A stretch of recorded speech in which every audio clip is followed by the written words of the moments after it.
Hello? Can anyone hear me? Hello? Are you there? President Obama? Hello?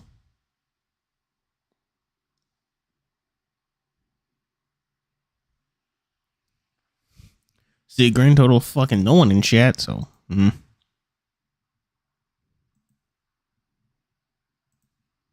Where is it?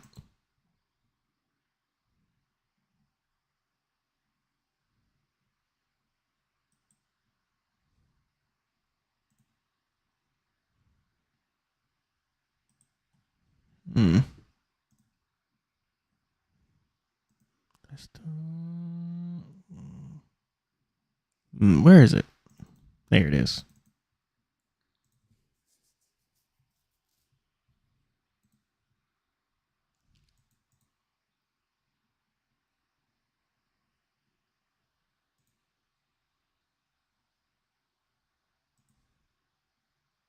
Hello, good old days. Yun John, hello.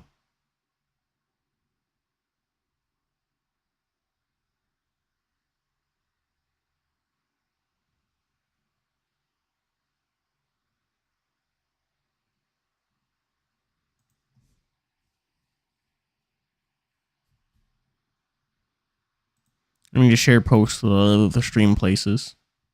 Maybe I won't because it's a fucking pain and I don't want to do it. We'll see.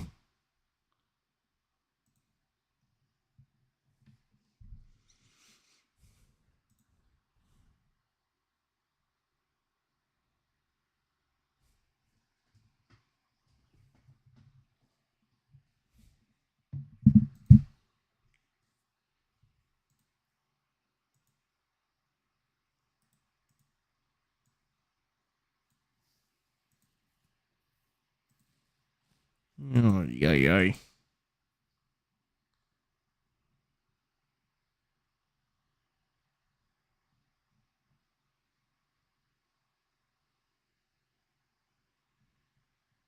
Where's the fucking thingy?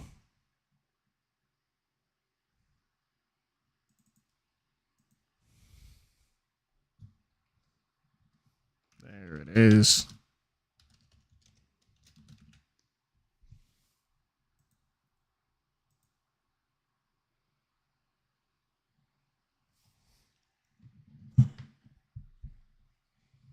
I should get the game started. It's already been like fucking too long or whatever.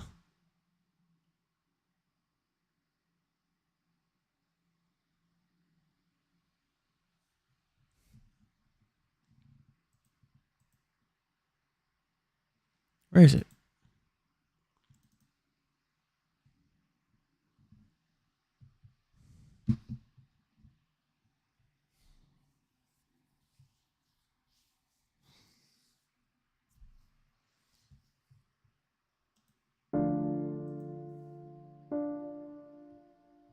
There you go, y'all can see.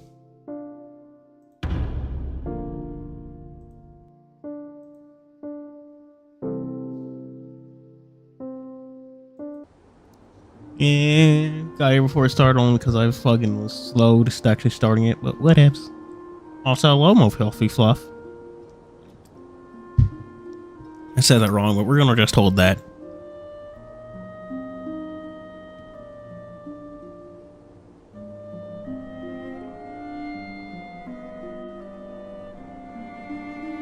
And there's 2 streams.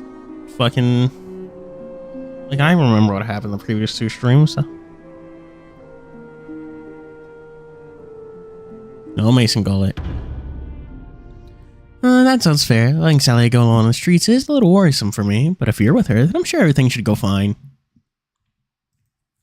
World's unluckiest man proceeds to get robbed. It's like, hey, Rufang, can you come get us? We got kidnapped.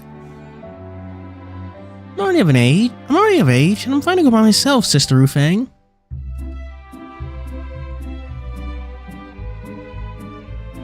There's a dream sequence at the end of each date? What the fuck? Why? Gotta make sure it's on load.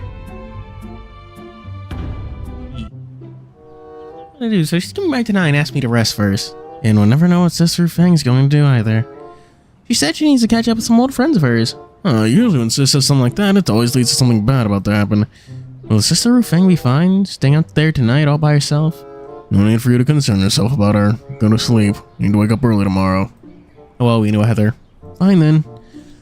I'll head back to my tent. Good night, everyone. The fucking text protagonist powers all. Well, night. Oh well, no games of waking up early tomorrow. Good night. Spend time with everyone. I'm just catching up on the fucking dream sequence after I spent some time with, Xiao. Apparently. You're going on dates with, the cast of, the game, TianheHui. So cold. When I open my eyes, I found myself standing in an empty tundra surrounded by old, worn housing, eaves covered in thickened snow. Dang, guess no ensemble for you. When a single snowflake floated and dropped itself upon my forehead, a sudden bone-chilling frost bit deep within my entire body. No, don't take him away. Suddenly, a woman ran out of the old shack, crying and screaming her eyes out. She tried to reach out with her hands, trying to grab my cold paws. Whoa. Please, please don't take him away, please. She cried with the strength of punctured lungs and shattered heart. Oh.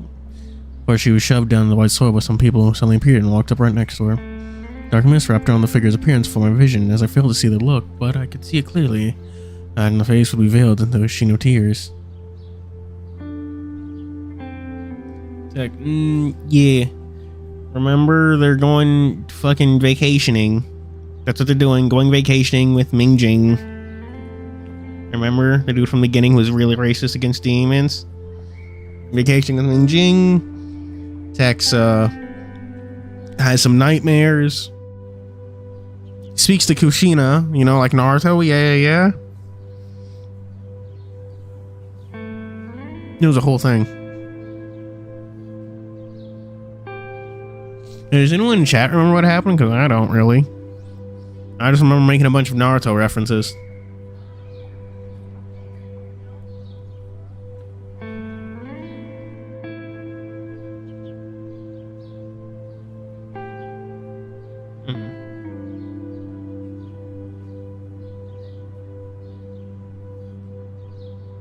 Facing the sight before me, I felt my heart clench in a strangled tightness. As I thought to move forward and help the lady up, when we stopped by two tall dark figures who held one of my arms in their hand. Oh. You don't belong here, child. What did I say, old man? I don't belong where? Nowhere belongs to you. Oh.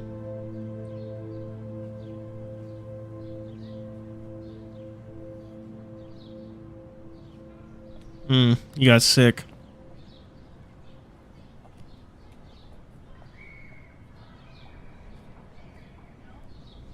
Ugh. No. Oh. In a split second, I felt a pull by the hand as I fell heavily on the ground. Yeah. And the smell wafting from the snow became clear to me, a bitter, salted wet smell. No, I don't want to go with you. You know, nothing was said from the lips. Voice echoed those words in my heart. Voice, is it me talking? But what is going on? Is Tex using his fucking chi powers or whatever to accidentally interrogate Xiao about his past? Is that what's going on here? Is he fucking violating people's personal boundaries in space? Yay, add your Transformers.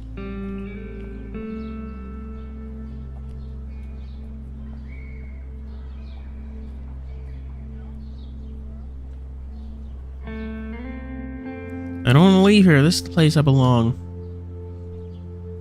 Fucking something. Something about, looking at, I don't know, whatever he did with looking into the dead's past, whatever. It's something.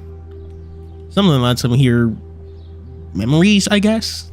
Maybe the dead. We know he can do it of the dead. Maybe also the living.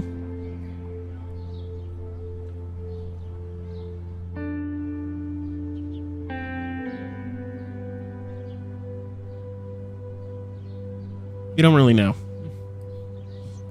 We'll figure it out, probably. And remember he also spoke to Kushina. She said, get the Book of the Sages that the evil nigga stole. Go get it. He was like, well, fucking, okay then. I figure by use, because this is like his dream sequence after we hung out with him. Don't resist. It's time to go home now. But this is my home. Suddenly more and more shadows approached the place as I turned, seeing those figures dragging this crying woman away from me. I was dragged the other way despite all my resistance. It was in that one moment, strong motion not belonging to me erupted from this body. Mom! Then I left the space beneath my feet, collapsing all of a sudden, an empty void consumed everything around me. Before I could fully realize, I found myself falling into the darkness as my surroundings turned back in that starry ocean where everything started from. And so, I felt my body falling. Ellipses! Ellipses! Thump! My jaw! As a great surge of pain from the lower jaw, kissing the ground beneath me as I suddenly thrown awake. Ow! Around my jaw and found myself somehow rolled off the bed, and I'm lying there in a comical position. How on earth did I fall off the bed during sleep?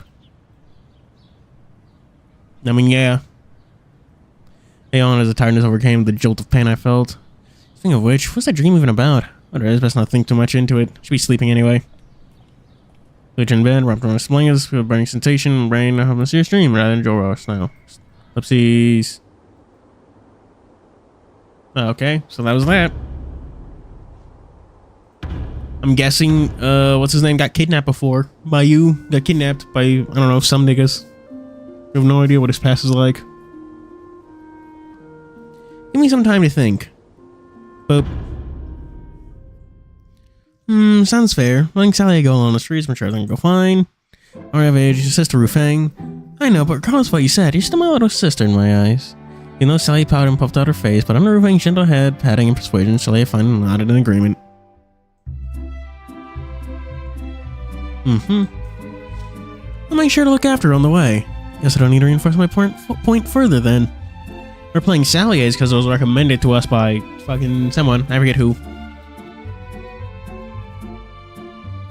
Just mind me, Sally A's. There's something you'd like to go today. You'd like to go somewhere you'd like to go today while out in the streets.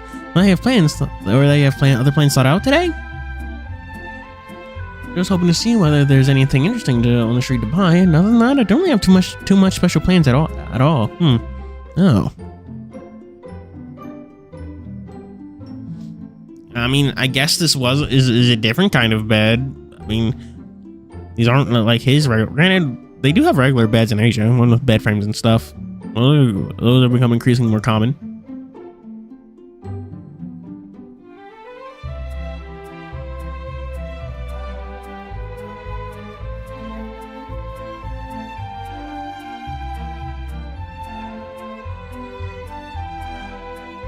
By the way, Tex, did you know that the Archaeological Institute set up a carriage ride into Sichuan City every half a Shichen to attend to the needs of the hardworking scholars who wish to partake in the festivities for the coming 2 days? Oh, that's very nice. Huh? I actually have no idea there's such a thing. I mean, Jean didn't mention anything about it.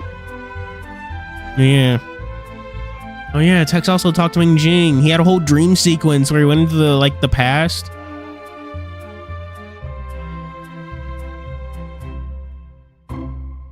Oh, fucking damn it. I have to do a call. We literally got the call like 2 minutes ago. Yeah. Oh, yeah. There's a whole fucking dream sequence, chat. He went to the past, met Kushina. She's like, oh, yeah, Book of the Sages, that book of our family. You gotta protect that shit. He's like, damn, well, I don't know anything about that.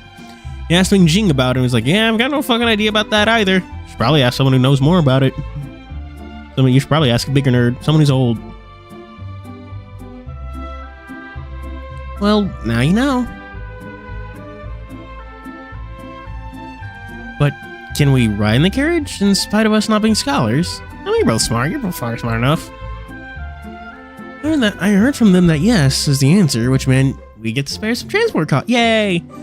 Sally replied with a cunning yet adorable grin on her face. Yeah, that's what I'm saying. He met Kushina.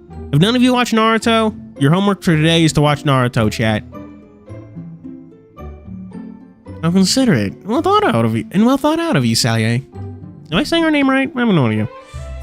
You know, money isn't easy to earn, and there are times when it's best if we can save wherever we can. Let's head off quick. If we miss the ride, it'll be another half a Shichen worth of waiting for the next ride.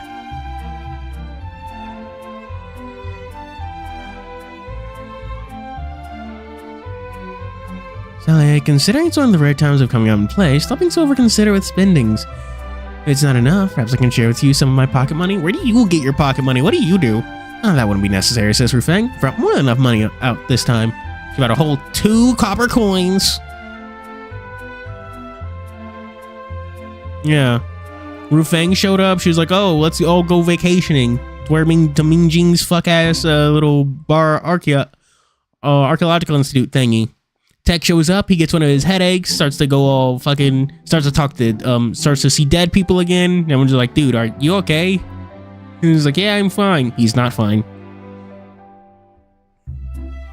And so he then ends up sleepwalking, towards like the fucking archaeological, the ruins that the institute are investigating, and doing this whole thing where he meets his mom. That's why I'm saying he meets Kushina.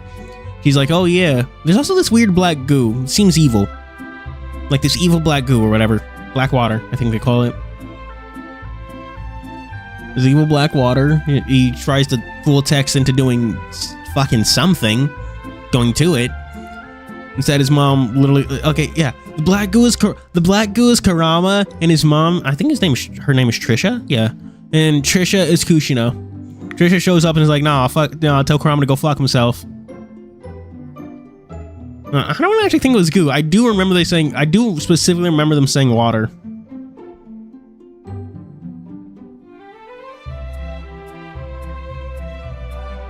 And he's like, oh yeah, well dang. He's like, well dang, I kind of died. That's a shame, really, but gotta get the Book of the Sages back. And Tex asks Ming Jing, what the fuck is the Book of the Sages? Ming Jing's like, I've honestly got no idea. So he's like, well, I should talk to Master about it when I get back to TianheHui. And yeah, that's pretty much it. I have no idea what the fuck Tex's chi ability is. We think maybe it's not just reading the memories of the dead, but just any memory? Because he can apparently do it to Baiyu in that dream sequence.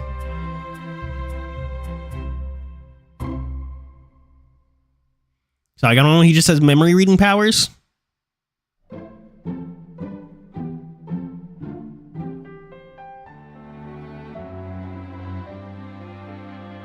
Oh, and what about you, Tex? No need for me either. I've got my own savings to go out as well. Yay! Looks like all worry is unnecessary then. They should be dating. Tex and his racist boyfriend.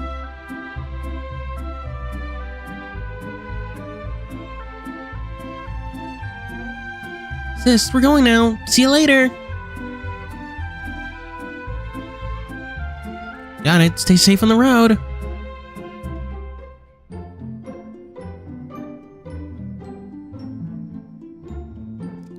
And enjoy the rest of your day, Sister Rufang. He didn't actually say anything about Curl, no. I'm just not letting him live down what he said at the beginning of the visual novel, all like a bajillion words ago. After bidding farewell to Rufang, Sally and I quickly squeezed into the carriage. Thankfully, we were able to make it on time. There's enough space left for us to sit. Nothing. We talked to Rufang. We're going to Salier. I've heard rather sizable commotion happening outside early this morning. Is everyone alright? About that. It's because I ended up sleepwalking, walking straight into the ruins. All this commotion was about that. Sleepwalking? Yeah, I have no idea either. When I woke up, I was just standing there. Thankfully, TianheHui and the others were there for me. Or with how I was, walking around in there randomly like that, I might have gotten myself in big trouble. In a what? In a bigger trouble. I've actually never seen a person sleepwalking before. Say, Tex, can you describe to me what sleepwalking was like? Suddenly, she looked at me with those wide, dislike eyes.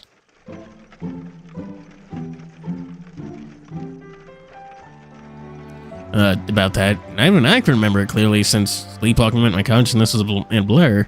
There's nothing I can remember about what was going on in reality. You asked me something I can't give an answer to. Oh, I see. I always thought while sleepwalking one would awaken to a second personality, maybe. Now, where did you hear that strange theory from? I've had a horror detective novel before where there was an extremely nasty case of consecutive murder. The detective was asking the suspect. He found out there were no loopholes in the alibi given. Libby. Yeah. Gay. Well, you got very jealous. He's like, he's my sad little white boy to date, not yours.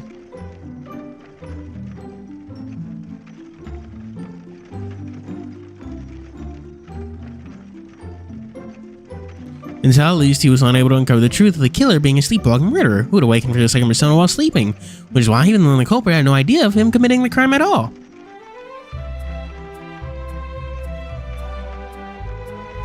Well, the story was amazing and all, but the development was terrifying. As parts of the horror story moments, a lot of horror story moments. And I was all alone in my bed while reading. I was scared and horrified.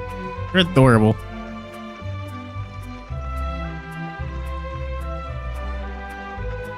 Ugh, I need a shave. But remember, that's just pure horror novel. I'm pretty sure to think, Sally, you'd find an interest in that kind of genre at all. Sally is going to end up being a serial killer. That's what her plot is going to be. Murders people in her sleep. I bought it from an overseas imported bookshop. Saw the cover was pretty. I bought it. I'm curious. I bought it. Oh, which Hangdu shop? In which Hangdu shop? It still works like that. Sitting in a carriage, engaging conversation about all kinds of novels and genres. Our transportation moves with steady access upon the wide country road, and despite the shaking, we remain focused on our topic. Finally, we hopped to the carriage once we reached the commercial street. Fuck, I clicked. Oh, bustling scenery of people dashing between vehicles, flying like dragons through a street. Dapple sunlight sprinkled through the buildings and shops in celebration of the festival. Open all sorts of discounts, promotional signs hanging outside their doors, attracting the attention of passerbys. Crowds surge between the streets. Either they walk by in haste, or stop with interest before stalls, carefully selecting their purchase. Some walked out of the store, smiling with bags of various size, satisfied at their trophy, while others left the store with bursting cargo before they continue their purchasing journey. Of course, Sally joined as a participant who's mingling with the purchasing crowd. Woohoo, money! Yellow Evil? In English, it's called the Yellow Terror, at least that's the American what's the American version of it. The Yellow Peril. That's what the American version of, like, anti-Asian sentiment was called.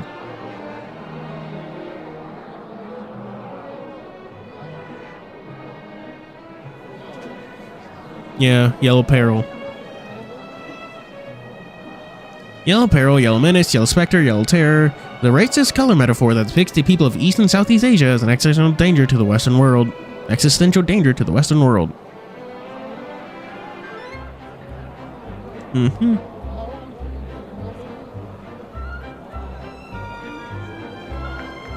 Look, Tex, the seasonal fruit store here is selling at a discount.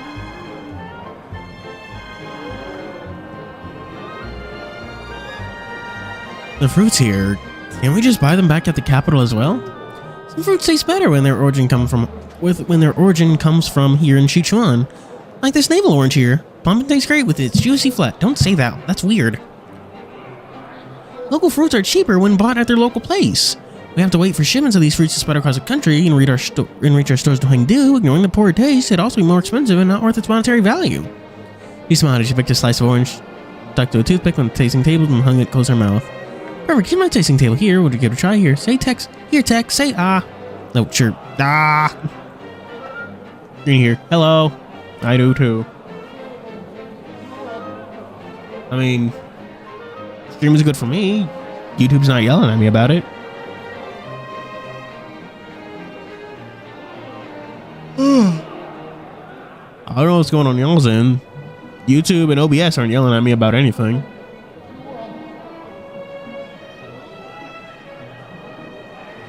Bit into the orange slice and let the sweet and sour, juicy taste spread in my mouth. That's what she said. It was just like Sally described it as, delicious and lightning. Sour mixed with a fruity sweetness. In an instant, joyful look spread over my face. Delicious. See, I told you. And are you intending to buy some back with us? Calculating. Looking back in front of the discount on the original price, she bowed her head and closed her eyes. She was reaching into her own realm of calculation numbers that only she could see. Freezing brown and pursed lips, she began making a complicated calculation once more. Price of enable order, I can do Chitron's almost sandwich. Chitron's have better taste, considering the fees shipped back as well as keeping it fresh, a really small amount. Perhaps value just gonna want to bad in the end. The more we buy, the expenses of shipping is unavoidable, meaning we need to calculate based on shipping time, maturity save, and selection, a little premature, expiring, temperature, minute, plates. That's so, the choice would be. Suddenly she opened her eyes, looked lost in the distance. Consideration and hesitation battled in her eyes. She was reaching a conclusion of her decision. She reached perfect balance. If not, she made her choice.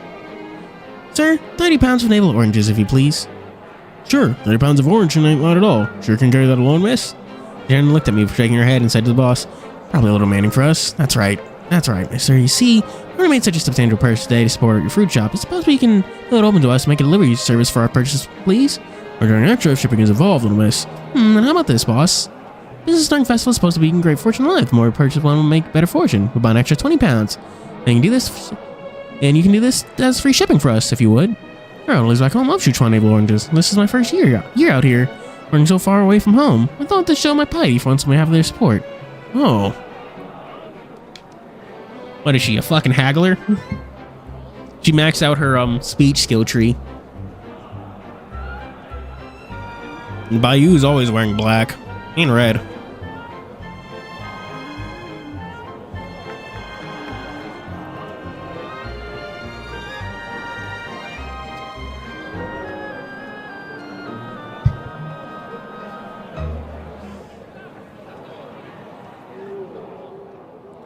Oh, to think that despite your young look, you'd be working here all alone and far away from your home in Sichuan, eh? Not easy life. You keep your pious heart. You're a really good kid. Very well. Let me help you out this once. Yay! Really? Thank you so much, sir. As one who's open-minded and kind, and truly your shop here will be booming in future popularity, henceforth and forever. Huh, besides, you look cute. You have a sweet tongue as well. You know, my daughter will grow up to be like you. Fine lady of kind heart and piety. How about this? Throw an extra 3 pounds on the purchase for free. How's that sound? Does that sound good to you? Wow. Thank you so much, mister. Wow. Wow, she's fucking good at this. No problem. We grew these fine bunches in our orchard anyway. Once you're back in capital, if you like our fruits of labor, make sure to tell your friends all about it, all around you, and promote our fine product. Rest assured, I will. Writing our campsite address on a slip of paper and giving it to the boss, she let me on our way. Once more, we returned to massive crowds. We entered in the streets and watching the tourists from everywhere, meeting with locals, showing the elements that weave this unique painting in our eyes. Sunlight draped the brilliant rays upon the young fox's face. A warm and gentle wind brushed past her pink hair, gently caressing her puffy fur and hair. Look of joy and peace as she cast her interest on the busy street, sight familiar to her with its bustling and extravagant atmosphere.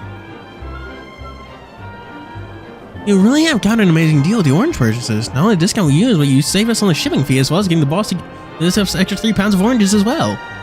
It's nothing, but buying the extra 20 pounds on the whole doesn't seem like we saved that much at all. Honestly, I had my sights set on 50 pounds from the start. Based on my own calculation, buying 30 pounds like customer flow would polish off before the end of the week. Their customers, though, would be polished off before the end of the week. Not only would the discount be wasted, but we'd have ended up with a meager amount as well. With 50 pounds, as long as we distribute the number of fruits we serve each day to the guests well and equal, it means that we can polish off the entire bunch of navel oranges in time well before the expiry date. And why not see the start you wanted 50 pounds? Is that at the start, do you really think kind of our boss would spare us the shipping fee? Oh, point taken. Initially, I thought I'd have to convince him to throw an extra pound or two of oranges for my purchase, but I think that he'd do himself with an extra 3 pounds. That shows both the man is honest and kind. Yeah. Huh. Because I remember the price of oranges isn't cheap before the discount, but as a merchant, sometimes it's important to know when to give up little to gain big.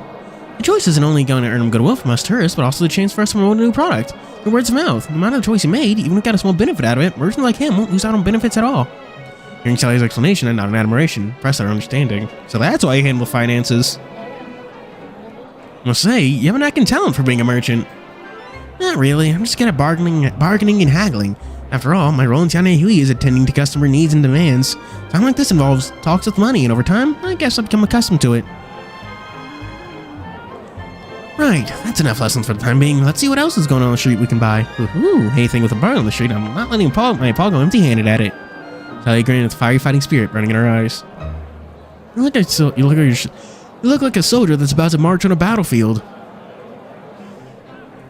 You might say the marketplace is a battlefield of its own making, I guess. Remember someone saying somewhere that Sally's date was sad? I wonder how it's going to be sad. Are you going to get scammed? Kind?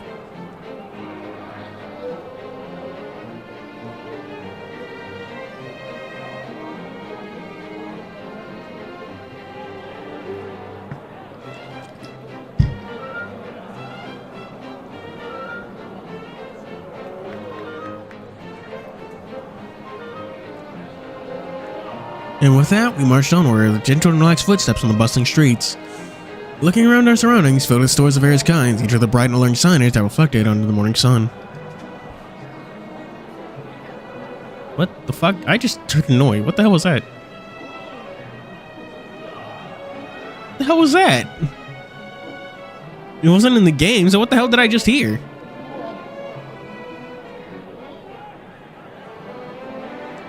One of such stores is a jade jewelry store in the middle of the In the middle of the discount, placing cases and shelves of bracelets, rings, and earrings made of fine and polished jade stones.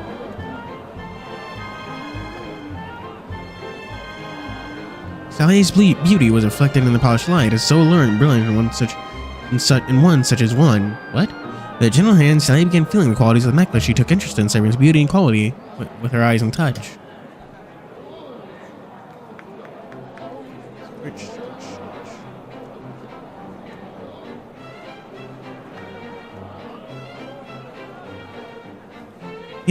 Yeah, no matter how much the merchant boasts is the jewelry he makes, Sally remained calm and level-headed and waves of temptation at any words, and flinching in her decision. She would have never gotten scammed like Tex did at the beginning of the game. She knows what she's doing. Tex is a little dumb baby.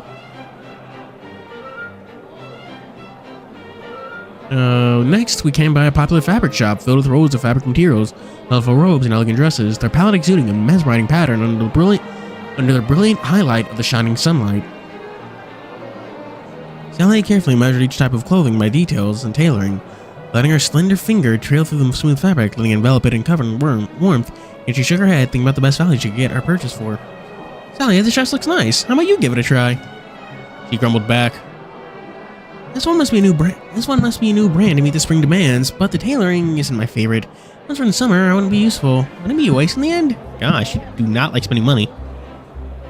But no, even though I'm tempted to get it, but I must resist. Seeing her twist and scurry under temptation, I couldn't help but give her a resigned smile. And the most important thing is it's not on discount. Pretty sure that's the key reason, right? Slowly, time with a fickle nature slipped past in our steady walk, till our belly gave off the sound of rebellion before we realized we'd already spent an entire wonderful morning already. Okay. So we decided to temporarily stop our shopping mission and tend our stomachs demand for some street-side snacks to fill up our belly before we continue our afternoon plans. Ellipses. It's unbelievable to think that sticky brown sugar rice cake will taste so great. Shame there's only so little of it. Yeah, while a little costly, the taste is definitely worth the price. Polishing off our hunger problems, Sally and I resumed our walk once more, satisfied and happy. Suddenly a candy art street-side stall got our side, which stand showcases all kinds of little animals made of melted sugar, each made with care and love, a little reflection of the cook's skill that touched Sally's heart. Ooh, Tex, look, it's candy art. So this is what candy art is. Buy two? I haven't tried it before, I guess. Buy two. Suddenly, the boss standing at the candy art stand noticed her interest. With a gleeful smile, raised his hand and waved us over, shouting, "Whoa, silhouette. Perhaps you'd like to give it a try, young customers. The sugar we make is fine, silky, and isn't greasy at all." Is sugar normally greasy? Well, since when? Sure, boss. Give us two, please. All right, little sister. What pattern do you want me to draw? Give me a second. Charlie hopped over, looking at the display art stand, sinking deep into her thoughts. Tex, which one do you think looks more prettier? Me? Don't make me answer questions. Raised my head, staring at the candy art before me. One of them was a curled up kitty. Oh, the puppy wagging its tail in joy. Yeah, most attractive one of them all was a dragon, giving life and solemnity in its radiant aura of divinity, set atop the candy arts all alone as an art piece. All kinds of animal art brought to life, and when melted sugar kept my attention back and forth as it sunk into indecisiveness as well. They're all really good. I don't really have much decision to make. There was a hesitation and uncertainty on her face as the boss smiled before replying in a jolly voice. And looks at you two, assuming you two are on a date during our lovely spring festival, eh? No, nothing like that, boss. We're not in that kind of relationship. Besides, I'm pretty sure Tex is gay. Pretty sure he's dating me and Jing. I mean, I'm not sure if they have an open relationship, but no thank you. It's like Spider-Man and his various buddies. Everyone just kind of assumes he's in an open relationship or gay. Is he dating Deadpool? Is he dating Wolverine? Is he dating Harry Osborn? Is he dating Venom? It all depends.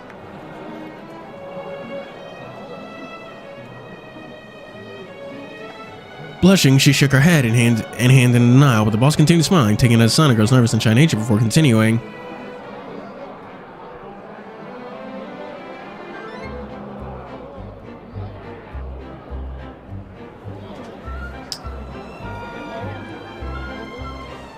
Admit it or not, it's fine by me. Besides, look at the street today. Do you see a lack of dating couples out there? Oh, you do have a point at that. I know. How about this? I like one that looks like the two of you. How does that sound? Make it look like us? At his suggestion, Sally turned to look at one another face to face. Yep, many dating couples asked the same request from me today, and if you're willing, I'll do it right now. Of course, I'm not gonna stop you from choosing one of the templates either. Sally, what do you think? Sally quickly averted her eyes before briefly glancing. Her face was still a little plump and red. With her hands crossed behind her back, she mumbled, I mean, it isn't bad either.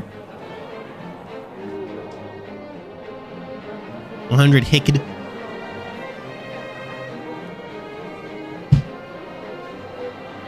Alright then, boss. We'll accept your offer. Woo, yay, good job. You did it. Sure. Please give me a moment, my guest.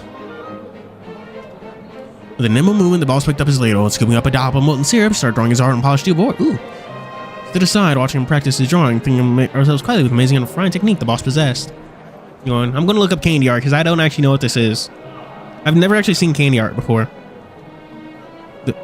Someone's making an animated Jesus movie called The King of Kings. What the fuck? Looks like knockoff Pixar. What was it called? Candy art.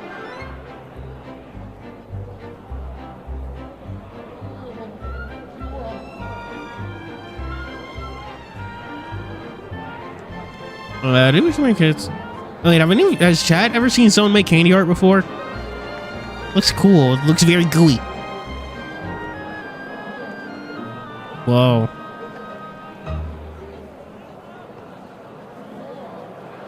Oh, they're doing this stretchy, twisty, pulley thing. It's like making taffy.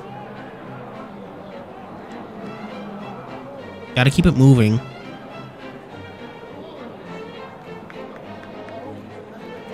Oh, General Grievous. General Grievous if he was a Gundam.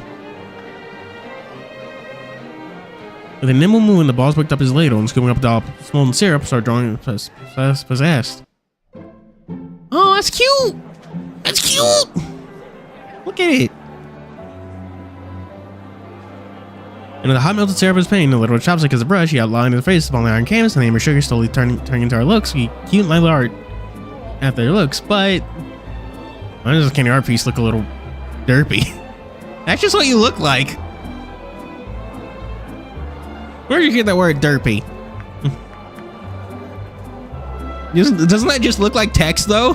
That's just what you look like, man. Look at Sally and then look at the back one I held. As a swift from your thought and made my mind, however, Sally looked satisfied with the result. Chad, isn't that literally just what he looks like though?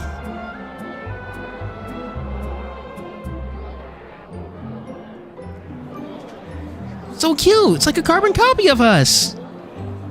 Yeah, it does. And with that, I hope you enjoy the rest of the day. Rest of today and the festivity of Sichuan people provided to valued visitors. Of course. Thank you, boss. Oh, lemon candy. Praying for our snack. Paying for our snack. Yes, praying for our snack.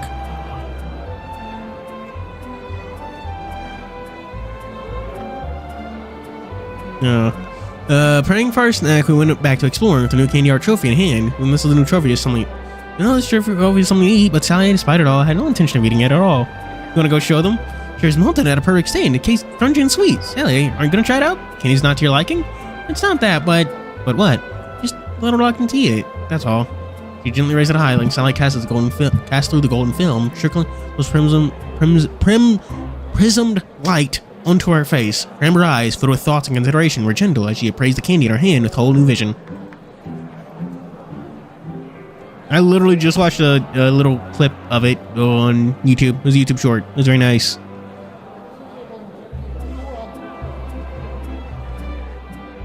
Tex, try and raise your candy up like me and see it in the sunlight. Sure. Aw. Following her suggestion, I too let the candy art bathe in the brilliant sunlight, and in an instant the candy lit up in a glow of topaz, crystal clear and transparent, exuding glaze that's both memorable and gentle. Sally smiled with her eyes curved up, her eyes sparkling like stars in the amber beneath her pink hair, rippling a gentle breeze, flowery aroma permeating the atmosphere around us. Now you mention it, it does look pretty. I wonder why she hasn't to eat it. Don't you think it looks like natural amber under its lighting? Well, I've got to admit, the skill of the boss who managed to get the syrup into the right level of viscousness to give it the texture we see. However, crunch. Woo! Sally, sadly, just said that. I immediately took another bite out of me again. Tex, how could you? Sally pawed next to me, innocent yelp leaving her lips. It's candy. Isn't it supposed to be eaten? No, yeah, I didn't even notice. I just how, yeah, he and his brother just have one folded ear and one straight up ear.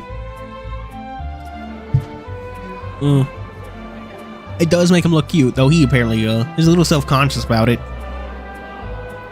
I said as I snapped the remaining half out of my muzzle. Seeing this, she gave me a fox-like choking sob. Oh, I see. It's only sex out of... What? Phone? What? Oh, chat. Remember that crab game I played on stream? That's getting a fucking new update soon. Something. Free update. It's cool. I see. Time to got his head chopped off, you big bully. Don't describe it like it's my head that got chopped off. Sounds really misleading and scary, but it tastes great. So reluctant to eat it, then can I ask for yours?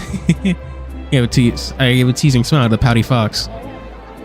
Excuse. The blush, she rushed over and tried to whack me on the head with her little fist. Alright, my fault. God, you do look like you're dating. Well, you're just gonna be watching from a tree, just glaring at Sally the entire time. It's supposed to be my gay lover. Oh, that is funny. He drags TianheHui along, just spiraling text while he goes on a date with Sally.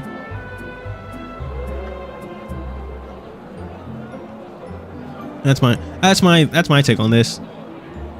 That's what's gonna happen. That's the bad thing that's gonna happen during this dating scene. You're gonna find that Bayu is spying on them.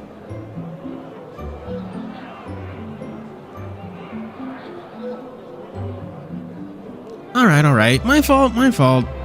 Sorry, and you're really feeling sad about it. Can I make it up to you with another God, you are hungry.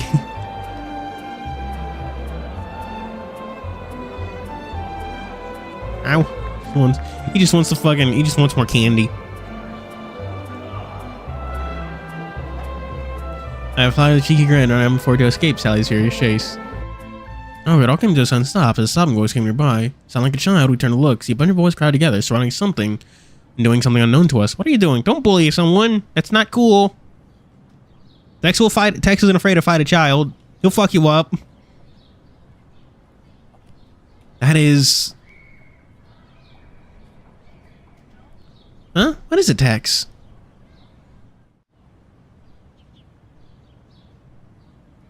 Upon closer look, I saw a little girl dressed in ragged clothing sitting cross-legged upon the ground, being bullied by the boys surrounding her, with no way to fight back. Oh no! No!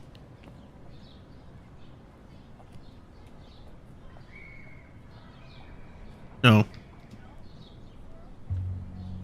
You ugly mongrel. That's rude. How dare you eat the candy art before our big boss man with such pathetic joy, you disgraceful, arrogant snack. Oh, knack! Do they mean Nat?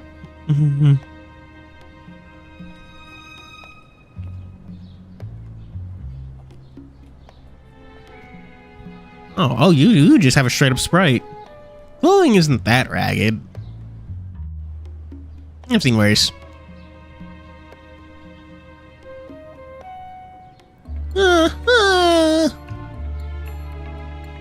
Hey boss, that weak duckling wants to take back our candy from you. Absolutely fucking ridiculous. Oh no. Where'd you learn these words? Are you like 12? As a child of a bastard, you should be kneeling over and groveling to your master if you want anything of yours back. I think I'll listen to you if you're acting like that. Oh, that's not cool. Just the little girl reached for a candy art, trying to take it back. Another few boys stood before her, barring her from her rightful belonging, and kicked her aside, while the tallest boy among them also had the girl discussing Tim before continuing his taunt with a mocking tone. You want it? Want me to eat it? Hey. So the girl smiled, threw the candy on the ground and stomped on it, not forgetting to grind it down to dust in an instant. The candy art that was once a cute little rabbit became fragments and dust for the little girl's eyes. You're but a roadside trash that my dad brought back. Oh. You dare eat things equal as your lordship here? Pathetic. Remember your role in my world. That's not cool. She okay? That's honestly a little fucked up. Be nice. Being bullied by our own should be family. He crawled, still trying to reach her candy despite it being in pieces, but was promptly kicked. Oh, We're the same boy. Who let you touch my feet? Where do you learn these words? How arrogant and ignorant of you. You know what? Teach a newcomer a lesson. Let her learn what the rules are around here. Yes, boss. Louis grins, boys around the tall one, rolled up their sleeves and walked up to the girl on the ground. Lost orders. Don't blame it on us. It's the one to blame, though. Curse that useless fucking father. Curse that fucking useless father of yours. As the boys swung their fists, the sudden presence next to them rushed over and pushed them back. The young one stumbled back and fell heavily on the ground with their balance lost. Who's that? Young you may be, but learn nothing good you surely have. All this bullying of the weak and attempt to act strong is but a despicable display in my eyes. Disgraceful. Disgraceful. Have your parents never taught you that bullying is wrong? And who the fuck are you? Teaching someone the rightful place to lesson. Oh, right, you haven't done an outsider like you dare to interfere. I'm not afraid to fight a child. Fuck him up. Fuck him up, Tex. Beat him up. Your actions? You call this a lesson? This is clearly bullying. How must you commit such heinous acts? All you boys bullying one little girl? Is no act that should come from a gentleman. Brought her out here in a good mood, but who knew this tiny little brat would run off all of a sudden just so she can buy a little piece of candy for herself? Tell me, should this lady won't listen to her master be punished or not? All for that? That's right, our boss has been merciful and by all means, slaves should be punished when they don't listen. We've already shown mercy to her. Okay, where are your parents? Because you are fucking wretched little children. This shit is fucked. Fear is all I could see in the little girl's eyes. Her tiny hands clutched tightly on Tally's dress. The fox is the only shelter she had against the tidal wave of cruelty and violence. Tally responded with a gentle pat on her back, assuring her of safety and comfort. I stood in front of both of them, letting a fire rage burn in the furnace of my chest. It's unbecoming to fight children, Tex, but I mean, I don't know.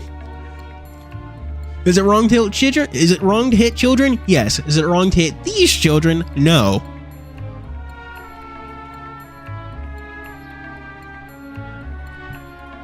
I'm surprised to see that wickedness and kindness in this world are not determined by age.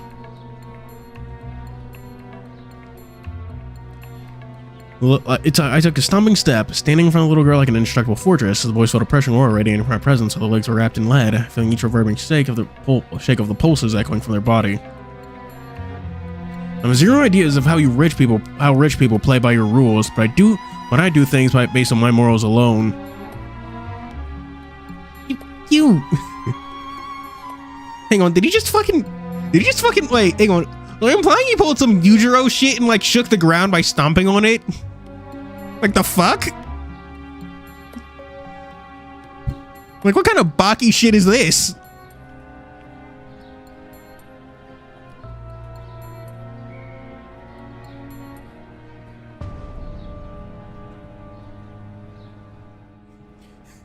What the fuck, Tex? What the fuck? What?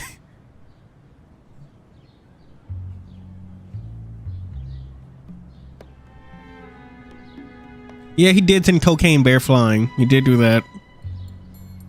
Again, Tex isn't normal. There has to be some sort of like bullshit going on in his blood. That's not normal. Because like time and time again, we're just shown that Tex is just like oddly strong or some shit. Like remember at the beginning when he was training with TianheHui, he's like training with TianheHui by you. They're like, huh, you're holding up surprisingly well.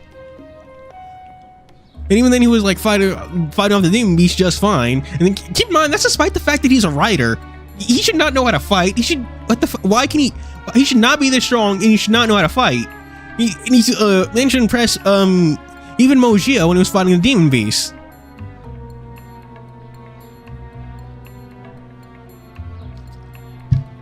And he did send cocaine bear flying, and then he just pulled some Yujiro shit by just like causing an earthquake. I don't know. I was going to make a Jujutsu Kaisen joke, but fucking maybe he's probably related to one of them. That's my bet. He's got some magic in his blood.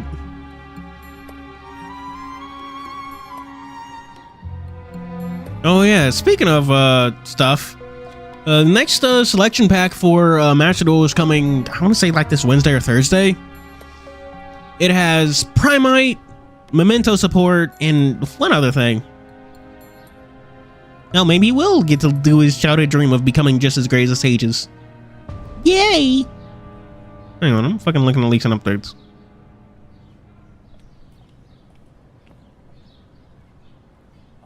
Selection pack and secret packs announced. Selection pack Onslaught of Emperors. We got number C30, the shark monsters. More Primites. Oh, we got Thea, the primal being. Inquest, can contribute monsters that are like 11 or more. Especially from this card from your hand. And you control other monsters. You control one card and field highest attack. And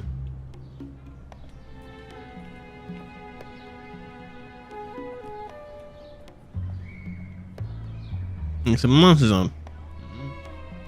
Yep, then the secret pack for memento stuff. What?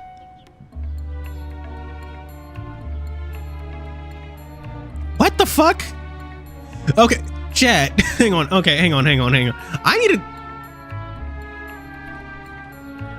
Okay, chat. I'm gonna type in the name of the secret pack into chat because I have no fucking idea how to pronounce that, like at all. It doesn't even look like words.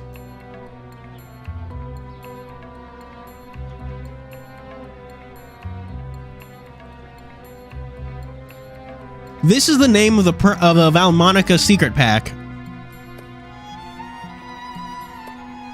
Yes. Whatever that is. That's. Oh, we're getting secret packs for the shark stuff. But I mean shark as in the character, well, in the cards. Centurions, Valmonica, and to something. Necroclip. Oh, we're getting Necroclip. Looks like they're banning Beatrice soon.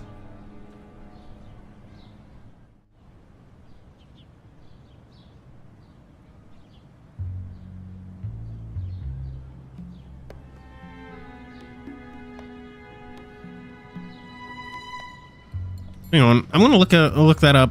How do you say it?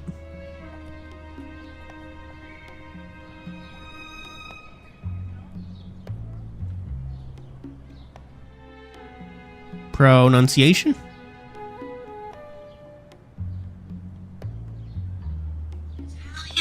Oh no, this YouTube ad. No, you ruined it. I was gonna play the sound for you, chat.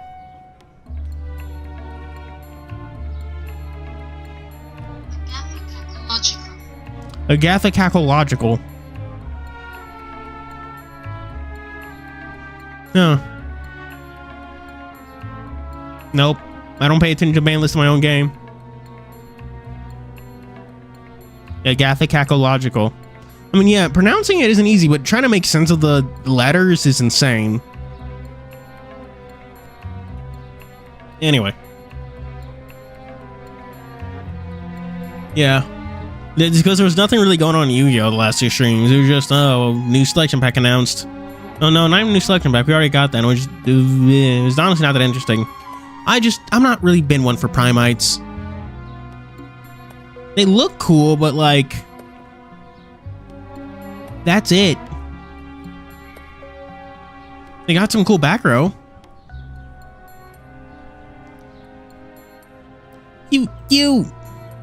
I was intimidated by my aura of presence alone. The order shot among their gang. Once I got near and quickly was silenced to a state of terror. Even treating as my undertone of threat lingered beneath my words. Do you have any idea who my dad is? How dare you speak to me like that? You think your life is limitless? From my perspective, you're having a death wish. And? Let's go, brothers. No. I would just... What the fuck are Primates do? I'm more interested in their artwork. There are no sums that when Primates hold a trap from the deck. Go away. Now following the Turks, Primite Dragon Ethel Beer through, tribute this card with some send one normal monster from your deck to GY. During the same phase, have no monster in field or GY. You can have this card from your GY to your hand. And on the main phase, you can reveal this card in your hand. We also solved with some Primite monster. One, this card tribute somebody in the second. Any effect off the monster control, but 100% control the same type of attributes, no monster in GY. Or one Primite card, or one normal monster from your hand, except one Primite Drill Beam. Primite Drill Beam! That sounds like an anime attack. Freaking normal monster, permanent monster, blah blah blah blah blah. Monster, you can set this card from your GY. The control deck.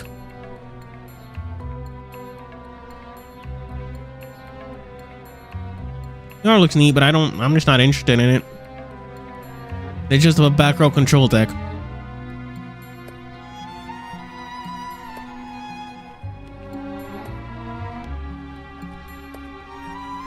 Yeah.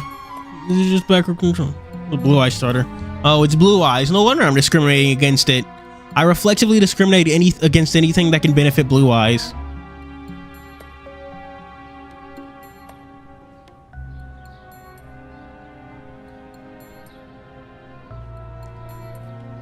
Yeah.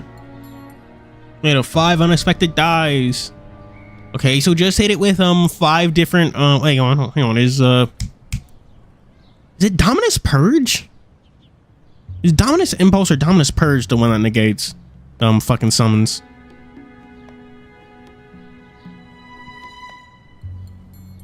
Okay, but I don't play any decks that run normal monsters because I'm not a basic bitch.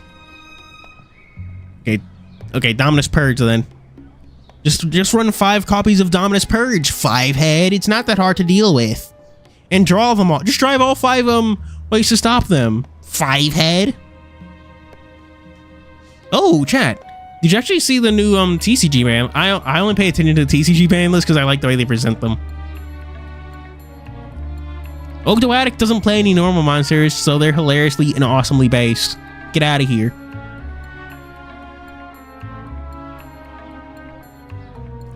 Zeus. I haven't used AA Zeus in a while.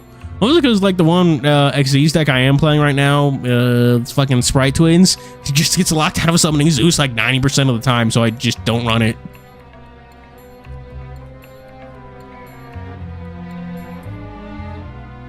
Ogdoadic's got really cool artwork. And they're reptiles, meaning they get a benefit from really good support, Gucci good support. With my spiteful eyes staring back at him, the boy finally surrendered as he quickly ran off with his friends, not forgetting to leave some threatening words as a final bold act.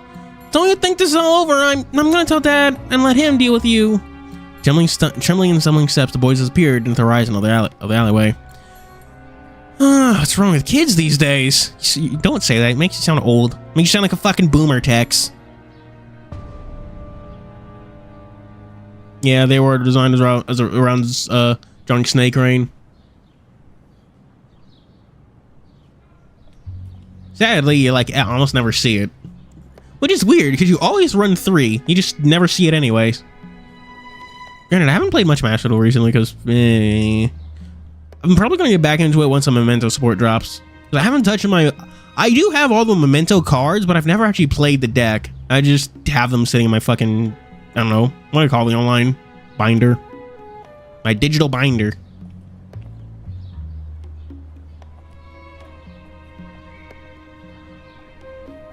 Chasing them off and turned back to look at the girl in Sally's arms. She shuddered a few noises, staring at me with a terrified look. Oh, what a baby! It says a lot. It says a lot about reptiles that they can have an entire graveyard-focused deck with Snake Rain legal and still not be good. Ooh, goblins! Goblins! I do have both of those. Yay! I'm gonna be playing Memento Gobblies. I'm playing my Memento Gobbies. I'm the one who gobs. I'm the Spidey who gobs.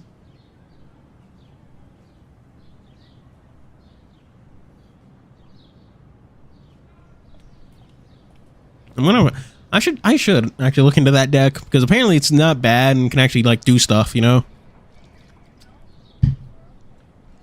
Well, hopefully with the TCG hits, from what I've heard is people are hoping more decks get time to shine because people are kind of getting sick of seeing Snake Eyes and running everywhere still. And Malice and what was the other deck? Malice and Riziel.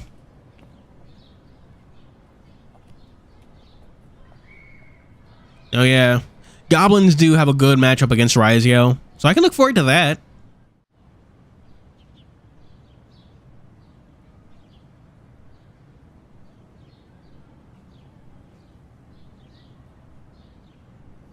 They ban us like well, fucking didn't they do something?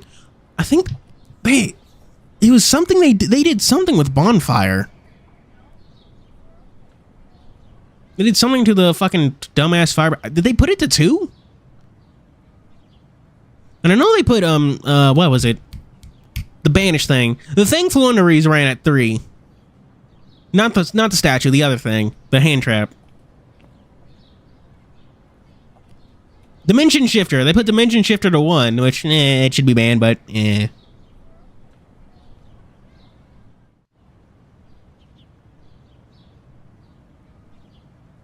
Yeah, they did. I know they did something to bonfire. That's what I remember. I remember seeing something mentioning bonfire. I was like, huh. Beeps Yu-Gi-Oh! Is a big Earth Machine guy. Earth Machine can at least. Good for him. That one. Okay. Has it been long? Fucking. What was it? Why was it on the list? I do remember them. They're on the 7th Tachyon. Okay. Bonfire was the other thing that got limited to 1. And they used to put a lot of cards on limit 2 list, which fucking, what was the name of the motherfucker? It was one of those limit list, the semi-limit list is like dumb thing, but like, Doom of Dimensions. Okay, that's a pretty sick name.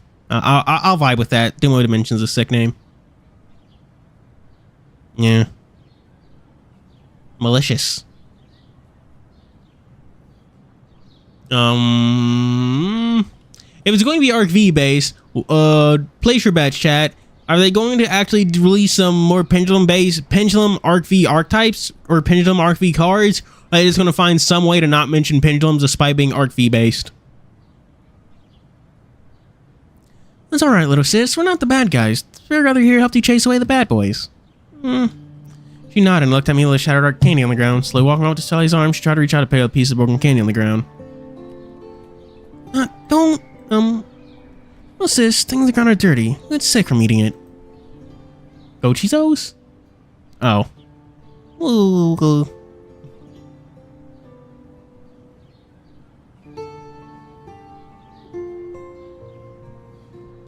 Oh, I mean, yeah. Wasn't the fucking...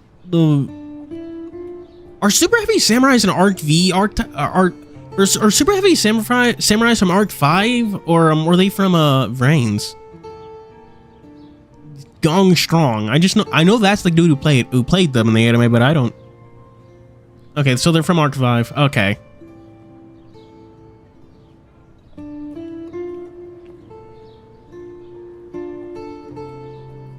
I only watch Arc 5 through clips on YouTube. And from what I've heard, people say that's probably probably the best way to consume it, because Arc V had a lot of potential. Horrible ending from what I've heard.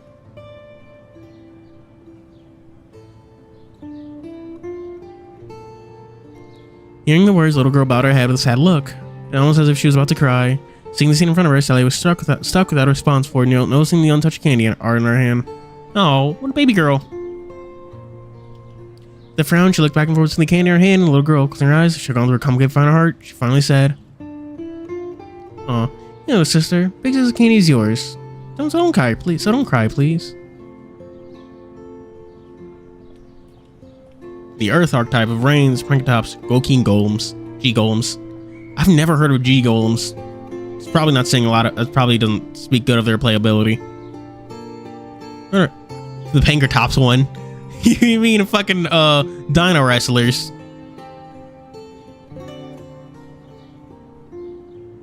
G Golem in the ancient English? What? What do you mean? What do you mean by that? I love how you just called it the Pankertops archetype. Because it's Pankertops and a bunch of shitty cards.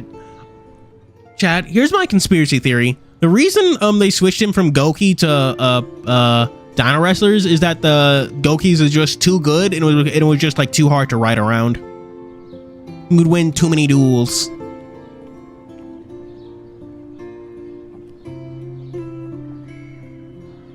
Card games, indeed. We're playing them on motorcycles, you know, Heather. Yeah, little sister, big candy's yours, so don't cry, please. Little girl gingerly took Sally's gift from her hands, warm little hands. Her thin, slender figure trembled as she touched a solid ray of sunshine. Tears slowly fading from her eyes are shown with joy and a beautiful smile.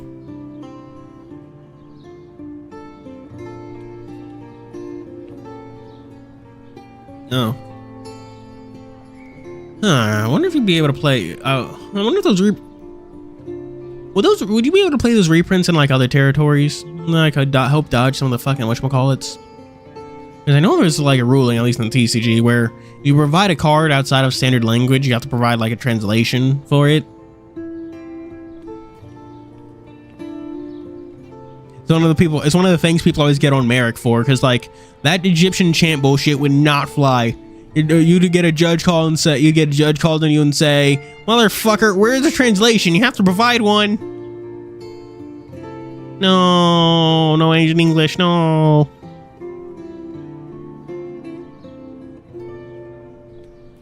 That's why we play it digitally on Master Duel. Yeah. He originally played Goki, one of the best archetypes from that era, and then switched to Dino Wrestlers, which he endlessly gets made fun of for.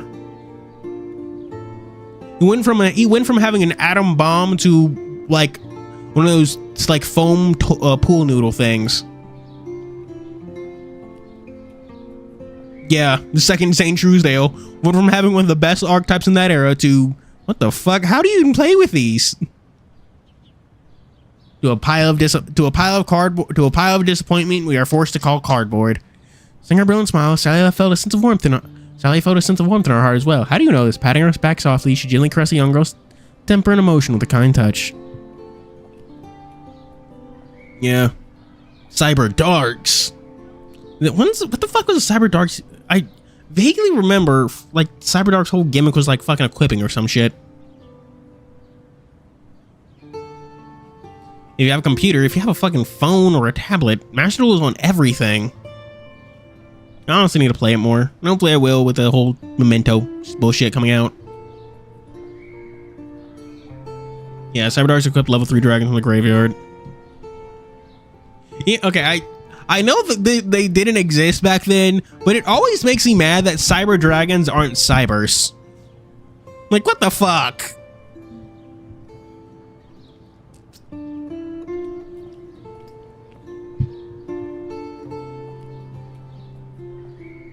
Dino Steam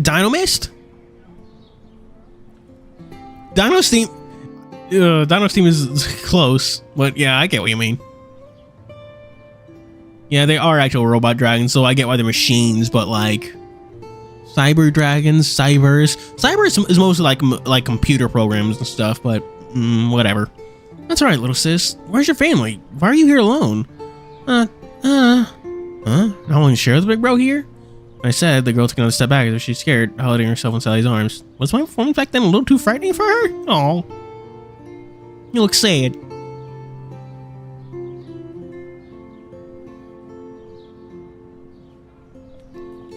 Little sis, afraid of this big brother here. You can tell big sis here where your home's at. Let us take you home.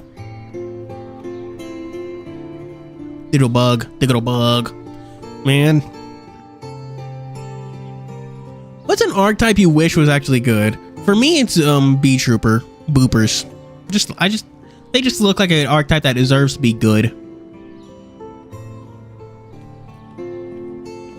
Oh shit, are you okay? Gradle, I made you out of clay.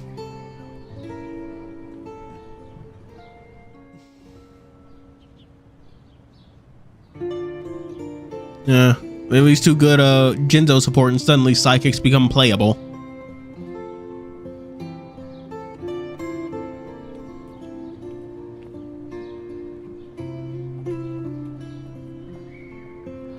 The little girl did all she could to make all kinds of sound noises, so she was trying to do something without raising her voice. Is that what it was with that Sally and I realized something was wrong. Oh, she can't speak. Situation. Sally, she be mute. From the looks of it, yeah. Things just got problematic. Being able to talk to her meant that communication would be difficult for us. Thankfully, she can understand what we're saying. I know, I'm just talking about the Esperoba support. They can't make psychic. They can't make them too good. They can't make the Esperoba support. The Esperoba support couldn't be psychic type because then they'd be too good being able to play Jinzo. They'd be able to stop your trap cards. And things just got problematic. I think we can understand what we're saying. We've talked about Yu-Gi-Oh for a long while. She pondered while ruffling the little girl's hair. Well, sis, do you know where her home is at? Little girl shook her head. That's even harder. Could be that she doesn't know how to get back. Perhaps she's so little. Could we ask the people around her about her? Best we can do now. It's the best we can do now. I know. Are you fucking... Do you think I'm not just saying shit? You think I'm thinking about the things I say, or I'm not just fucking saying shit for the sake of saying shit? Power Creep is eternal? Oh, yeah. We play Yu-Gi-Oh! We know. How long until Konami genuinely prints Nutbuster Dragon? With no resistance, I go nodded as she's willing to put her trust in the two of us. And it's this simple nod that I felt my heartache further for the little soul. She gets back there and mentioned that if there's anyone to blame, curse the useless follower of yours. Maybe she's been abandoned by her father? Crouch and tap my back, setting the little girl to get on. Let's just come on, a big bro here. Come on out, little sister. My friend plays Pokemon, at least the digital Pokemon TCG.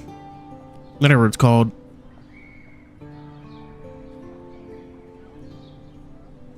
I literally just had its name in my head.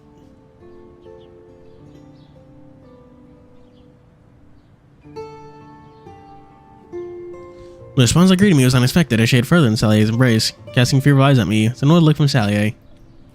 What? You sound really scary when you keep calling her little sis. This little sis that. You sound like a... Oh. I'm glad everyone was sitting looked at me with a doubtful, weird look. I realized that I was in their...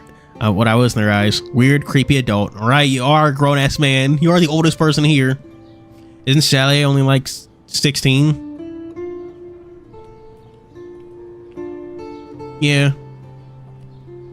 You can fucking play Master Duel. We can do that with solely online. It's a good simulator.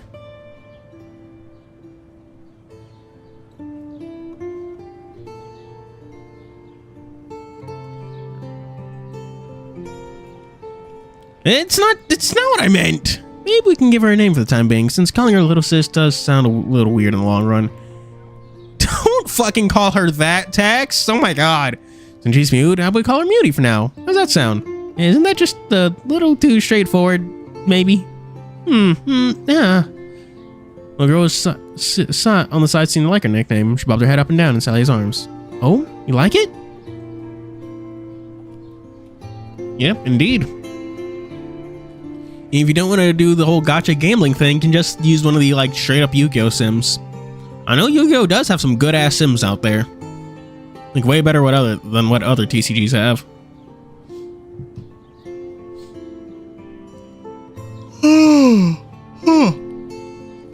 Even though it's temporary, as long as she likes it, it's all good for us.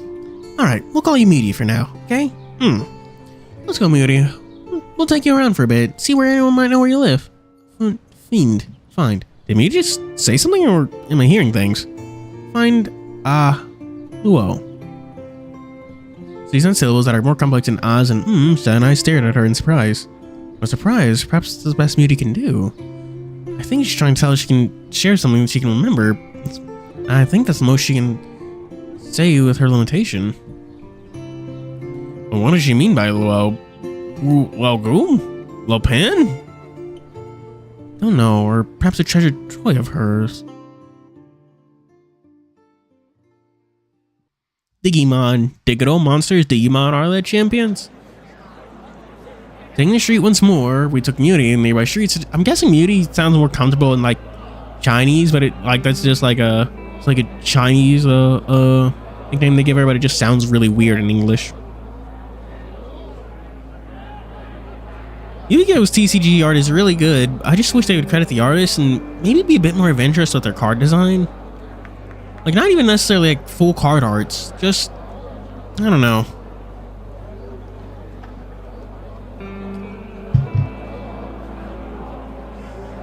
Design around stuff getting like those metallic rarities and stuff. Taking to the street once more, we took Mutie around the nearby streets and district, asking passersby to see whether there's anyone who might know her. Unfortunately, every person we came across all shook their head at our questions, saying that they don't know her. Sorry, I don't know this kid. It's alright, thank you. Been at this for a while. Perhaps we can take a brief break, though I'm fine with continuing, considering how long I can last with my stamina. That's what she said. I'm fine, Tex. Thanks for your concern, but you're the one who's been carrying Muty this whole time. If anyone needs rest, it'd be you. Max, Muty's light. This weight is nothing to me. It's like carrying a sack of grapes. That is true. Oh, can you? Is there a Snake Eyes secret pack? Is at that point if you're building meta, you'd have to fucking like craft all those cards.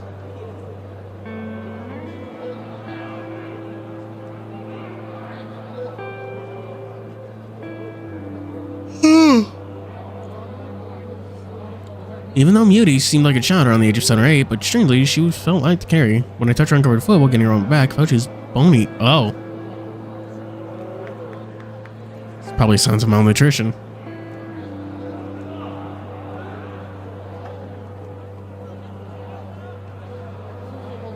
That are gifted or... Yeah, that's true. But it's fine. I'm not going to complain too much about it.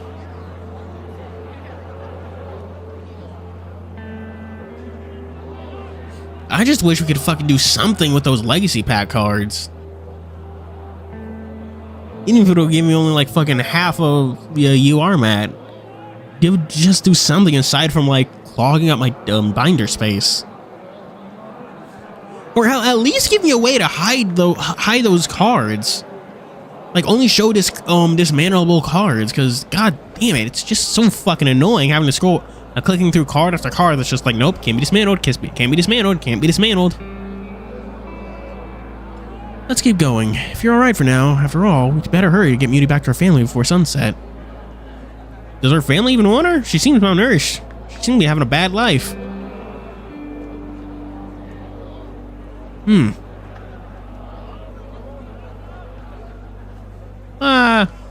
Here we go. I jogged at a jovial pace with Muty on my back, and letting her have the fun and excitement of the wind blowing on her face, she waved around freely, letting it all trail in the refreshing wind. What else am I doing? Like, does anyone have anything else to say? Any other pointless TCG news we're going to speak about?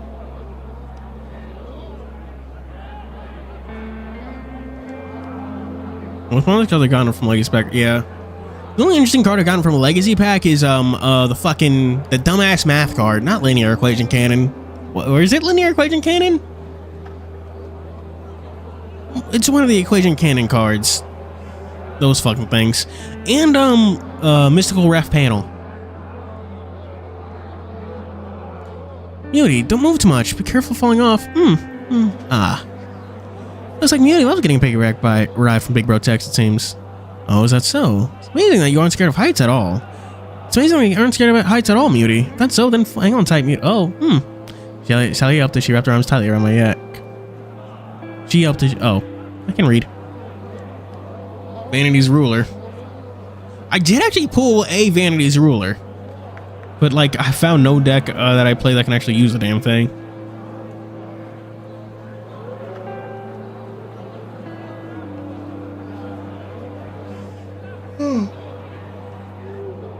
Okay, but are they like actually good cards, or are they like cards that were good like a decade ago and are niche picks at best nowadays?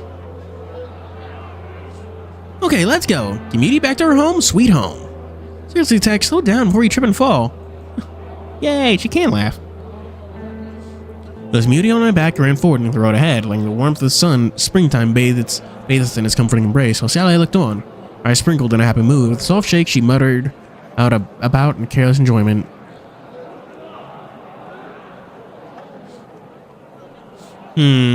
Like what good cards? Yeah, Yu-Gi-Oh! Bridge is very popular. Hello, hello, Law. We're talking about Yu-Gi-Oh! When we stayed together, the more we felt we had an aura of happy family, though we know well this is all but an illusion. Eh? You two disappeared for a minute, too, and suddenly you two got a kid already? Hey, well, don't pop out of nowhere, please! What are you calling popping out of nowhere? You're the ones who ran right by my stand. Speaking of which, what one blows you back here this time? Midst of our tomfoolery and running amok, we managed to run right back to the candy art stand in Burley, and treasured teasing and gesturing with Boss's jolly laugh. He seems nice. We like him. I think that's why your youthful looks. It's already had a kid as old as her. That's Boss. In fact, she is. Little brother, I'm merely jesting. No, she couldn't be yours, since she's clearly even your species. Any of your species are a hybrid. Besides, young girl who come to you looks somewhat like 16, 18, not anyway. Why she can bear a child of her size? I just made a joke, Boss. I see. Seriously, jokes aside, the kid on your back. Why does she give familiar to me? Come on here, let's old man give a glance. Yeah, boss, do you know her? Yeah, no wonder she looked so familiar to me. It's this little girl that came to my stand to buy candy art. Why is she with you two? Wait, what? Wait, is it? She got kinda... Hey, no, boss, we didn't do such a thing. Is it? You better have a good explanation. He said with a raised brow and a powerful tone. Leave the explanation to me. Avoid misunderstanding. Good. Sally can talk well. Knowing Texas luck, he probably gets into jail for kidnapping.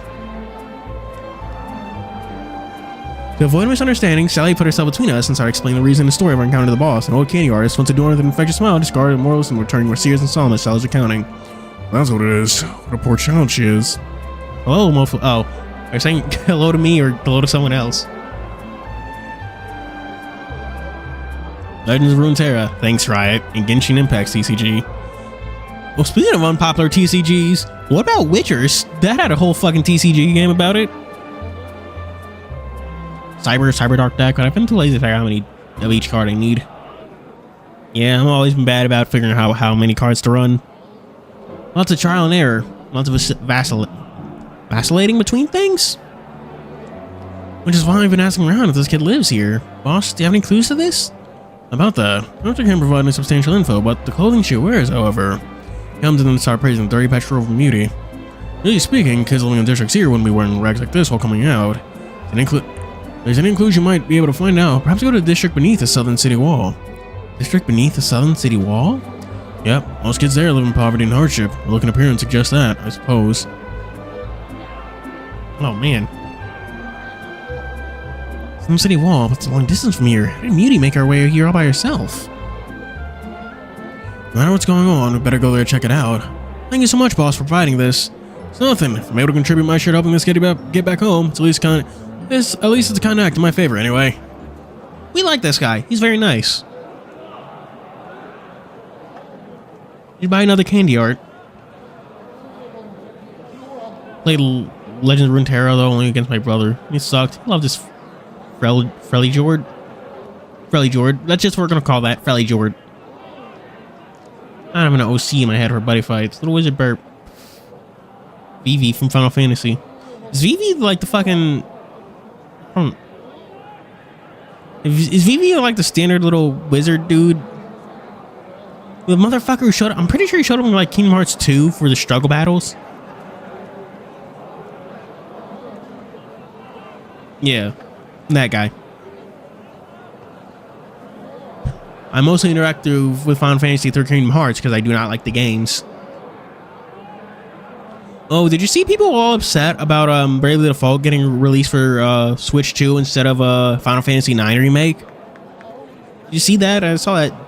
It's getting posted around on Twitter. With the hours coming late, we decided not to linger any longer and start making our way to the place the boss mentioned with haste.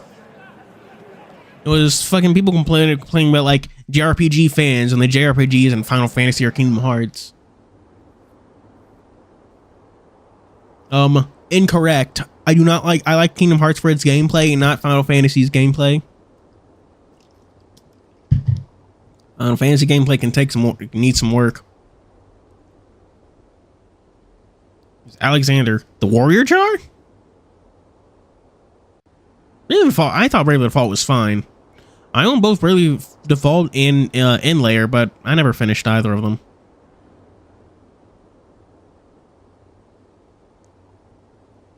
I also own Octopath Traveler, but honestly, not really too into the whole, fucking bravery system where you spend those extra points to get extra turns.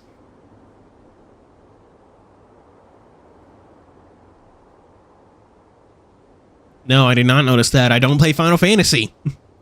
How would I know what the weapon classes are in that game? To me, they're just, anime tools. Anime weapons.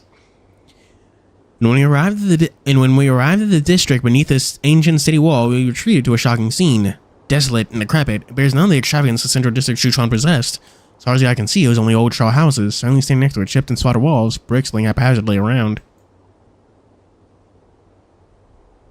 Lore, okay. Yeah. I suppose it was not doing as well as they hoped and cut their losses.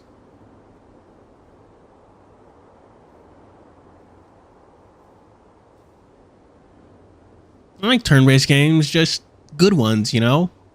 Why would I play Final Fantasy?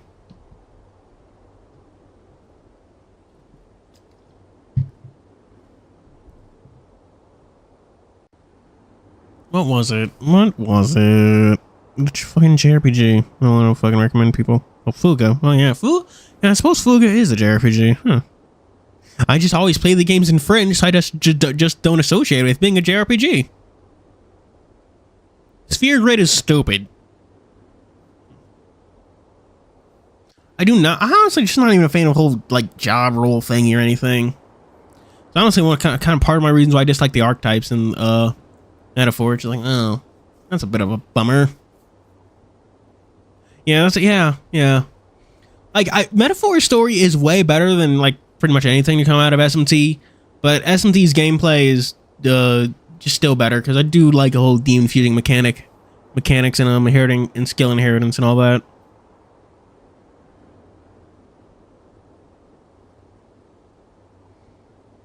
Ugh. Man. And it's here where they're the old and widowed lived in the forgotten corner of the bustling city, their clothing simple and plain, no trace of elegance seen in sight.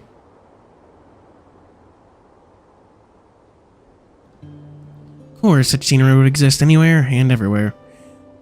And I've even failed to notice this place while riding in on the carriage.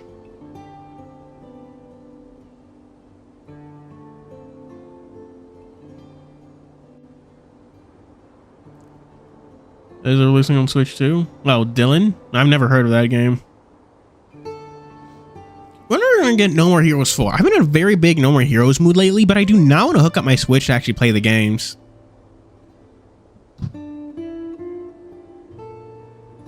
Even if I noticed this place on the carriage ride. Sally and I walked within the near empty street, looking at our side of the tattering. We do need to get back to this because I do want to finish this. Some hung out decors on theme of the Spring Festival, while others tried to make do with simple yet but pretty ornaments. At least from the looks of it, despite all the hardship of life, the people here still celebrate the gathering festival in their own merry little way. Cute. Yeah, despite the tiring life, everyone here is working hard to live and thrive. Ah. It was then that Muty started to look around the shining familiar and point out the small streets, mumbling out with her shaky voice. You okay?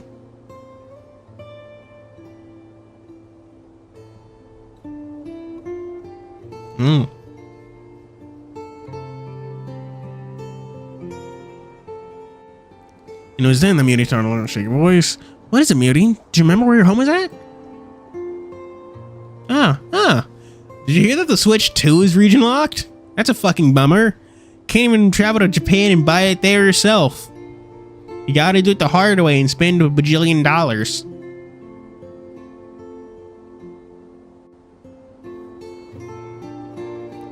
Looks like it's that way. Let's go, Sally. Made our way towards the direction that Muty pointed at. Passing through a narrow alleyway, we arrived at the broken down house. Its walls so chipped that the stuffing was almost all blown away. The doors and windows showing signs of desperate repair found at the side of this place. Yeah. Muty, are you sure this is where you live? Tex, you can wait here with Muty for a bit. I'm just gonna knock on the door. Be careful. If Tex knocked on the door with his fucking oddly strong monster strength, he'd probably just fucking bust the entire thing down. Just like the Hulk. He's like the Hulk. He's like you know, they describe Broly as having a like Ozaru strength, but without transforming. That's like him. He's got Ozaru strength, but no transformation. When full moon happens, he turns into a werewolf. Puppy. Whatever the hell he is. Physical copies were region locked. Bummer.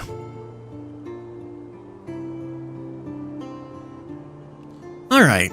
You know, I actually think my copies of like the physical copy I have of No More Heroes 1 and 2 are slightly region locked or something. Sally walked right up to the door and softly gave it a rap, yet no one replied inside. Assistant tried again and again, yet still no answer coming from inside. Is no one home, I presume? Or isn't this house? Or it isn't this house and came to the wrong place? Maybe. Why is someone here again, eh? Wait, who the hell are you two? Why'd you bring this disease back here again? Oh. That's not good. As they're about to make her way out, Owen just happens to walk by. Seeing me girl on my back, she blanched and paled, dropping her basket in her hand, letting fruits roll out in a moment of shock. Oh. Maybe, do you know this lady here? Girl nods in confirmation. Greetings, madam. May I ask whether you know Muty here? Called her what? Muty? No, that's not her name at all. That girl was called Xiao Yu. Li Xiao Yu. And madam, do you know where Xiao Yu's family went? And what you just said, bring, still she was taken away. What do you mean by that? Oh, my. Don't let her get close. Don't you not understand? She's this district's most infamous disease girl. And get her away. Out. You two might not be afraid of her, but I am. Afraid she'll infect my children. How can you say such a thing? An unpleasant feeling surging in my head, directed against the aghast behavior the woman showed. However, I still tried to avoid any confrontation. Moving away from this woman, keeping a distance between us in respect of her words. Man, people are really nice. Tex is not like fighting. Because he could fuck y'all up.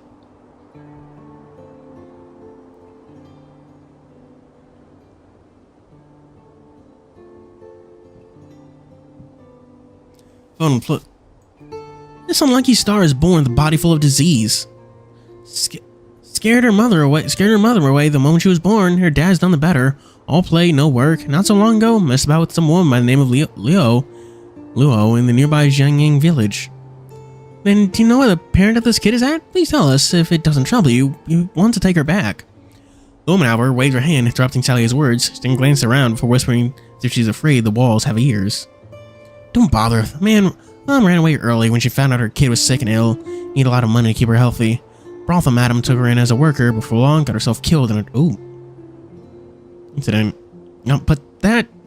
Like I said, this little brat is nothing but an unlucky star. Anyone associated with her gets cursed.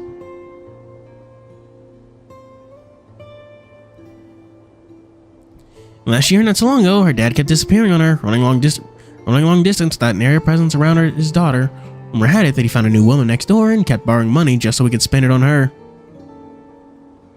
Not only that, he came back once covered in wounds and blood, shaking and limping. Had a guess, borrowed money from the Go family's people. Got punished for it, not returning the money in time. Damn. Oh, this girl has had a fucking rough life. And everyone around her is so fucking mean. Christ.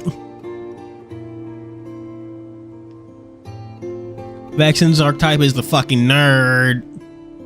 The Malgang. Hearing her words, she filled with reasoning. What the fuck? What beeping phone? Who's sending me notifs?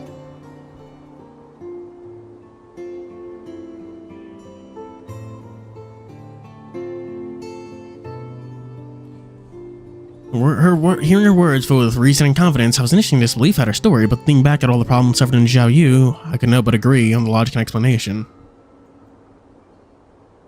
How can this be? Xiao Yu, settled down. Your big bro and sis talking with the auntie here. But she got more emotional as the woman's words were like poison, dripping in her ears. What's wrong with Xiao Yu? She looks so upset. Alright, we'll ask one more question, please. Please, tell us where Xiao Yu's father went. No matter how responsible you might be from your words, I'd like to take Xiao Yu back to him.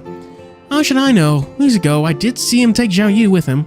I was thinking, did that deadbeat finally know it's time to run, just so he can escape his debts? And here it is, the truth laid bare. I imagine youngster picked her up by the roadside, huh? Youngsters picked her up by the roadside.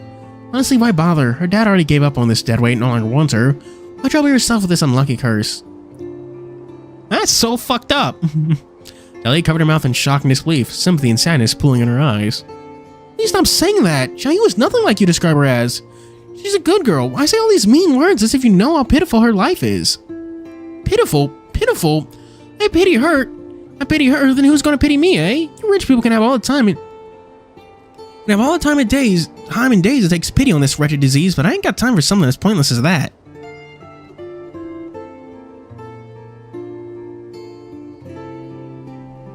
People are so fucking mean. The old woman quickly packed up her dropped fruits and basket with a disgusted look back at us, started making her way out of the small alleyway. But I want to find the deadbeat for this unlucky star, then I go to find that Lu woman in Jiangning village. That's all I can provide. Thank you. We will. It's getting late anyway right now, and I'd imagine it'll be dark outside by the time you get there. If I were you, go tomorrow morning. With a swish, she left the three of us behind, leaving Sally in our silent sorrow, me with an angry indignance, and Xiao Yu upset, unsatisfied by our exchange. Xiao Yu, so her real name is Xiao Yu. To think how tragic your life is. All things that bastard dad of hers, think he's so damn irresponsible and careless. Gambling debts and leaving a child behind, that's fucked up. Whoa, Angela Flux. We're, honestly, I'm not sure what you're talking about. Kingdom Hearts, I guess. I remember Game Champ doing like a deckless challenge run of of the fucking Chain of Memories. It's a really good video. You should watch her stuff.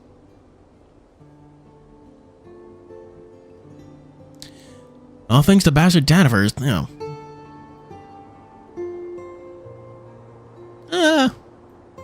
Text, calm down. My instinct told me this isn't a matter as simple as that woman is describing it as. What do you mean? Did you notice? Whether it be you or that woman talking about Jiu's father and anything regarding him in a negative manner, Xiao's attitude was assistant, perhaps against, with how you described him as. Now you mention it, I do notice that. Boop. Xiao Yu, do you like your dad? Hearing Sally's words, Xiao Yu nodded vigorously as I looked upon her in shock and surprise. That's strange. How Xiao Yu's father treated her, that shouldn't be. It's because we've only seen one side of the story, the surface. If you will, Tex. It's getting late anyway. Let's take Xiao Yu back with us to the campsite for some rest. Then we take her to that village the woman mentioned tomorrow, okay? Fine by me. But before leaving, I'd still like to go inside and give a poke around. Investigation and see whether the place can yield any more useful information. Whoa. Detective. He's a detective. He's acting like a detective. Cat, I'm very proud of that pun. You are morally obligated to laugh. As my subscribers, you are obligated to laugh at my jokes. It's in your contract you signed when you hit that big red button.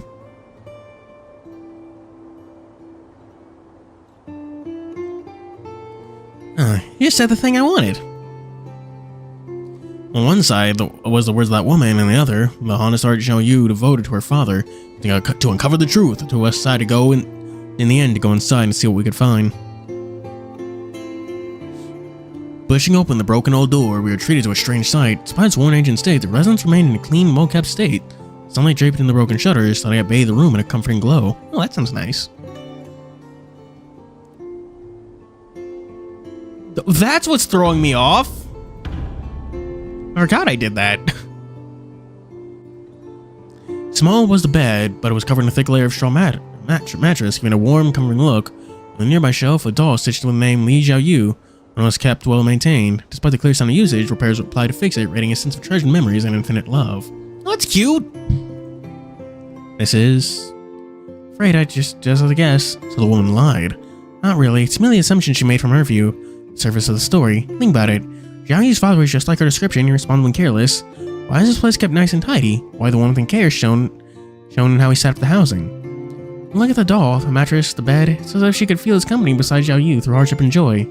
His care for her attached to every object in this house, and what it may be, was filled with traces of love, everything telling us Xiao Yu's father loved her. I imagine Xiao Yu's gonna tie back into Sally's tragic backstory. Chat, what do you think Sally's tragic backstory is? We already know Tex's, we don't know Bayou's. We do know Mojia's.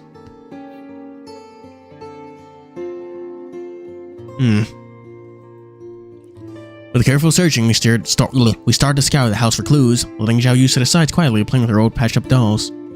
Suddenly, as if remembering something, Xiao Yu jumped up and pointed at the top of the big wardrobe, yelling to get our attention. Turned and looked at where she was pointing at. Xiao Yu, are you trying to tell us that on the shelf inside it is something important? I approached and gently pulled the wardrobe doors open, wave a moldy smell. Oh!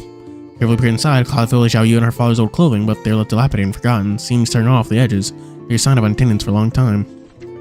Carefully searching above the wardrobe, I found a folded up pile of papers carefully laid in one of the small drawers. Holding it, I discovered it was a list of medical ingredients, prescription filled with words and names of medicinal herbs, each unfamiliar in my eyes, so marked with cross and circles.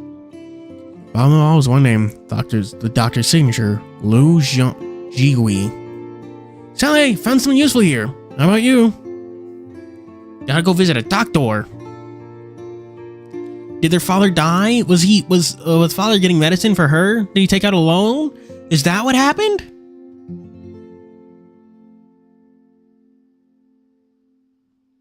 Oh yeah, you did walk into that one, Choron.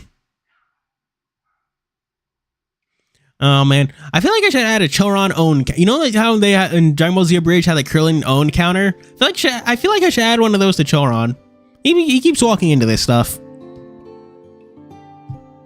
Found my own bit of discovery as well. Ooh. Afterwards, took a seat on the wooden chairs nearby and carefully out the clues we found on the table. What I found here is the loan notes and an IOU. The earliest one dating back to September last year. The one about here is 500 bronze coins, and other than that, each note is all signed by the man of the name of Gyo Wang Fu. Wang Fu, well, the ship's name is Li Yanfu. Li Yanfu, it's not hard to imagine that's the name of Xiao Yu's father then. Yeah, but other than loan notes, the talk records of repayment amount, it's just what? Every loan notes all had one thing in common, high interest rate. From the calculation I just made, totaling all the money from loan notes made all together, the total amount is all paid back, but by Mr. Li, well, there's still a lot of accumulated interest he has yet to pay back.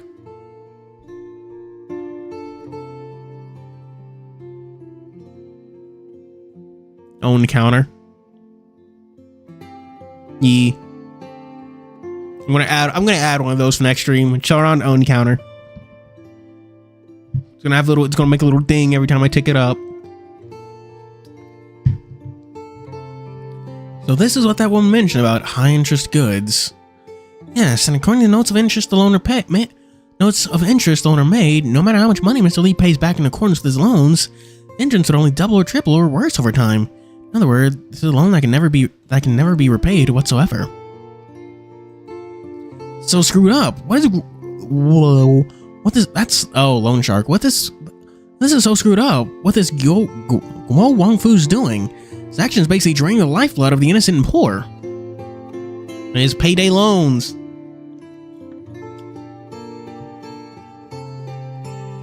In the situation turning to what we're facing today is completely related to the man on the notes. In fact, the kids who met on the street today, I'm afraid are... I'll leave Guo Wang Fu for later, Tex. Tex, did you find anything useful on your side? I found your prescription note and beneath it a signature. Want to take a look? Li Jigui. This be that Luo Jigui. This be that Liao woman the woman mentioned outside, and Lo that Xiao Yu mentioned earlier, even earlier. Looks like we're correct, but it's just a prescription. Ask Chrono when we get back. He might know something. Chrono is a nerd. That nerd wouldn't know everything about medicine. Sounds like a plan. Well, it's nothing else of interest in the house for us to dig out, and you'll be on our way back. Right. That night, we're worried about leaving Xiao Yu all by herself. We decided to take her along back to the campsite, the Archaeological Institute. Ellipses! So I'll get down and treat her to simple prescription medicine with whatever herbs I've got on hand. Should be sleeping soundly right now. Anyway, behind us, the last trail of sense of light. Upon returning to the campsite, the first thing we did was deliver Xiao Yu and the prescription to Chrono's hand. Initially, he cracked a joke about us kidnapping Chad. Upon hearing our story, adopted a serious demeanor and quickly took Xiao Yu away for treatment. Oh, speaking of Transformers, I heard a story that, like, for the Michael Bay movies, creating Devastator literally, like, fried the CGI for Devastator literally fried a few of their computers. Is that true? Transformers nerds and chats, answer me. Your streamer demands answers.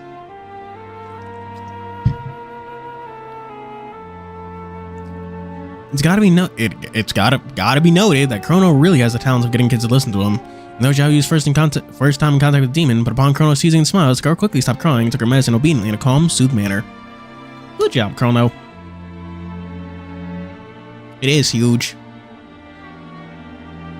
Yeah. And it does have a ton of moving parts. And didn't they have to simulate all that sucking physics? They had to simulate all that sucking, which can't be easy either.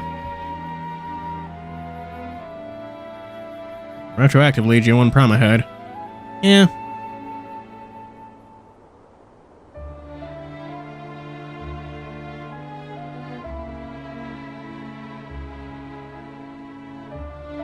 They did break a few computers. Good for them. Good for Devastator. Living up to his name.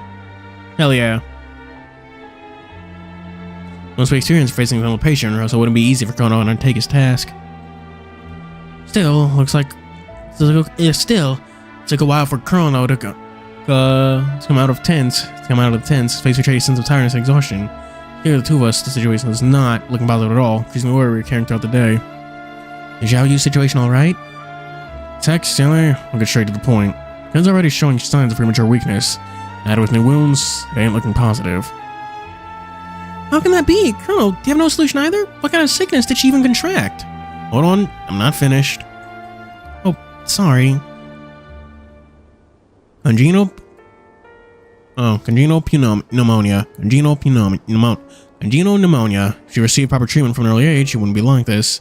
But I can tell it was a late treatment, which is why it worsened, causing damage to her vocal cords. The reason why she can make sound is by being mute. Of course, signs of treatment were clear, like I mentioned. Through medicine for a time period, minimum a year of medical treatment, likely to give her a chance of improvement. But what? Kate probably went through something extremely traumatic very recently, mind you. Signs of imbalance in her liver, gallbladder, spleen, stomach, had long-term nutrition, and then I'm destroyed most of the treatment effect for this 1 year. If you hadn't brought her back today, she would have already been near death. It's the best I can do. No, you've done plenty. Thank you, Chrono. That is hilarious. You know, honestly, I do like fucking Devastator's the Bayverse appearance a lot.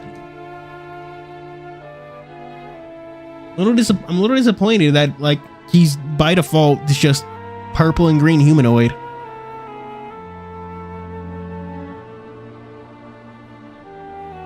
Like let's go with his fucking multicolored monster.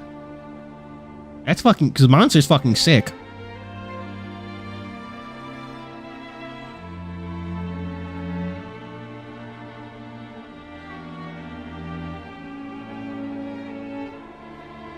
No biggie. With her sickness tormenting her for years, God must have taken pity on her and let the two of you cross paths, the little girl. Anyways, I take it as a kind fate for her. And that brings me back. Tex, about the prescription you gave me. Looking through it, I think I've come up with a speculation. Price the ingredients on here are expensive, especially this 9-bell grass. Merely picking it is a peril. In Yaoxing Hall, it's considered a high-quality herb that can be used unless necessary. However, it is extremely effective against pneumonia, thus the price. But I say, the prescription is done professionally. The amount of intake ingredients and the grams and milligrams are all clearly proficient. Proves the doctor's skills extraordinarily proficient. Oh, damn, to get Chrono's praise is impressive. Dr. Man must know his stuff.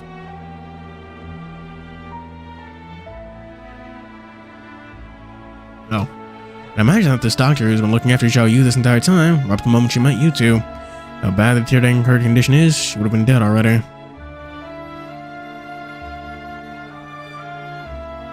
I have no idea who this doctor is either.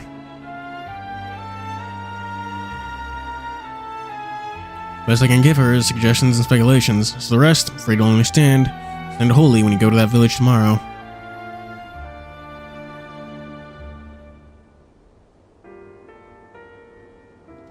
Okay, thanks for this, Chrono.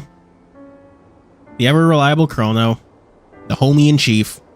Certified real one. Nothing. Like I said, it's nothing at all. Well, for the fact I have plans already, I can't leave prematurely. I'd be seriously interested in coming along, meeting this Dr. Luo myself. Signs to send over the pitch black fabric dress. Over the pitch black fabric dress, the night itself adorned for tonight, lighting the sparkling stars that become the natural lighting that dances upon the Milky Way.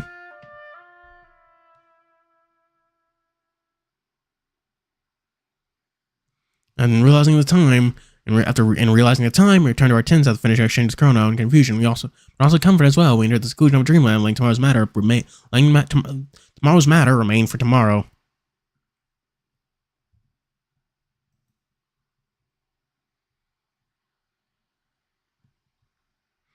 Ellipses. Jianyang Village is a distance away from the city. Because we didn't want to waste any more time, we quickly took the first carriage ride, driving towards that direction early in the morning.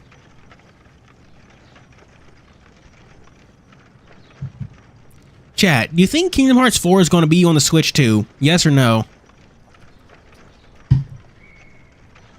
The carriage crossed the mountainous road with clopping echoes of hoofbeats accompanying this tranquil silence. Sally sat next to me, her eyes unmoving in the scenery outside, while Xiao Yu leaned on my other shoulder, quietly sleeping. No, Lamau. All right, but how much do you think? People are saying it's going to cost like $90. What do you think? But is Namaro really going to throw demand 90 smackaroos for the game?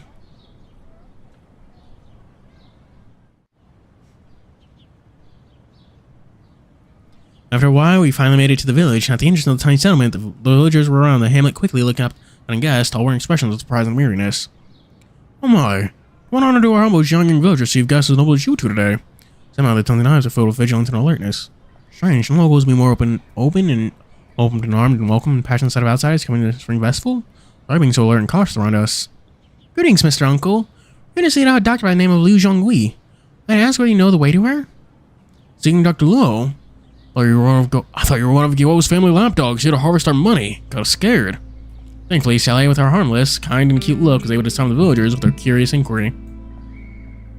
So that's what it is. Sorry, little brother. Seeing the size of muscle in you, I thought you were one of Guo's Wang Fu's lapdogs here to chase us for our debts.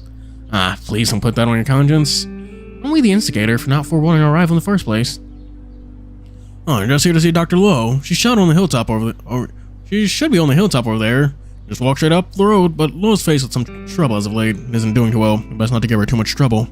Thank you, Uncle. It was right then, an old man walked by the road and seeing three of us, he gasped, pointed at Xiao Yu, shouting, That one there! Isn't that the Lee boy's little daughter? Sir, you know Xiao Yu? The old man said an outburst. Xiao quickly came behind our backs in fright, while the old man non-vigorously before continuing.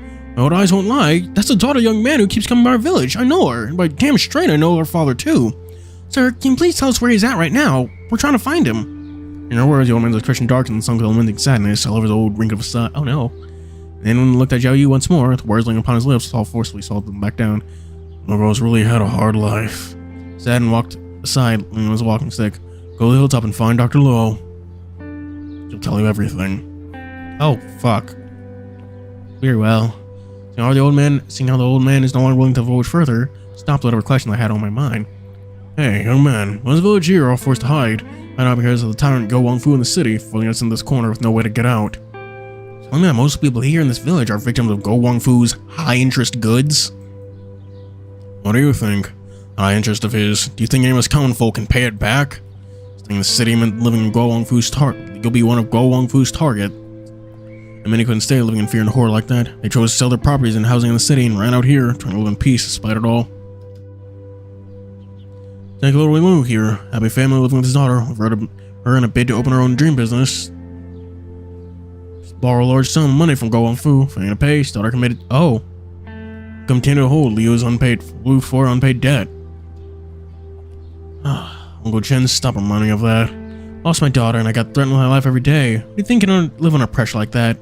It wasn't only Xiao Yu's father who became a victim in this, but so many of you as well. Even elderly people aren't spared.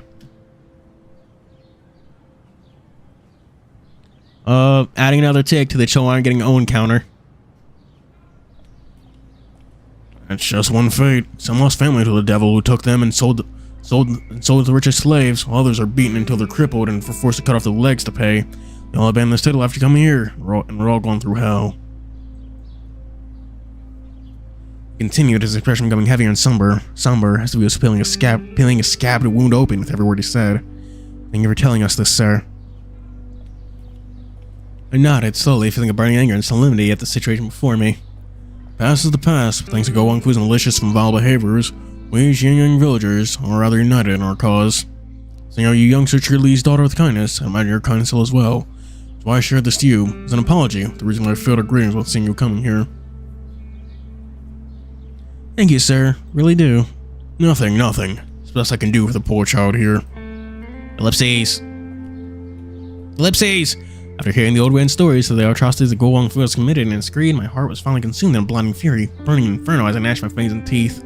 What I was doing, I took a deep breath, trying to calm down. As a gentle touch, suddenly my contact and pause. Looked down and saw Sally walking by my side, gently holding my hand. Her palm, ever so warm and soft, was a sliver of comfort in this world as well. We stared at each other, peering deep into her watery eyes, and sank into the starry sky. Sank into the sky that was encompassing the depths of her pupils. Feeling their power and support, the fury was quickly replaced with a sense of calm peace in my heart. Go Wang Fu is evil and irredeemable. No faces come up until one day. A little faith in God or whatever higher powers out there. Yeah, sure. I trust that, but first, let's go to Dr. Liu. Well, or however you say that.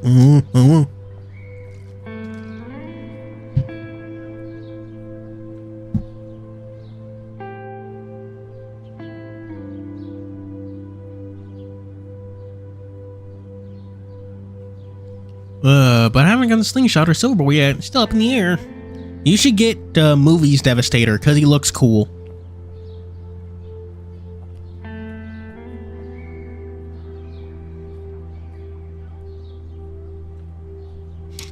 You see?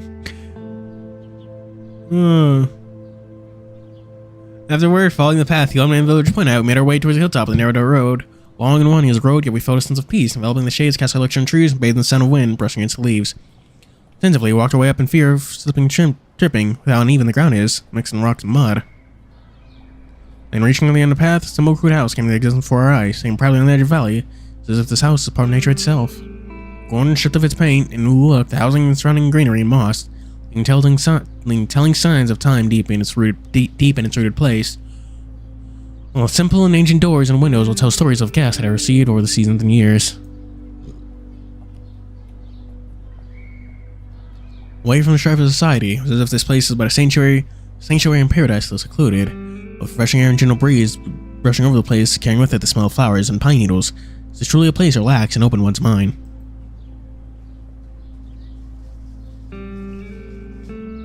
Chat, I forgot where I had fruit snacks. Okay, looking up. Bay vs. Devastator. $1,099? What the fuck? Oh my god. What the shit? 1,090. What? Oh, that's hilarious.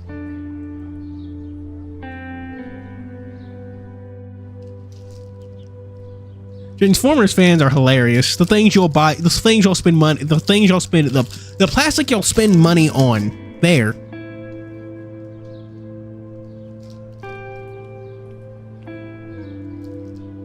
Beans, sausage. Okay, so it is true that, like, British people eat beans for breakfast. That's very weird. Never been a fan of baked beans myself. Ow. I bumped my elbow.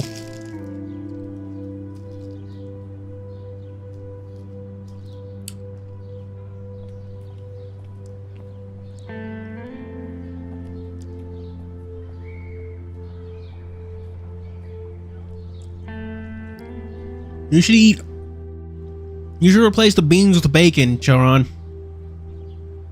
Or some other kind of vegetable or leafy green. Chat, what's a good breakfast vegetable? He needs to get some fiber in his diet.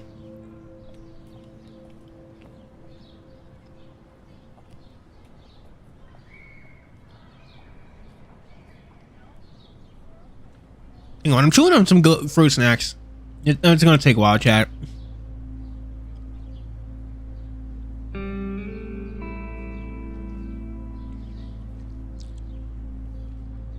I should make a breakfast sandwich.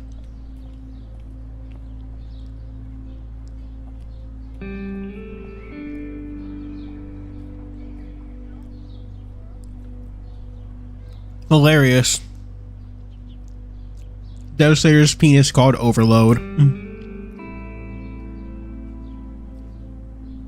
You think that pun was intentional? Maybe I'm trying to see if it's like a good Hasbro to let slide.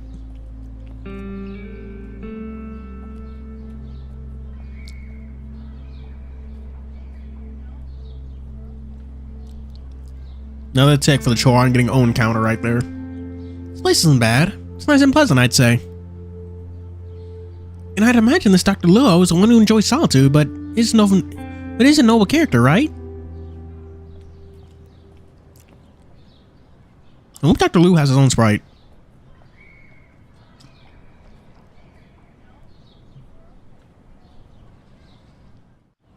We approached the house and knocked against the heavy door. A minute later, we heard lazy footsteps pacing inside before the door would slowly open for us.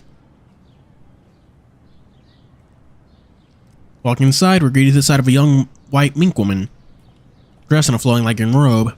Her sleeves gently trailed off the ground, bringing a look of tiredness and boredom in her eyes, and when lighting cast upon her features, her pear blossom white fur shined with purity and grace. Oh. You are... Yes, whether you're Dr. Liu. She's pretty. Yes, that's me, alright. So is it you two? No. So is it you two? No. You three's purpose here is for diagnosis.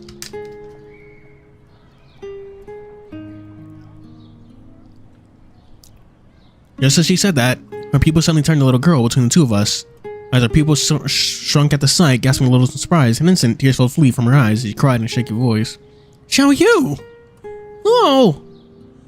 With large bounds, Xiao Yu ran to Dr. Liu's arms. The woman quickly crouched down and embraced the young girl in a warm, enveloping hug. Then they stroked Xiao Yu's hair, letting tears drip freely in tearful reunion. Eh? What's going on?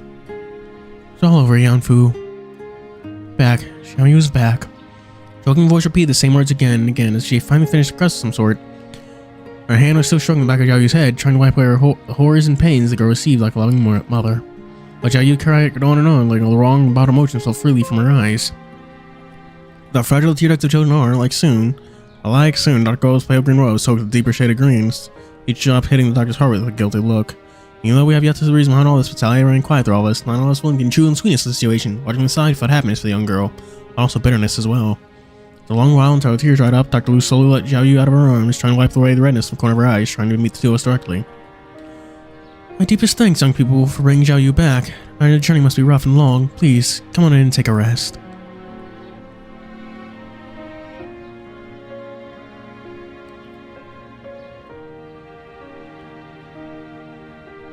Lol. Your deck got nerfed.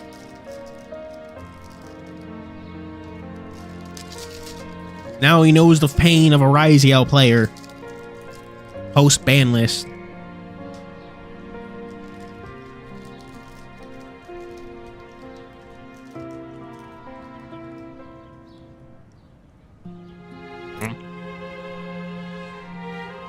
Yet I felt her vision piercing through me as she talked, looking out there into the clean, empty sky, as if she was recalling something before she lowered her head, turning her focus on us, gratitude shining in her eyes.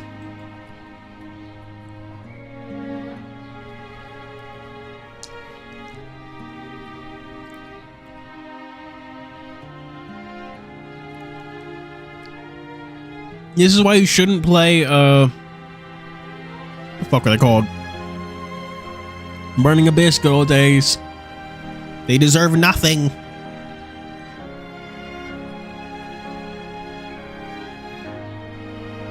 Dr. Liu, can we ask what's the story between you and Xiao Yu?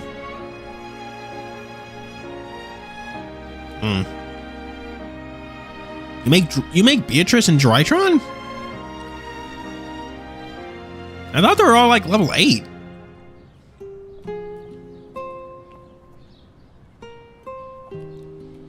I know there are many questions you'd like to ask, whether about Xiao Yu or father.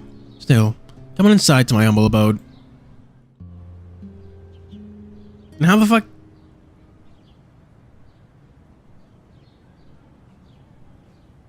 All of one. Okay.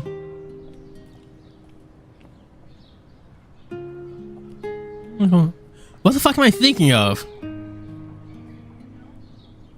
Definitely thinking of some. I'm definitely thinking of another deck because I like. Don't they fucking? Isn't like one of their main plays to turbo out that fucking like that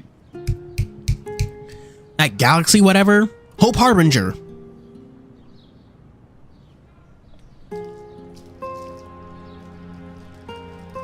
Definitely thinking of some other deck then, because some other like fucking robot dragon deck that makes turbo. Maybe. They're all blue. Drytrons and Galaxies are all like blue and white anyway. I'm discriminating against them. They all look the same to me. They all look like blue eyes to me. Not care for your off-brand blue eyes. Your name, yeah, you're not in your name brand. Your store brand blue eyes. Okay, but when's the last time a Galaxy Eyes deck has actually made Hope Harbinger? I've seen Hope Harbinger using basically any other deck that turbos out rank 8s. I didn't rank 8s, level 8s too. Fuck, I even... Oh. I honestly, you know what's weird? I haven't faced a single Tachyon player, well, what's his face, on the ladder. I've only seen like Galaxy Eyes in events and never on the ladder. Which is weird, because I see some fucking random bullshit sometimes. I once came across someone playing, like Dangers. Not Danger Dark Worlds, just pure Dangers. I was like, what the fuck is this? I appreciate it though, it was fun. Entering inside, the interior shared the aesthetic of the outside, simple and plain. A wooden table placed in the middle of the room. On top of it laid an ancient textbook and pestle. Its edge still covered with smashed bits of herbs and medicines. On the bookshelf in the corner were pots of herbs and vases, all tools used in medicine brewing. On the corner of the housing is a straw hassock with a wooden walking stick laid gently on top. Tools for walking and resting suggests the doctor's interest in her life. There. And outside the window is a lush forest, trees starving to seclude a world, radiating with silence and peace. Bring also 2 cups of freshly brewed teas, Dr. Liu turned the cupboard of hers and pulled out a rather brand new maharonga? What the hell?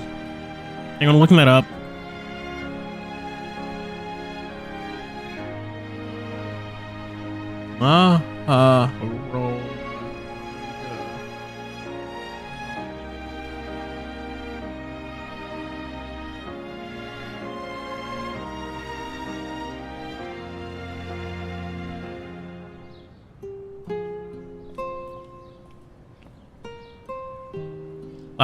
Google's giving me nothing.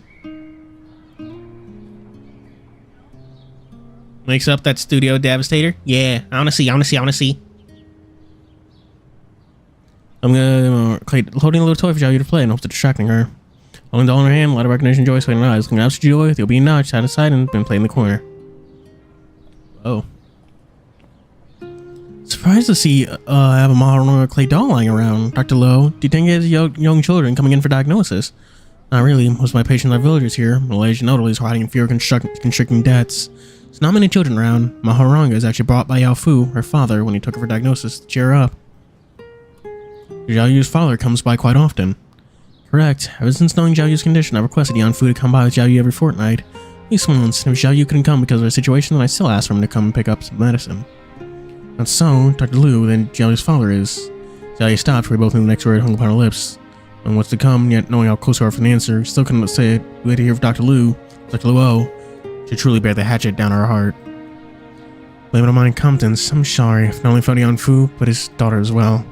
She said, her head bowing slightly, with a downcast look, her eyes clasped tightly together, her restrained and repeating again in a mumbling voice. Her expression betrayed a look of deep pain and self-blame, all pouring out from her posture.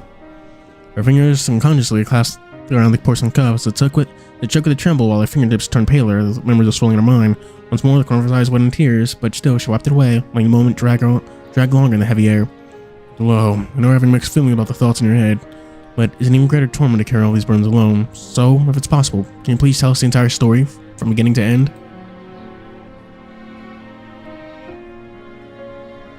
Figure only has 10. No wonder Devastator is so expensive. You have to buy 10 figures just to make the damn guy.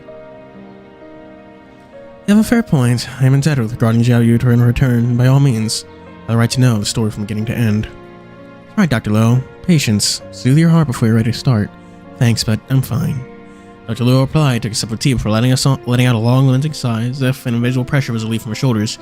Finally looked at us with a slightly more relaxed expression. Everything began in July last year, during a rain. Oh, ellipses. Give me a sec, Chad. I gotta go pee. Discuss your plans to pay for that Devastator figure. Are you gonna donate plasma? Sell your firstborn? Take out a loan with Yao Yangfu or whatever his name was? Discuss.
Chad, I should have also refilled my sippy juice.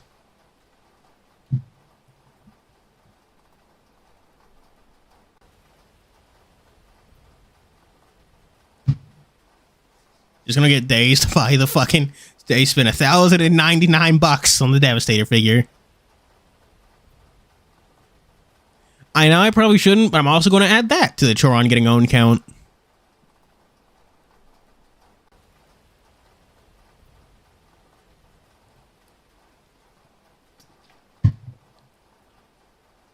Remember that day so clearly.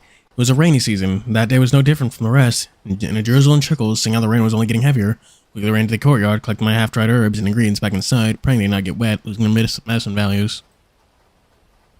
Oh, that's what her day looked like. As I carried the basin full of herbs inside, a wild-looking man suddenly ran into my courtyard. His tousled-haired, old one tattered shirt with how clumped and messy his fur had been was clear he'd been running in the rain for quite some time. Seeing this painting and sudden presence, I paused and looked at him curiously. Medicine shop is closed today, but if you need to buy medicine, come tomorrow. Sorry, I was borrowing your house's eaves as a shelter for the rain, nothing more. I was all coming for shelter then.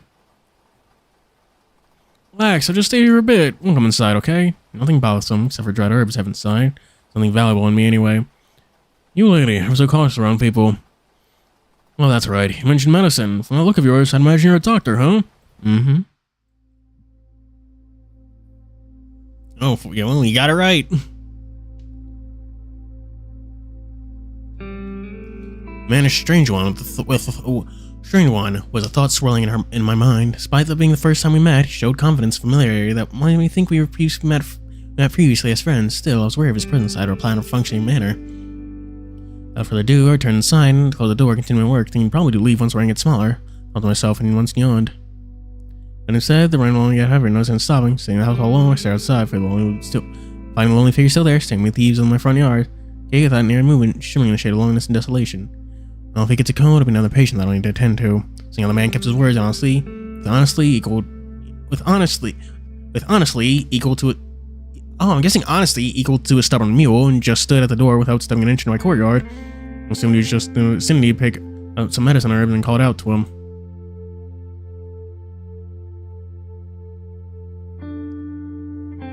Burb. Chad, do you ever read what are they called? I feel like it begins with an A. Like abbreviations as like one solid word.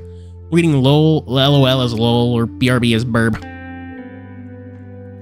Hey, the one over there. The rain is getting a little too heavy. I may come inside for shelter instead. Perhaps it's my pity for my doctor's heart that may call out to him in sympathy. It's fine, I'll just stay here. No longer ado. Besides, rain's been going on for a while. It'll surely end soon. Girls around like this won't stop anytime soon. Just stop playing strong and come inside. Sorry, but I promise I won't touch anything. Promise of mouth cannot be trusted easily, so I gave him no kind of attitude in his words. Stop making these kind of useless promises. Just make sure you don't get a cold. That's all. He raised his hand at my response, looking at me with new focus. His eyes betrayed a stand of surprising gratitude. Nodding, followed me inside. Pulled out a clean towel for him. I took it, wiping the rainwater from his face. Then prepared a cup of hot tea, putting my hand to a chair, and took him a seat without a beating nod, and clasping the comforting tea as a source of comfort. It's a little embarrassing to be using your utensils while in a stranger's house. Nothing to get embarrassed about. You're not the first one to take shelter in my house. I'm just reluctant as you to leave you soaked in the rain, aided on my impulsive compassion. The towel is used by patients anyway, so no need for me to be too tentative. Take a rest here. Once the rain gets smaller, you're free to let yourself out.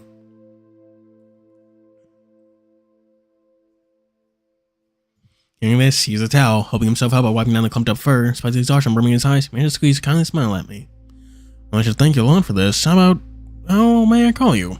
Not that. How may I call you? My name's Lu Zhang... Oh, wow, we can't even display those. Lu Jigui. Just call me Dr. Liu. Well, what about you? I'm Lu Yanfu. Li Yanfu. Yuan is in distance, Yanfang. Fu is in hurry towards. Not a local village, are you? I was just passing by. Saw it was a good weather in the morning. Thought it was nothing much of potential trouble. Only doused by rain halfway up the mountain, and thus came to take this place to shelter. Oh. But after the exchange, remained throughout the rest of the night. I looked at the tea and the cups. Perhaps you can tell from a nonchalant look that I'm still wary of him. So I gave him personal space and said, looking outside, listening to the rain hammering against the roof, that the tea turned cold. He promised to remain sitting in the living room for most of the night, not touching anything or doing anything. My surprise, but knowing that the night is Laid, prepared him straw bedding for him to rest on before departing for my sleep. Next morning, sun woke me up from my slumber, opened my eyes, pushed apart my curtain, looked outside, where the rain had stopped, the misty environment behind, both mysterious and thick in its wake. Waiting in the door, feeling stupid and dazed in my head, I found Xiao standing outside, wringing his vest of the last bit of water, ready to leave. Going already? Without saying goodbye? Sorry about that. I was thinking you were sleeping so well and sound, they would find it cool to wake up from your courtesy. Well, it's better to let you sleep. Well, you woke me up with your noisy ruckus. Is that so? Well, that reminds me. Don't worry about anything and touch a single thing in your house. Swear upon my name. If you're still worried, you can check. And if lied, permanent guards for arrest. His bumbling self, both honest and naive, would give a slight chuckle internally. Thought to myself, does such an honest man exist in this world? No one person would announce their host and mind them about it. Had they stolen anything from them? But still, I turned and checked, found the living room exactly how I left it last night. Cool tea, dry straw bedding, an extinguished candle, right exactly how it is. It's barely morning, it looks barely gone. Why did they used to leave? Not gonna lie, daughter back home waiting for me, she's not doing well. Made to stay here an entire night, I'm kind of worried how she's doing. She got a cold because of it, so I'm gonna go back quickly and take care of my sweetheart. You have a daughter? An adorable child, but full of all kinds of sickness. Worse being this lung condition called pneumonia or something, got her throat all messed up and mute. It's only getting worse, so I came out here, picking medicine for her. Oh, so that's why. You better head back. Careful on the mountain road. It's slippery after the rain. Sure, thanks for providing shelter last night. I'll make sure to make up this kindness to you, Doctor. Stood silently in its doorway, seeing his figure before slowly fading into fog, becoming one in the hazy mist. As I departed, I returned inside, preparing to set out for the day, then accidentally found a parchment on the ground. Upon opening it, found it was a list of ingredients for prescription. Prescription? Is this the man's prescription? How do you forget it here? Closer look. Why is the prescription filled with basic medication for children's asthma and coughs? Is doctor's condition as bad as he described it as? The prescription isn't going to do anything for her. Thinking I might be able to catch up to him in time around his side, but unfortunately, because of his haste, I couldn't find any shadow of him in the thick fog. What a bumbling oaf, since I have no idea where he lives. Oh well, I'll come back. Just have to return to him next time. See, I think that's how I encountered Xiao Yu's father. And like I guess, Xiao Yu's father really is a responsible man. But doesn't Xiao Yu have pneumonia? Why is his early prescription medicines against asthma and coughs? The practice of doctors in the city, since children with asthma is merely cover for themselves, how does it mean to hook them into paying them more money and let the recovery process go as slow as possible and continue the guise? But isn't that just daylight robbery? Alright, what happened afterward? Did Mr. Lee come back as for the promise? For the prescription? Yeah. Long after that, he did, indeed, come back. Yo, Doctor, sorry for the intrusion, but did I forget something here last time? Seeing the burning panic catching his face, I could not but see it, leaving him with a confounded expression. Dr. Liu, what are you laughing about? I'm laughing at how you can have such scatterbrain. How you can be such a scatterbrain oaf to not, in the first instance, know that's something important here. Saying that, I handed the approved prescription, started explaining all the illogical ingredients I've corrected in the prior prescription. Also, mister, try to ask for a more reliable hospital. Try to ask for a more reliable hospital when you're asking for a prescription diagnosis, okay? If I want to start picking medicine herbs again today, make sure you follow the recipe on here to pick. No need to follow the old one. Dr. Liu, you're saying that I'm lied to by that guy? Damn it, I should have known that bastard had no good intention at all. All cheap, no good. In a sudden outburst, I realized I had no choice but to go to a smaller medical house due to lack of money. While it looked cheap with the prescription given, it was all in the guise of a long term to suck the blood of customers' wealth and limited funds. Just like a giant leech latching onto the leg, one bite wouldn't matter in the short term, while the more it sucks, the more it takes, the daisier you become, so you realize it's bloated with your blood, and by then, no matter how much you salt you spray to kill it, only one's hurting is yourself. Don't come to a conclusion by hearing wind is rain and one is one, as some would say. After all, seeking doctors for diagnosis is the best done by seeking multiple sources for the best result. Li Yanfu only slammed his fist against the wall, gritting his teeth as he replied, God damn, I spent months worth of saving on this and borrowed a fair sum of money as well. It must be. Seeing your outburst, I felt a twinge of pity in my heart, and it all wept away in sudden alert when I heard him mention borrow. Did you just say something about borrowing money? Who lent this to you? Could it be? Man, my name of Guo. My daughter was on the verge of death back then. I desperately needed money to see a doctor. The ration that came to me, saying he could provide what I needed to solve my crisis. Instantly, the bundle of herbs in my hand crumbled into a ball. How is it him again? Guo Wangfu is known for his infamous high-interest goods. Have you gone mad?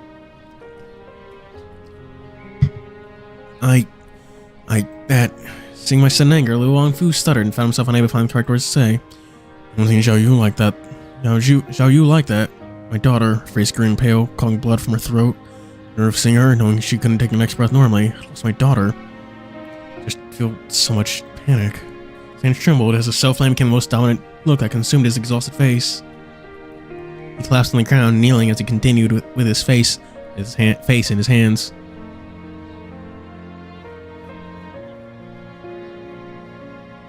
She's the only daughter I have. I can't bear seeing her suffer. The only thing in my head is that money I can earn, but Xiao Yu's life is irreplaceable. So a little borrowing will be fine. I didn't keep her mother around back then, and now I can't bear the reality that I could lose my little girl. In his breakdown, I swallowed all the breathing all berating and reprimand and back down my mouth. Looking at the crumpled herbs in my hand, I whispered, "How about this? Bring your daughter over in the next 2 days and let me take a look at her. That's too much trouble for you, Dr. Lo."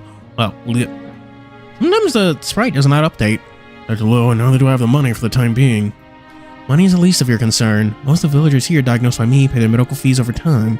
You just have to pay me a portion each week. Focus on your priority of cleaning your debts to Guo Wang Fu as fast as possible. Is that alright with you? Of course. Ellipses. For a second there, I thought that was like a fucking halo above her head. I was like, oh shit, did she die or something?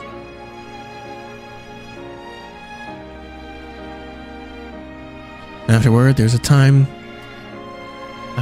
the first time I come to meet Xiao Yu, and it arose, the condition was far worse than I expected. Of course, the Maharanga doll you're curious about was brought back then. You go inside by Xiao Yu playing on the side. Xiao was already plagued with poor physical constitution and malnutrition, and only worsens these symptoms and sickness cultivating inside her, so dosage of medicine needs to be carefully measured and changed. All you do is nurse her back to health, and a slow treatment process and increase the medicine intake whenever her body gets used to it. The prescription you saw in the house is actually the 5th edition I've improved upon.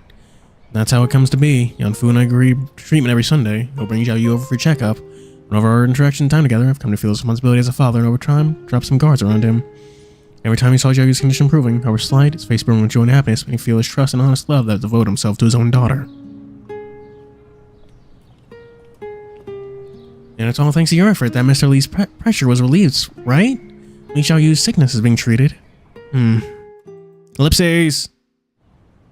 Over time, with each checkup visit, we became familiar with one another, and every time he visits, he'd always bring a small, not so expensive gift for me.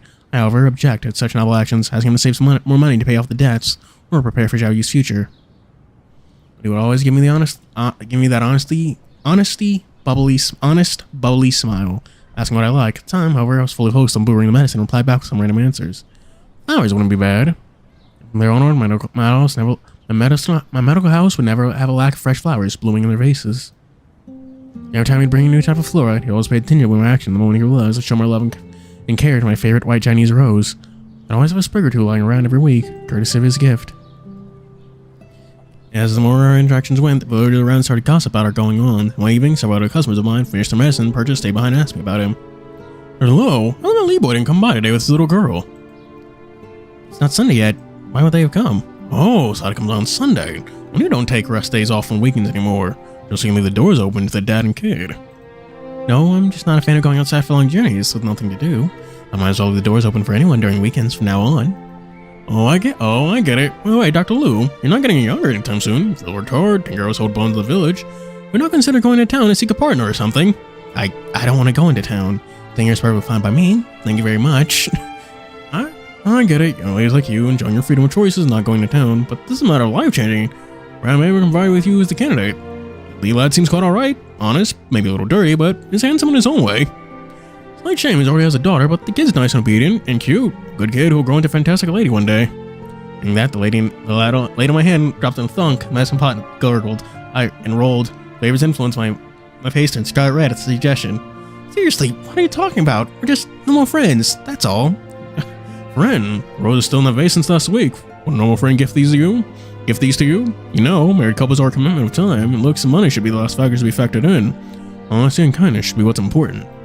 Alright, I get it. Getting a little over my head. Mouth is crossed the time. No more chit-chat. I'll take my leave now, Doctor. Oh.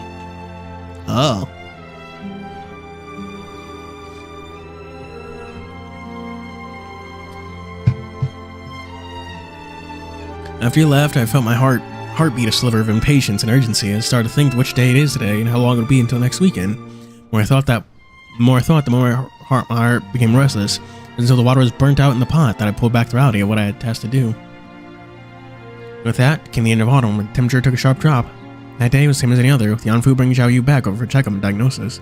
Before, I noticed his vest and clothing were scratched and patchy than before, his limbs worn, damaged, and tears, while seeing his unnoticeable parts of himself wrapped in a thin layer of bandage, bruised green around his eyes. Oh shit, no! No! After setting Xiao Yu down, I came to the courtyard and started questioning him. Li Yuanfu, what was with this injury? Some scrapes he got into at work. Of course, honest people like him are poor at telling lies, and he's no different from them. When he said that, he tried casting his attention elsewhere, his eyes unconsciously avoiding mine. It's clear from a bruise around his corner of his eye that he came from a blunt instrument. Li Yuanfu, speak truth. In the Guo household, send their men after you for trouble. Raised his head, flashed on his eyes, for sure and stress. I watched him twitching at my words. I knew I couldn't hide him from you. Do you think there's something that you can hide from me? Do you really think I have no idea what you're like? Tell me now, what happened? Eventually, from the Yu household last week to pay my debt. And you're successful? In parts, yes, but no in others. Oh my god, we're only halfway? Yo, I need a fucking... Okay, no more talking about whatever bullshit, I guess. I need to hurry up. From his reaction, I knew I had the truth in my grasp, but I wanted to hear him confess it for himself. Did you or did you not? I brought more than enough money to pay my loan debt, but they told me that last month's interest and the withdrawal is paid clean. But there's still this month's interest remained, and it's double the amount of the interest I had built up last month. Pete, this is ridiculous. And your wound is because of that? The only pain expression on his face, I found myself panicking and worried. Yeah, sometimes I think to myself the regret of not coming to know you earlier. Silence and stillness soaked their presence in the air between us, and time froze in one moment with no sound breaking the solemn spell between us. Suddenly, a wind whistled by, last leaf dripping on this branch. I just realized the approaching winter and fall's departure. A little cold. Winter's coming. That was Game of Thrones reference. Girlfriend and Birth by Sleep is completely challenging, and I'm going to hear it a lot. Gather Thunder. Oh. I should play I would say I should play Birth by Sleep, but that was actually my first Kingdom Hearts game I've ever played. Got a fire lit up inside. Got a ginger soup made as well. Come in and have some. Turned ready to go inside, but Yuanfu tittered in balance. Next second, he fell over. I'm gonna catch him in time, realizing what was happening. Yuanfu, what's wrong with you? Sorry, just tired as of late. Reached out and felt his pulse and found. Pulse is strange. What's going on? Times like this should be familiar to me, yet I found myself helpless. I looked out unconsciously, and looked at the unconscious man in my arms, my heart beating slow, dead rhythm, laying a skin on mine as the wind blew all my logic and sense from me. Moments later, when I found myself finally recovering from my stupor, I carried him inside tentatively and let my hand trace upon his wrist, feeling the pulse beneath it, and realized all the stress and overworking I had a sudden drop in temperature, caused him to catch a fever. That night, I carefully prepared him a bowl of medicine soup and started feeding him one spoonful at a time, despite the bone-chilling cold outside. That one moment, my heart was consumed in cold greater than the coldness outside, so I only prayed that the prepared medicine would remedy his health. Xiao Yu, knowing what's going on, didn't cry nor cause trouble, only quietly sitting by my side, watching over Yuanfu with me. Xiao Yu, good girl. Dad is just sleeping, and Auntie here's looking after him. I'll take you back home once he wakes up, fine and healthy. Xiao Yu, do you want to listen to a story? Chat, give me a second, I need to refill my sippy juice. Discuss... I don't know, Kingdom Hearts? That's what you're talking about, right? Discuss Kingdom Hearts. I'm not sure what about it, but discuss it.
I sat there next to the window, telling a wonderful story as she dozed off in the middle of the climax.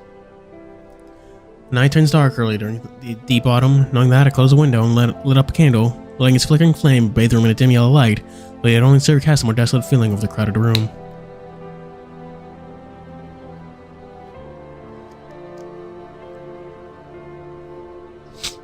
I sat next to the window, keeping my eyes focused on Li Yanfu in bed. Before I could stop myself, my eyelids rebelled and I fell asleep. There in that short brief dream, I found myself walking the bustling street, yet lanterns in the crowd, no sense joining me. Turning, I found Li Yanfu there in the crowd, smiling gently at me, and Xiao Yu next to him, holding his hand. Li. Her eyes dispersed, still realized the presence of a woman next to her. Her face unclear without any notable feature, still I realized deep in myself that the person was his former wife. Dr. Luo? Yeah, perhaps I have my kind of honest feeling in this, a tangible emotion binding myself to him, but I know even better that they're nothing but helpless wishes. As a father or a husband, I have no right to portray his former feelings. Because the depth of feelings is a burden that no one can carry by themselves. Damn. No, he was calling him a slur. He's racist.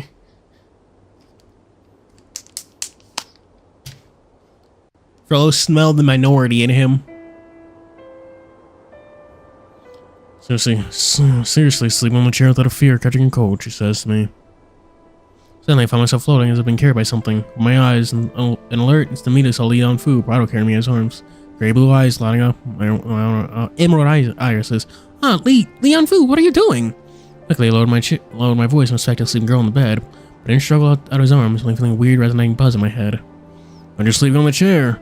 Just there next to the window, no blanket on you. I get a cold at this rate. Afraid of waking up, try to carry her into the bed, but I swear, I didn't take an advantage of you or anything.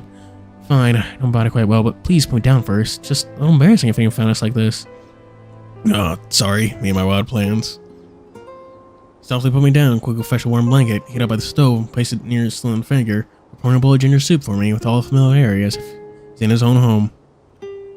That's so fucking cute. Here, take a drink. Thanks. Speaking of which, are you feeling better? Should have been me looking after you, so how come our roles went reversed? With all things to your tender care, my holy doctor, I'm feeling much better than before. Pulled out a stool and sat opposite me, flicking the candle cord with a piece of wax. Letting it straighten out. Instantly, the interior turned a little brighter as the candlelight brought a bright, warm atmosphere into the once cold world, while the white rose, once wilting, brightened in the flick of lightning as if it's in season. Shared the flame while he looked at me. I'm curious since I've asked you, Dr. Liu. Why you, Dr. Liu, would stay in such a tiny village out here? Your medical skills, you'd surely get more aristocrats and wealthy families coming to you for help had you stayed in town. In truth, have you noticed that most of the villagers here are victims driven here by Go Wang Fu after the havoc he visited upon their families? In fact, my family was one of the victims too. Huh? My father had an addiction to gambling, wanted to wager his life in his craze, all to wager some money, thus found Go Wang Fu to borrow a large sum. It was until he couldn't pay his debt back that he finally remembered he had a family behind him.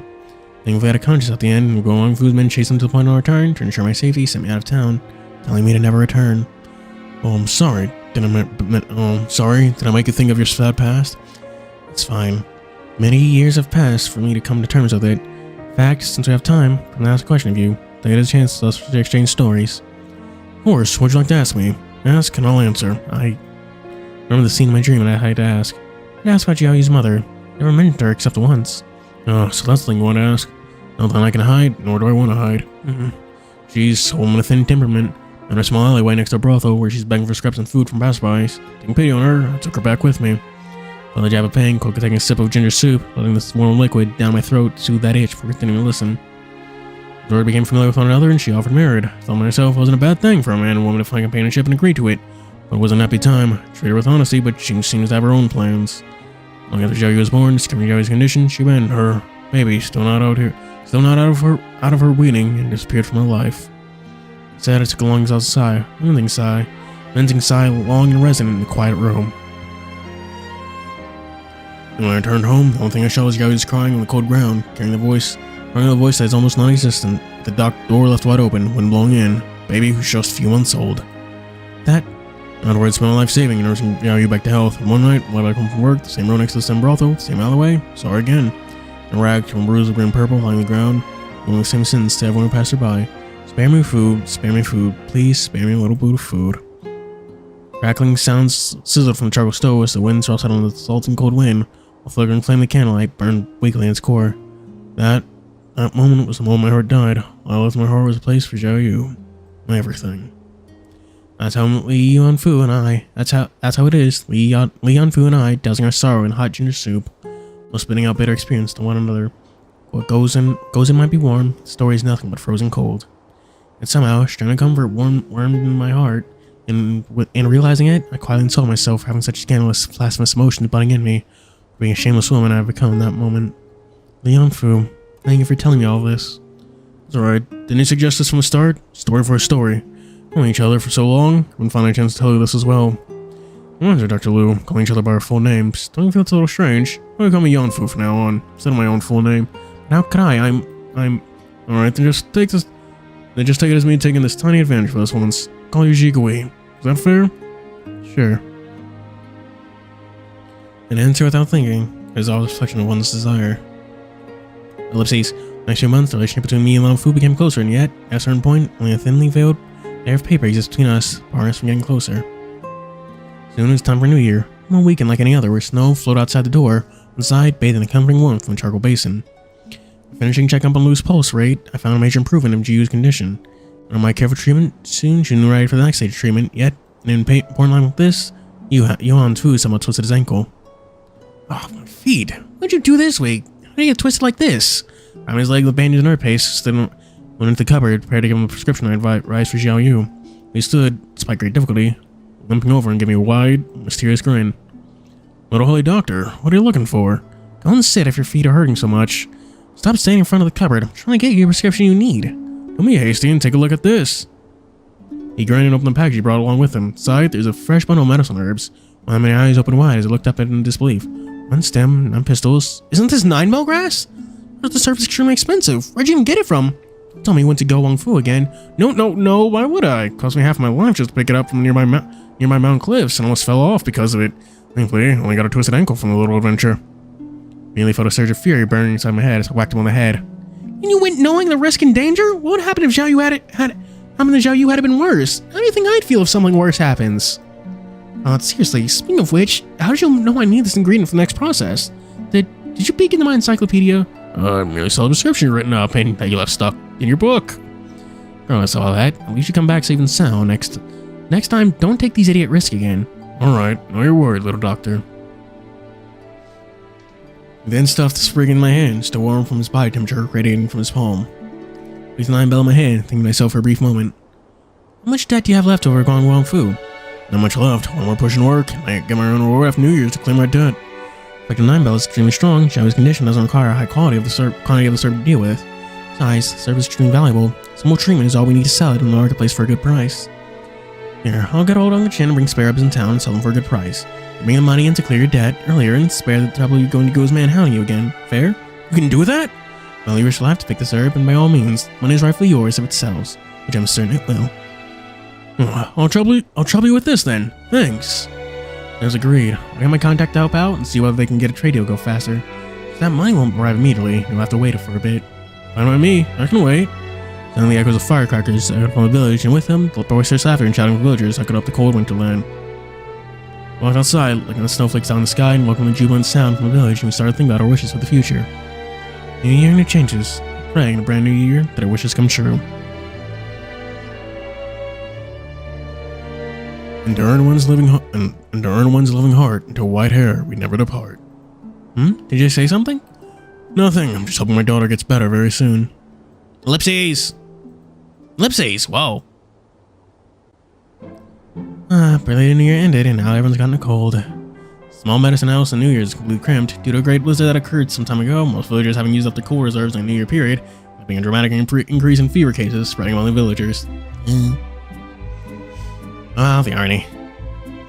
During those days, I've done nothing else except to attend to my patient in my medicine house, repeating my task of brewing new batch of medicines, concoctions for, at times, looking after the patients. At the same time, now that as soon as New Year's is over, I asked old man Chen to bring the 9-bell grass that Yanfu brought to Chuan to see whether he can bargain for a good price in the commercial market. As I heard that we'll be hearing something back today. It happens to be Sunday as well. Thinking of the fact that Yanfu should be coming over to Xiao Yu soon, having his joy on being able to deliver him money as well. It's a comforting notion and news to me too. Ow, Dr. Luo, stop looking outside the window. I was waiting for your brother Lee to come over, but my head, it's burning the furnace. Please come and look for me. Sorry about that. Got a little distracted. Should be appointment soon. They should be here by now, right? Not so much looking after us villagers past few years. Why don't you take a brief break? It's fine. Shouldn't it be my responsibility to get you a lot back in good health anyway? I turned inside, taking pulse of my patients, keeping myself updated on their condition. It was right then, Saikin booming voice holding good chin, tone of excitement bursting the old man, and showing off big, rolling chest right in front of me. Dr. Low, I'm back! What the holy moly herb did you give me this time? This lot in the commercial chamber went crazy about seeing it. Such a small sprig of it. Grand sum of money exchanged. He said he slammed the chest on the table with a resounding bang. We're taking a seat in the corner, crossing his legs. Good doctor. God, doctor, you've really fucked my old bones at the edge. Back and forth so days. Bones ain't gonna work at this rate. There's money here. It's definitely worth the journey. Thanks for your help, Uncle Chan. Pay you for your trouble, surely, but please, take a sip of water before you go. Oh, what's this nonsense about remuneration? We're not in a labor contract or anything. I'm doing this out of my goodwill. Get this chest of money that Lee lad and finish up the business in your little marriage as well. That's all I'm here for. Look at you. What nonsense are you blabbering about this time? No going to Disneyland for you.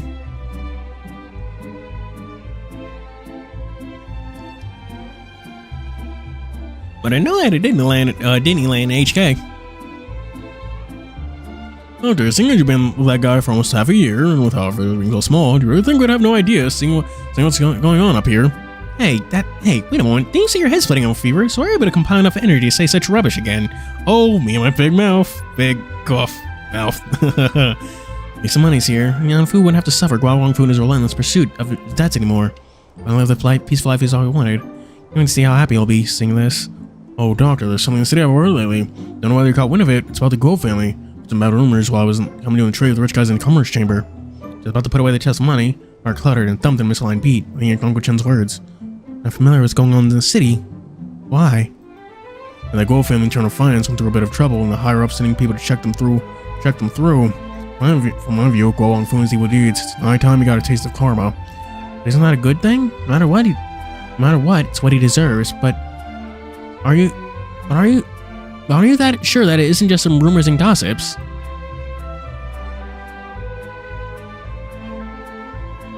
The droid thing. Yeah. Disneyland is very super ultra mega expensive. Disney World. Is it Disneyland or Disney World? What's the difference, chat?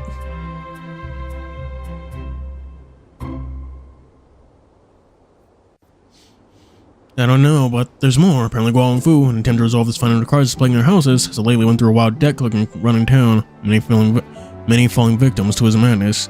It was that moment he said that, the snow had to go and stop began falling again. The sky, once again blue, turned gray and gloomy. So I stared at the chest in my hand, I contracted with panic and worry. By the way, where's the Lee kid live again? In town, from what I've heard. And the frown increased on my brown face. He stopped as if he noticed something. No, it's impossible. There's no way. He just so happens to come late today. That's all. She has the coins in my hand, like a giant block of iron, cold and heavy in my hand. Shook and trembled, brushing its cover again to reassure myself of the possibility. Whoa! Dr. Low! Doctor! Suddenly, a villager ran in the medicine house, stumbling in panic on his face. Tripped and fell, and Doctor each fell on the door hinges when it's entering. It didn't stop him from scrambling and running up towards me. But like, hey, what's the hurry? Little he didn't scurry up out the medical center. You're a big boy and all. Still stumbling like a child. You have no shame in yourself? No, it's not that. I saw. What is it? Tell me slowly. Start. Take a drink if you need. As he got scared by something, whether he stammered and sputtered. The way after he took a quick sip that I was able to say out loud. The way here, I saw Guo Wang Fu, him and his massive number man, trampling in the snowfield. What? Guo Wang Fu? Here? That's not all.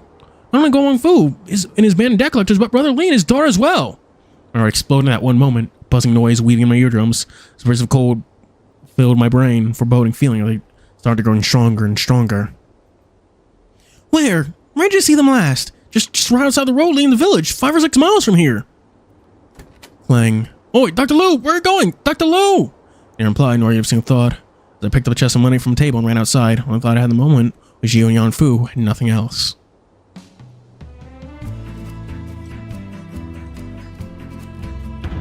I know I've said this before, but the music in this is so nice. Y'all can still hear me good, right?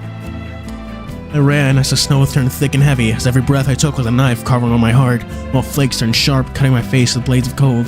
I huffed and puffed, running close to the stable. Madame Zhu, the stable master of the horses, quickly came outside upon seeing me, questions flew to our face. Dr. Luo, what are you doing here on such a cold day? Horse, I mean a horse. Madame Zhu, please, urgent!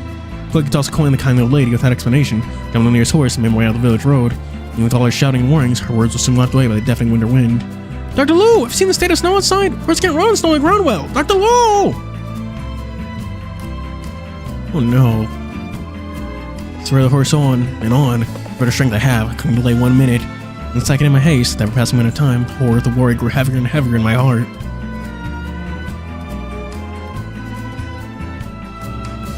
Right, until Living Hero gets translation. Did you know Life Wonders mentioned that like a fucking year ago? Well, over a year ago at this point.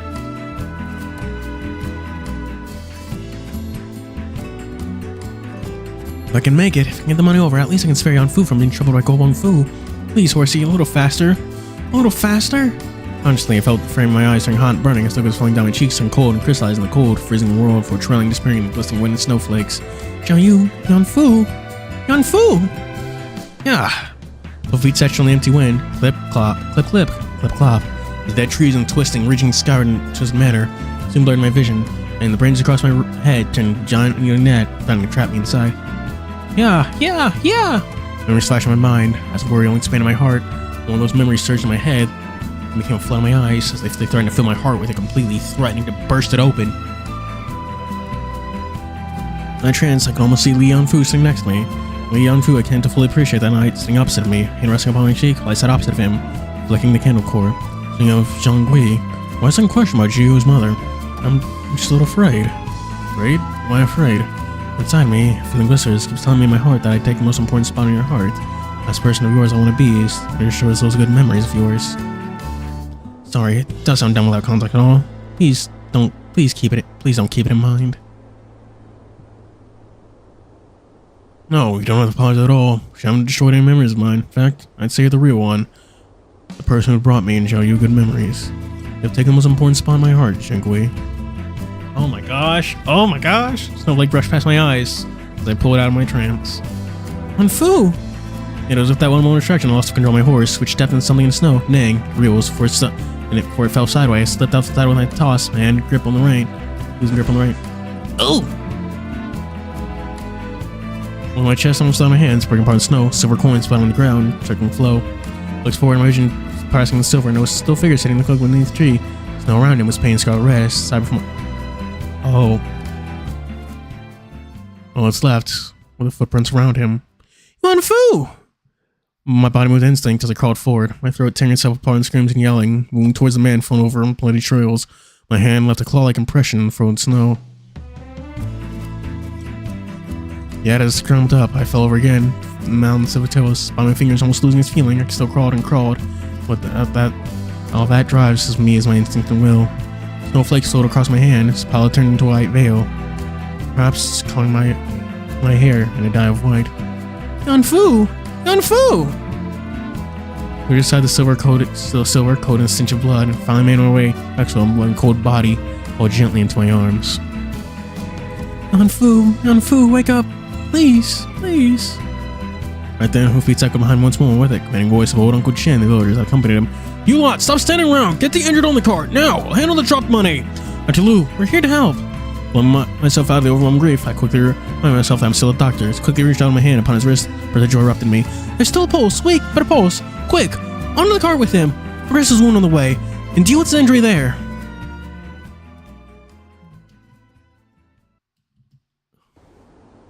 I sat there quietly inside the medicine house, the air on us bearing stones of the dead. With the villagers' help, we were able to bring Young Fu back to the house, where I quickly dressed the wound, stopped the excess blood flow, asking everyone to leave. Then my hand in the basin of warm water, and finally regained its touch. And that actually to the bed, sitting next to it with the charcoal basin, only to come in warmth. I held his hand with a tight grip, yet somehow, come with the warmth on my hand and knocked into his cold hand. Oh no.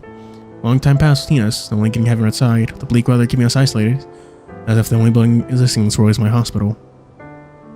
Yan Fu! Hearing the cough from this figure on the bed, I quickly leaned in as I watched his eyes open slowly, where his parched lips moved with a dry and husky voice. The little holy doctor saved me again. Right, it's great you're doing well, Xiao Yu. They took Xiao Yu away.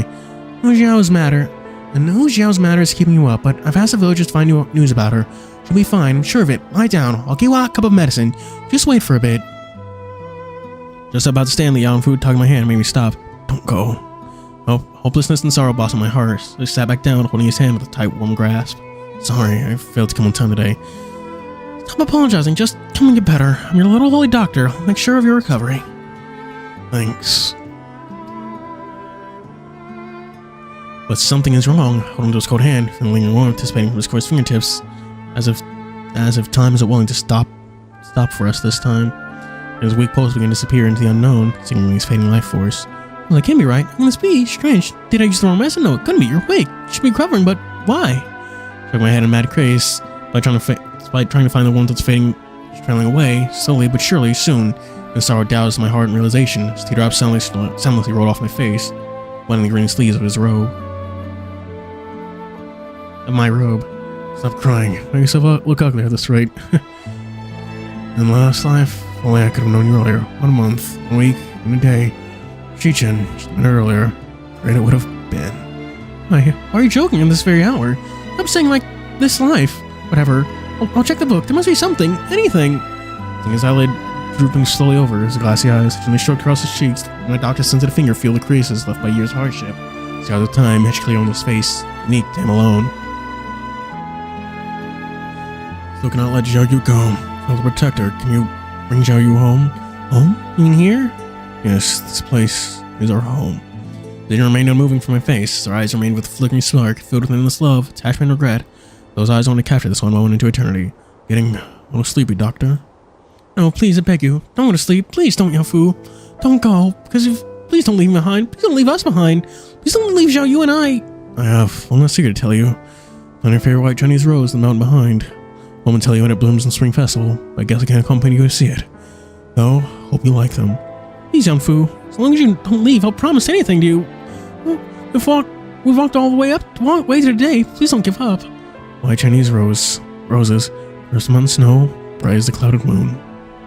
And turn one's loving heart to white hair we never depart.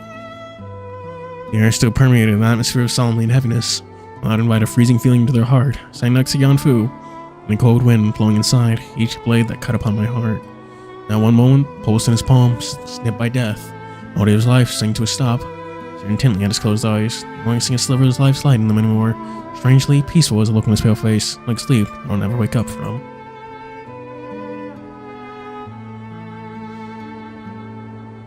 I couldn't make a noise or a voice as my hand fell limp to my sides, feeling the crushing weight of the world upon my shoulder, letting it suffocate me, letting it overwhelm me. Tears surged upon the frames of my eyes, yet they were frozen, unable to flow. Ellipses. The day I buried him, snow miraculously turned into rain, trickling in a gentle weep, like the day I met him. New shoots blossomed there, here, though their buds are yet to open. Still there with an umbrella, standing in the rain, staring at the tiny mound. As if he's still here yesterday, standing right in front of me, with a beamy smile and the same question, asking whether he should take shelter beneath the house eaves. The same old hush, standing quietly beneath the eaves, carrying my herbs, looking back at him. And this time, I want to say to him that he'll get a cold if he keeps standing there. He's welcome to come inside and hide from the rain. I want to tell him with more comments that he can call me Li Jigui for short. Rain carries a different temperature, and upon different people we spring it upon, they can never share the same rain again. How can this be? As I returned to the present, Shelly sitting next to me, listening to the whole story, had her eyes wet with trembling tears, shut her mouth with shaking hands, afraid she'd sob out loud. I looked at her, without a word to say, feeling sorrow and pain in her heart. Slowly she leaned over, borrowing her shoulder once more. My shoulder once more, she buried her head into my arms while I patted her, gently shaking her, comforting overwhelmed emotion. My heart burned with infernal fury, endless and unyielding, when I've seldom felt before. One directed against Go Wong Fu, I stared outside, fist clenching, with my eyes burning.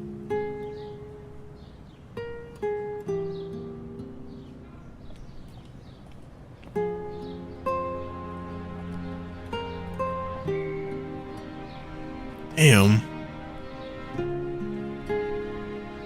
Xiao Yu. That's why I'm so grateful he brought Xiao Yu back. A way to pay this kindness back. Huh? As if noticing the air of sadness softening over our heads, Xiao Yu waddled over, pushed her Malaraga figure in Sally's hand, trying to cheer her up. Thank you, Xiao Yu. Just feeling alright. Keep it all to yourself, okay? Damn. I still stand by what I said at the end of this week's video, that this game is just fucking amazing at provoking sympathy.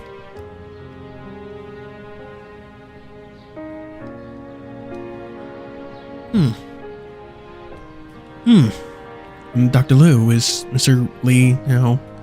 It's buried in the back of the mountain now. So the flower field is a masterpiece.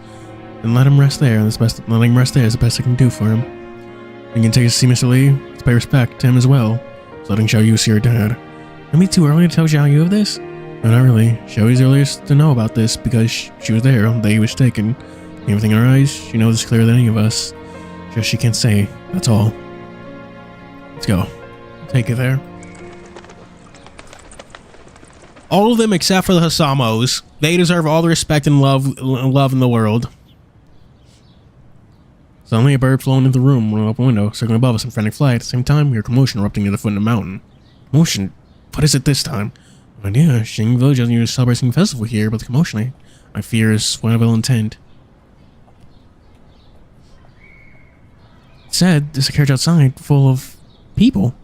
Sally, hide here with Xiao Yu in the house. Don't come out. Right.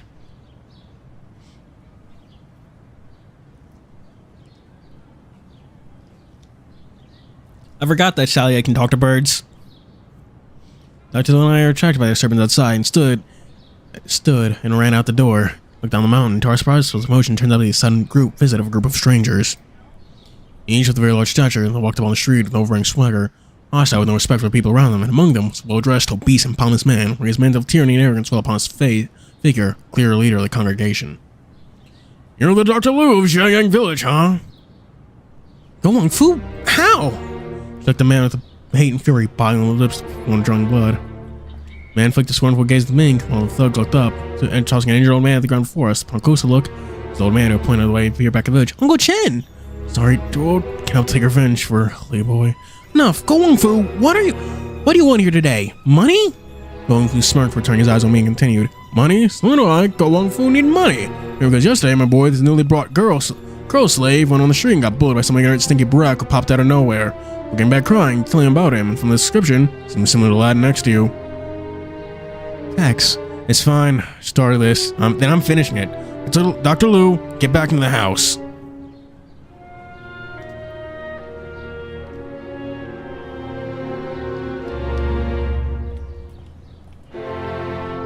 I walked up and put myself between the villain and the good doctor before baring my fangs at Go Wang Fu with a snarl. No surprise, like father, like son. Mr. Guo, the only villain I see here is you. Heroism comes with a price, boy. We took the girl as part of a deal, so I warn you, don't refuse the law of the TianheHui. You have no idea of it. Give the little brat today, and you and I can both spare some trouble. Waved his hand and Suggs immediately fanned out, surrounding me in a tight semicircle. People, it will seem hard to thugs from somewhere, so my number should be easy to deal with, but so many. Damn it. Drop of sweat rolled down my forehead, but didn't hesitate. Cleared my fist, a crisp crack, preparing myself for the battle ahead. But nothing but the foulest acts. Blood and evil pollute your hands. Today's matter, I'm going to interfere. Be damned with your threat. The cloud turned dark above our heads as Go Wang Fu lazily waved his hands. Thugs grinned, a malicious, crazed look, their demonic looks fully revealed. Took a deep breath, stared at them intensively. Seeing this tangled smirk, it's clear to them, not anywhere close to being a threat. So be it. Take half your life as interest then. Compared to what I faced in life, it's like men are nothing to be scared of. You won't get him! Yes, master. Several men suddenly rushed at me as I gripped my teeth, my muscles tightened, battle senses ignited in every cell. Billy jumped and leaped, a fairy dashed between them like lightning. Then, finding weakness in the formation, I gave it all one powerful swing. Ah! What? Maybe some kind of hero self-defense? Some self-defense with him? Useless thought. Did I feed and pay you all for nothing? Get him! Scared by initial assault, Doug jumped on fight. They would react in time to my dismantling the formation, but quickly they were able to gain their footing, pulling out their weapon and lunged at me ferociously. I turned, letting my foot skid and twist to get better positioning before kicking out the one man's foot and arch. I was lose his balance, take advantage, resisting my fist at his weak point, let him fly at impact, several meters out of my bro. Ha! It was not a situation, never panic in a fight. It's key to breaking out a coordinated siege. Home, quickly capture the weak link among the enemy line. No matter how many times there are, I can scam with their numbers, but a combined attack is one of coordination cooperation. When there's error in coordination, their formation will collapse. If the core broke down, as if their core broke down. Take that chance into my hand.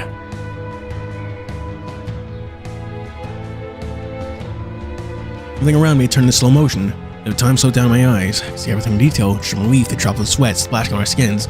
Soon the only sound I could hear was the sound of battle. The rolling sound of my alert body cells, racking at the speed they never expected to have. Emily dodged through stab, slash, and jab, quick turning my body and dodging the knife stab before returning my attacker in kind to low kick. Sitting back a few steps, soon battle turned more intense. Neither did I relent. adding one to the chore and getting own count. Even if he doesn't deserve it, I think it'd be funny. Yeah. As expected, chaotic and scattered. Not a single bit of coordination between them. Soon, bodies dropped on the ground, each growing and moaning in pain I gave them, in return 10 times over. But quickly, starting my eyes blurred out for a moment as it felt exhaustion in my tight muscles. Trying to battle eat my stamina slowly but surely, but there's no way I'd retreat. I stood my ground, eyes casting a fiery glare at my enemies. Who's next? Boss, this guy's in his look. He's not an easy victim at all. Fucking useless. Did I waste all my money on you so I can get embarrassed yourself before one guy? How have you lot? 10 against 1, failed to kill this bloody shit. Are not ashamed. All can last here. You're but one person. I'll have the number advantage. Let me go. Boss, we got her. Went house all along. Managed to get 2 of them, but going in the back. All too simple. Xiao Yu, Salye. You. Watching horror as the 2 thugs walked out, arms wrapped around Salye's neck, and Xiao Yu's hand, and were going through leisurely, their treacherous smile left on their lips. Immediately, Guangfu's attention was attracted by Salye's presence. A shiver coursed in the fat man's body, his eyes shine with crazy light, licked his lips in an unconscious manner. Worried and lustful intention came clear in his meaty face. So I want to go. I'm big today. Bastard! Main thugs quickly rushed me in front of me like a meat wall. I wouldn't do any serious damage to restrain my movement. His actions more than enough. Tex! Take loose! Stay back! I can handle this! This one's here similar person to you. What's your relationship to him, I wonder? Go! Wang Fu! Go!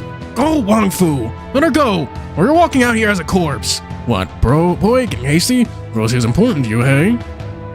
I said, I'll say it again! Let her go!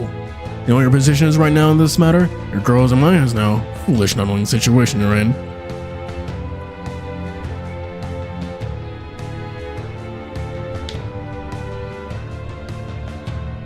My brain turned to mush, knowing that I'd stuck on multiple fronts. One side was Salye and Xiao Yu, the other side was the main thugs, and that's not even included the fact that I have the Dr. Lu to protect behind me as well. And here has some beauty to her, I must say, the fudging bros and you'll be fine. Oh yes. Salye felt a chill calling down her spine. She closed her eyes, for herself remain calm and riding terror.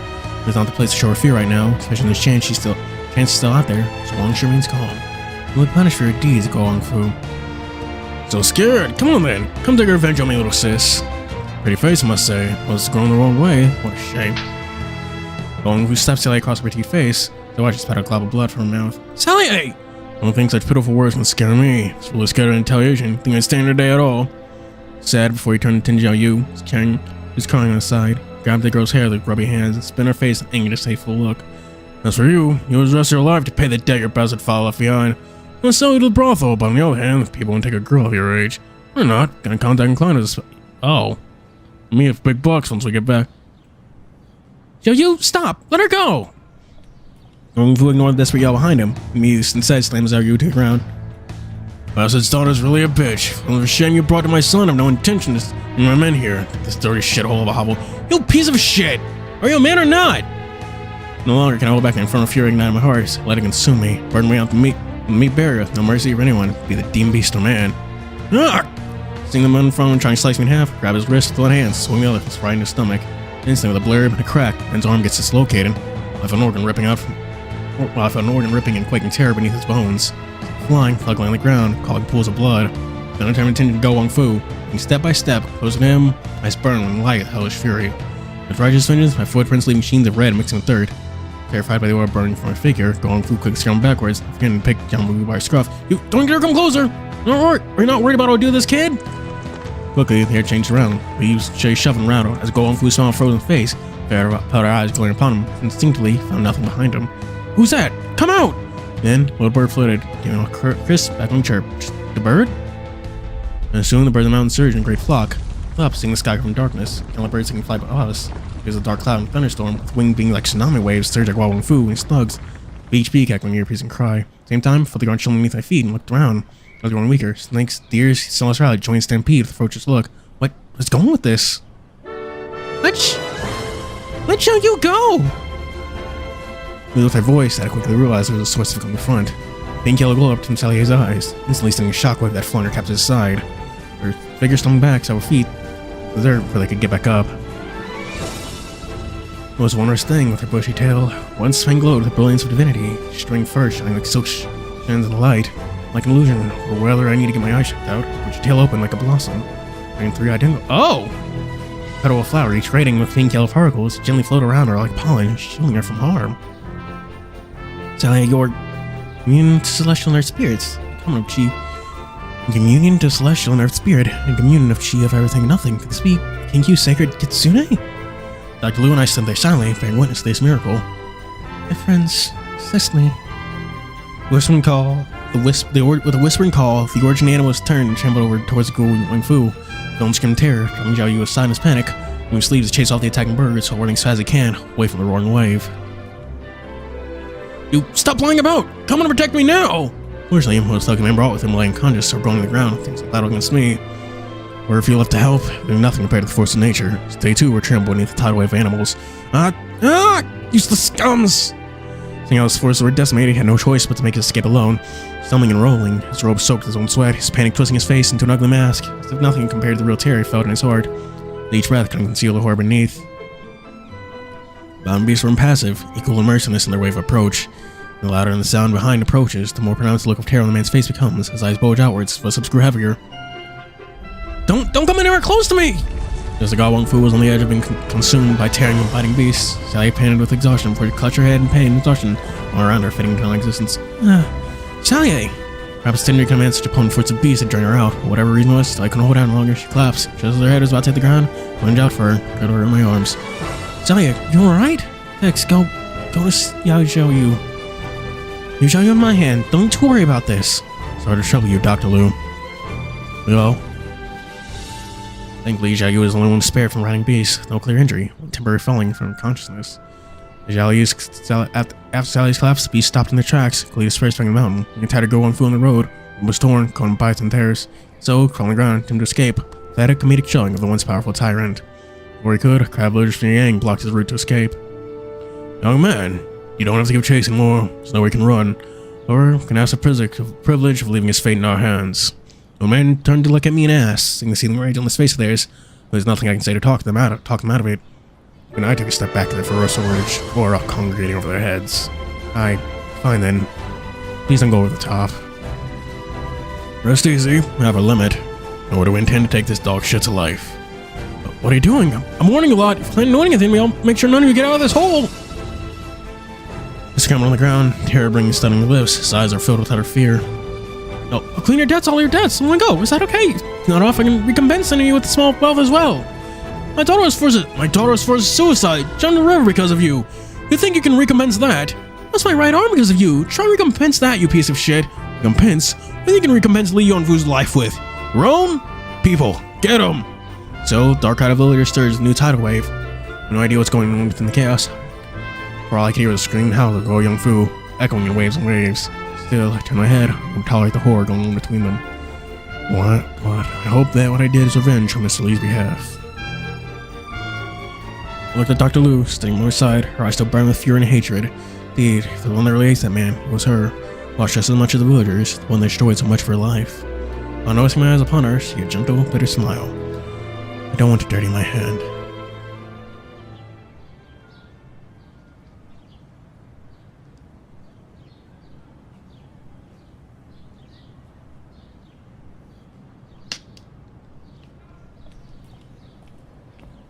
Them flies. The leader tried Wang Fu and his thugs up at the gathering, pummeling pummeling, causing them to a giant cart where they delivered in the governor's court for justice. It said that a new governor is taking the role. They'd hope would deliver out the long-awaited justice. Thankfully, the villagers were able to rein in their anger without committing a private execution, situating to turn even more complicated. Still, with that, the case came to a close as well.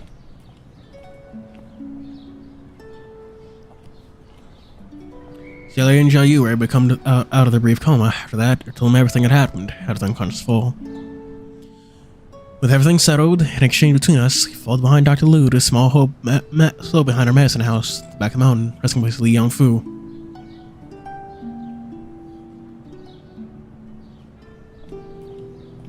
We happened to have a little time, a year upon a time where the flowers are ripe and blossoming, to see the entire slope covered in blanket of white roses, gently shaking in the wind, a long time before they dwelled, at least until autumn or winter. On the bottom of the slope was a tiny mound, upon the gravestone, except And upon the gravestone, except a cleanly etched grave of Li Yanfu, there was nothing else. No epitaph or memoir. Simple as the man himself. Xiao stood before the grave, her eyes closed, before paying respect, a long deep bow, letting the silent marker remain as a testament in her heart of those who had departed and the things they left behind. Xiao Yu, look, Dad is here. Concept of death and life might be unfamiliar to someone as young as her, but still I can see traces of leaking tears rolling from her eyes. Perhaps just like Dr. Liu said, Xiao Yu knows everything, just she couldn't say it. Xiao Yu, be a brave girl. Dad perhaps may have gone on a long journey, far away from here, but I just believe that I'll always be here for you, protecting and accompany you. You can grow up into a strong woman. You know that? You're a good kid, Xiao Yu. Smart, brave, and understanding. In the end, Xiao Yu still couldn't bottle it as she cried, letting out a sigh, crying sorrowful how. Dr. Liu and I stood aside, and a contemplated emotion brewing in us. Then clicks across the white flower field became a soft, bittersweet smile. Here as on the snow, bright as a clouded moon, turn one's loving heart into our hair, so white hair will never depart. What happened to Xiao Yu from now on? Rest assured, I'll take care of Xiao Yu from now on. Xianfu asked me to take Xiao Yu's responsibility into my own. Raise Xiao Yu as if she's my own daughter. I'm sure Mr. Li and heaven above pray for Xiao Yu's healthy life from here onward. You will. Xiao Yu's sickness should be close to the end of treatment. 1 year's time, Xiao Yu would be talking like any normal child would. Xiao Yu remaining silver, he used to cure Xiao Yu, since after all, it was the age of going to school. Everything will turn out to be good. I'm sure of it. Well, and I chatted on the side while Sally played with her part of her older sister, telling Xiao Yu out of her grief, and Xiao Yu cried before she fell asleep in tiredness. Time would continue to flow by, and soon blue sky would be colored in deep ash of red. As the sun made its final dip in the west, canvas of the sky in the fairy red, we turned the medicine house, ready to depart. It seemed to be getting late. It's time for us to head back, since the mountain roads are precarious to walk when it's dark. Indeed, you'll see a lake once you make your way down the mountain. Walk by the lakeside until you see a rest stop. There, you should be able to take a carriage ride back. Right.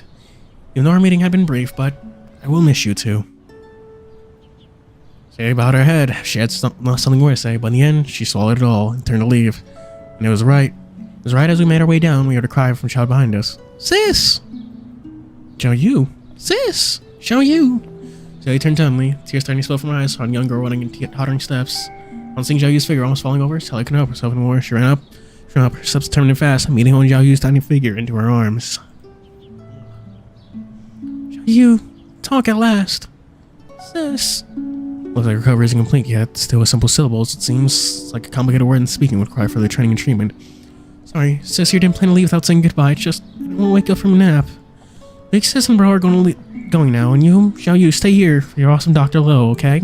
Listen to her, and everything will be fine. Good girl. Xiao Yu, you're a good girl. Once you problem solved, you can learn many new ways of helping people from the sickness, like Dr. Liu here. Doesn't that sound great? Yes. And I can rest easy, Xiao Yu, knowing you'll be safe and sound, but it's getting late. We have no choice but to go now. Ooh. Bye, Xiao Yu. But I promise, come I can see you and Big Sis sometime to spare, okay?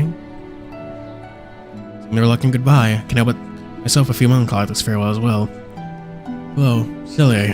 Let's really head back now. You look after her well.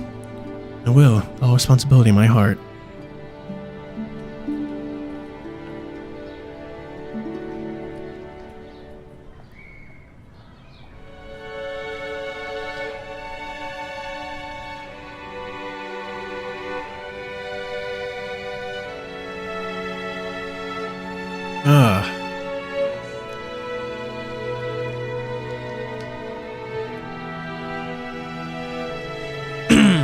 Man. Oh, speaking of gachas with like the queer romance, it's in Dislike there is like a character who's like confirmed to have like an ex lover who's a woman. It's like it's not really mentioned anywhere from what I can tell, but it's in like her little background description. I'm just like, well, huh, really? Okay, then I didn't expect that. I was just reading through it because I could. With that, we left the medicine house behind, following the direction Dr. Luo gave us prior, to search for the rest stop she mentioned. Around us, scenery is one worthy of a tapestry, a mountain far along in the distance, where veils of clouds mask its secret beauty. Soon we made our way next to a lake, a body of water pure enough to see depth below, as clear and clean as the mirror itself. A gentle breeze brushed past against the surface, bringing ripples across its surface, while sunset light cast its last light across the surface, bringing golden dazzle across the land.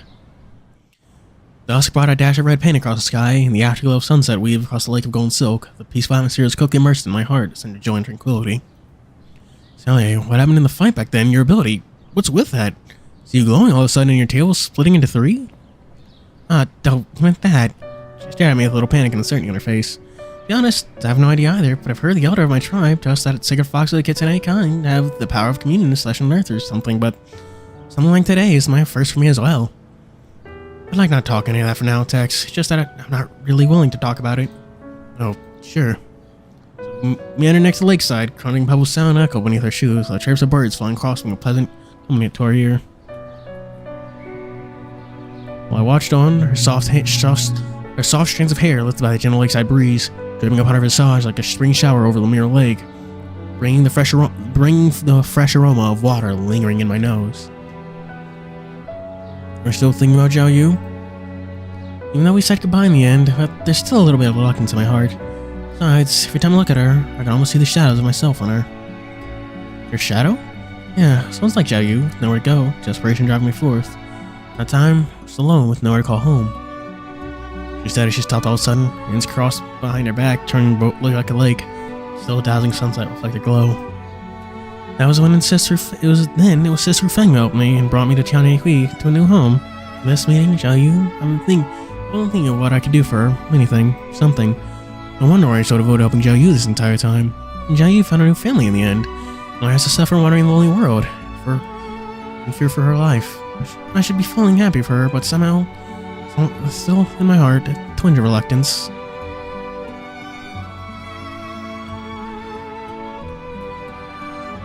She learned to look at me, her fox eyes reflecting the light sunset, giving a beauty more elegant than ever. But do you know that Xiao Yu, I think, sees her part of her family as well? I walked over and gently ran a palm around Sally's petite hand. True family, no matter if they be at the edge of heaven or the corner of the seas, their hearts will always be connected. And when Xiao Yu says goodbye for now, she'll remember she had a sister like you somewhere in her heart, side of her reunion in the future. Tex, tides ebb and flow, flowers won't bloom.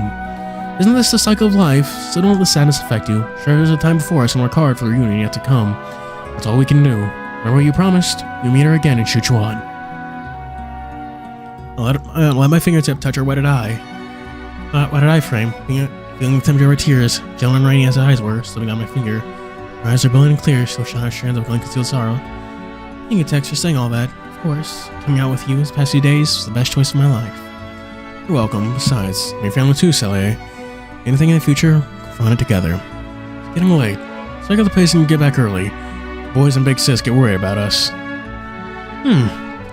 Sunset trails off from the golden spun lake. The warm wind of spring elongates shadows behind us. That one belongs to us alone. Oh my gosh, chat is it? Am I Hey, you're finally back. You missed like all of Sally A's story. Missed like all of it.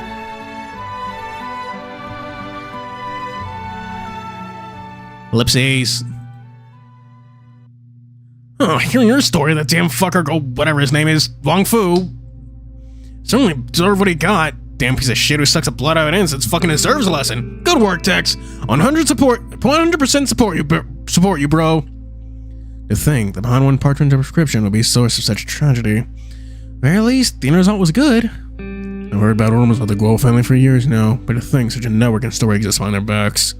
Looks like I need to get an old letter to a letter to an old friend ASAP. Get him to check them out. Check? Well, Guo Fu's gone through a good beating. He shouldn't be out there bullying people anytime soon, right? He's the kind of person who can check. He is the kind of person who can check with precision. One shot, one kill kind of guy. It's just no one usually does it, that's all. Regardless, that is easy with the tumor circumcised. I'm not sure if that's the word.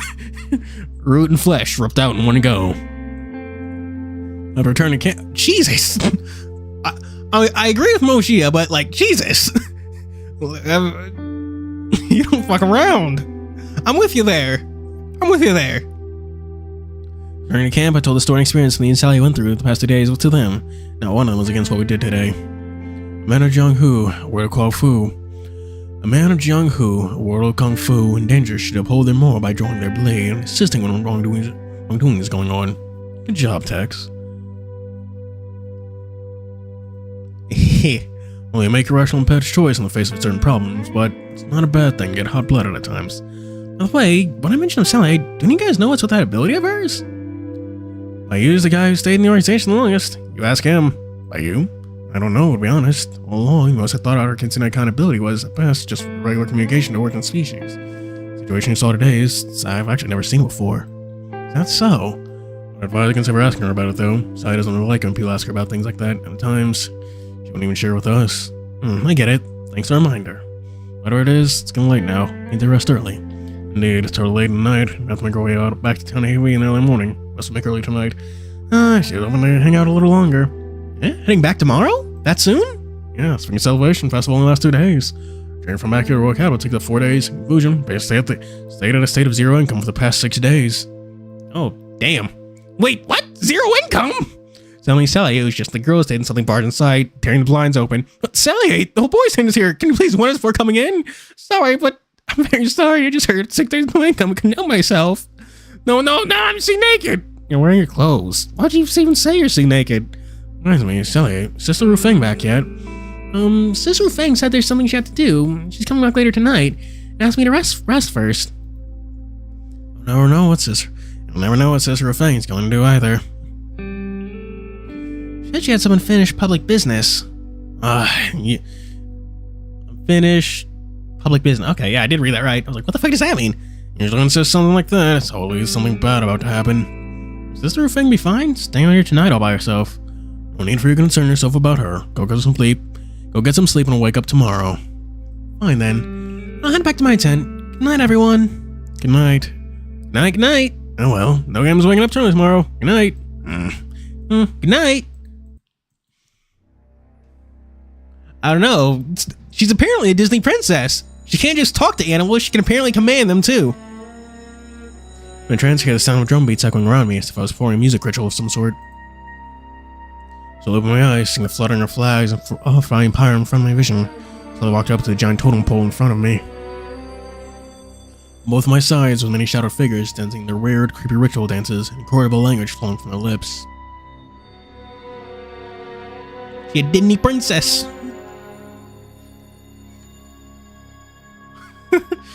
Fucking okay, I know it's gonna have like okay, this seems related to the jokes I'm making, but whenever I think of Disney princess and talking to animals, I always think of that one fucking Megami slander post from JJK. Fact. Megami has no technique. However, nearby animals, sensing his weakness and fragility, mistake him for a Disney princess and come to his aid. I always think of that whenever you just think of like Disney princess and their animal companions. I always think of that. It was then that I felt a palm behind my back, slowly pushing forward, driving me onward. Go. It is time. Voice was full of kindness and warmth, a voice that seemed old and feminine like a grandma. And it was her voice that I found my body moving consciously forward, reaching the end of the raised platform in front of me. What am I doing up here again? I looked down on from the stage, crowded shadows were chanting something in a high-pitched voice. Saint Tess! Saint Tess! Saint Tess! Saint Tess! Strange. Someone calling me Saint Tess. Pretty sure I'm a male. When I chanting, I walked up stairs, step by step until I reached the highest point of the stage. Right then, a dark figure slowly appeared behind me, raising hands, singing to heaven and chant about around me, just darkness. When our sins bless us with fortune, may we, Queen Q, live eternal. And then I felt the space between my feet collapsing on silent empty wood, concealing around me. I fully realized falling dark, the right side of its form, falling. Bonk. So I guess Tex's ability is to just read memories. Like it did to the Demon Beast, and it did to Sally and Bayou. Oh, Vanguard 101. My jaws! I greeted me with such a pain from lower jaws, kissing the ground beneath me as suddenly thrown awake. Ow. Jack, give me a second to go piss. She's gonna summon a dragon. It's like fucking what's her name? From Castlevania Nocturne. I forget her name. I want to say Maria? I think it's Maria. I can't remember her name off the top of my head.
I'm back.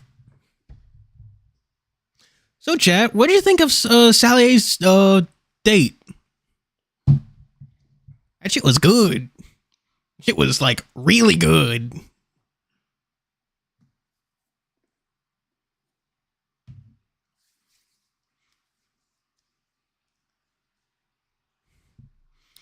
Yeah.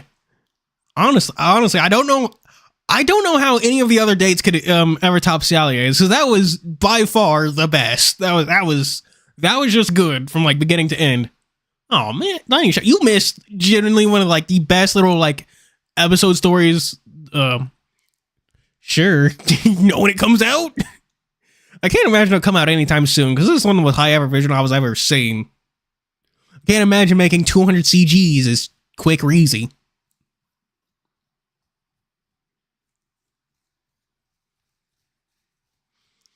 So somehow I rolled off bed, like, how on earth did I slip off the bed during sleep? I yawned as tiredness quickly overcame the jolt of pain I felt. Whatever, I was not thinking about it too much. Should be sleeping anyway. Speaking of which, what was the dream even about? A thought in my mind, I quickly turned to my bed and wrapped myself in warm blankets. Instead of burning my pain, because instead of burning my brain out to think of that mysterious dream, I'd rather enjoy a well-earned rest right now. Ellipses! Hey, you don't want to drop this pinwheel here? Mine what? Mine is one tated in rosy red. Sister, the thing you asked for, the checkout is done. Excellent job. Still quick as usual. The night where houses are bathed in stream moonlight, presents up soundly and the chirping noise of bugs, even in the silent night. And it is in the shadow where the moonlight cannot shine, and Rufang wasn't shining with her new informant, new intel. Is that all you can get? Fortunately, it's all we can get. Only a few words isn't enough to determine this legitimacy, but it's still worth finding out. You know, continue our investigation? Take some extra hands with you while you're at it. Understood. And remember, the carp is at Long's Gate. The eagle will capture the carp at morning 10. Rufang's a sussy baka. Chenhue and Curl Nose? What the fuck goes on in Chenhue's and Curl Nose? Oh my god.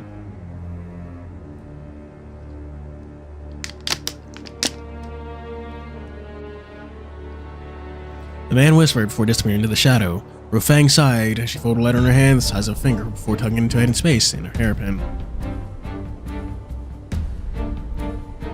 Every adornment and jewelry she wears, be it bracelet or necklace, are all made with the purpose of concealing tiny objects, all to our convenience.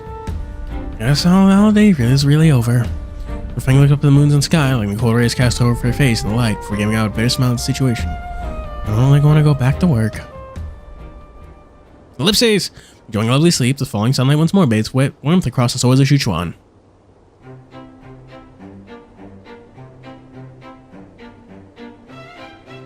Considering the time we used to come here in the first place, we're all woke up early by Moji so we could quickly pack a luggage and depart the first instance. Very Moji thing to do. So my sleep, the nightmare stopped. Nightmare stopped after last night's embarrassing bedfall. And honestly, well, peaceful the latter half. Really don't know what the dream would be about last night. Still before the chest, kind of along inside, or trying to think back to the scenes I witnessed in my strange dreamscape. Yet all I read inside was a mist of black, but it... Be what happened in my dream or what I heard, they're all covered in shadow mystery.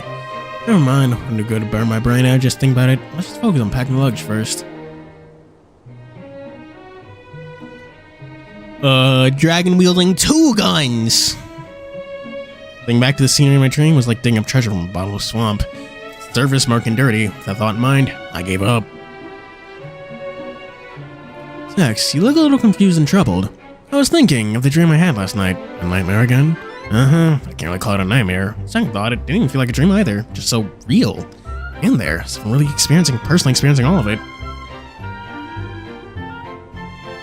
Such is a dream. Sometimes your brain will fail to comprehend what dream reality are when you get into its groggy state. Hey Tex, what's with you lately? You sleepwalking around with nightmares. Didn't you sleep easy for once? Some of your nightmares are sign of your restlessness or stress, or it could be too much cluttered thoughts in your head. I'm excited to take this deck box of generally gathering cards back in his chest. So, what is really bothering you in your head then? Bothering me in my head? Perhaps the thing I sleepwalking that day? Seems last night have no correlation. Could it be? Am I related to the book I lost? Maybe? We'll cover the book. Don't worry about that. Otherwise, something else troubling you in your head? Nothing really, to be honest. It's not a good sign to be dreaming all the time. How's it going to see your condition once we're back? Guess it could be a sign of not getting acclimated yet. Haven't you been here for months, dude? We're smart. It's weird. Like, I feel like Tex has been here for longer than he has.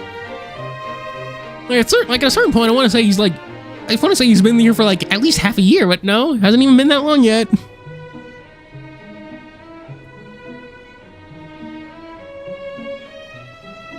I don't know. Again, I'm reminded, Tex clearly has some sort of peculiar constitution. Because he did just dislocate that man's arm and like fucking rupture his organs, right? Remember that? When he was getting into that fight in the fucking episode? Little date? Like, we know he's certainly capable of doing at least more than a normal person should.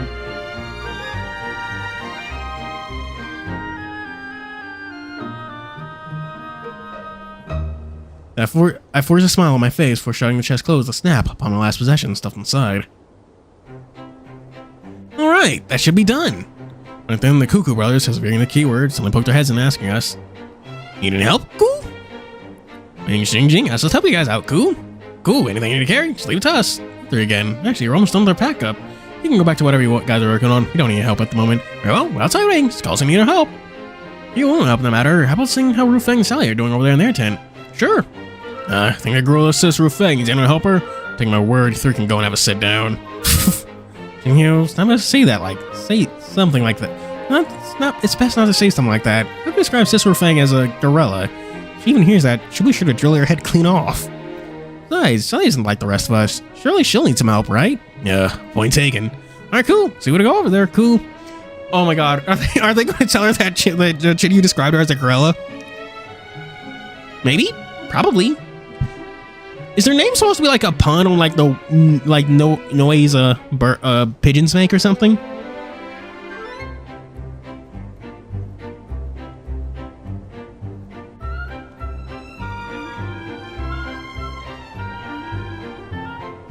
Just like when they appeared, they whooshed to it, dashed out of our tent.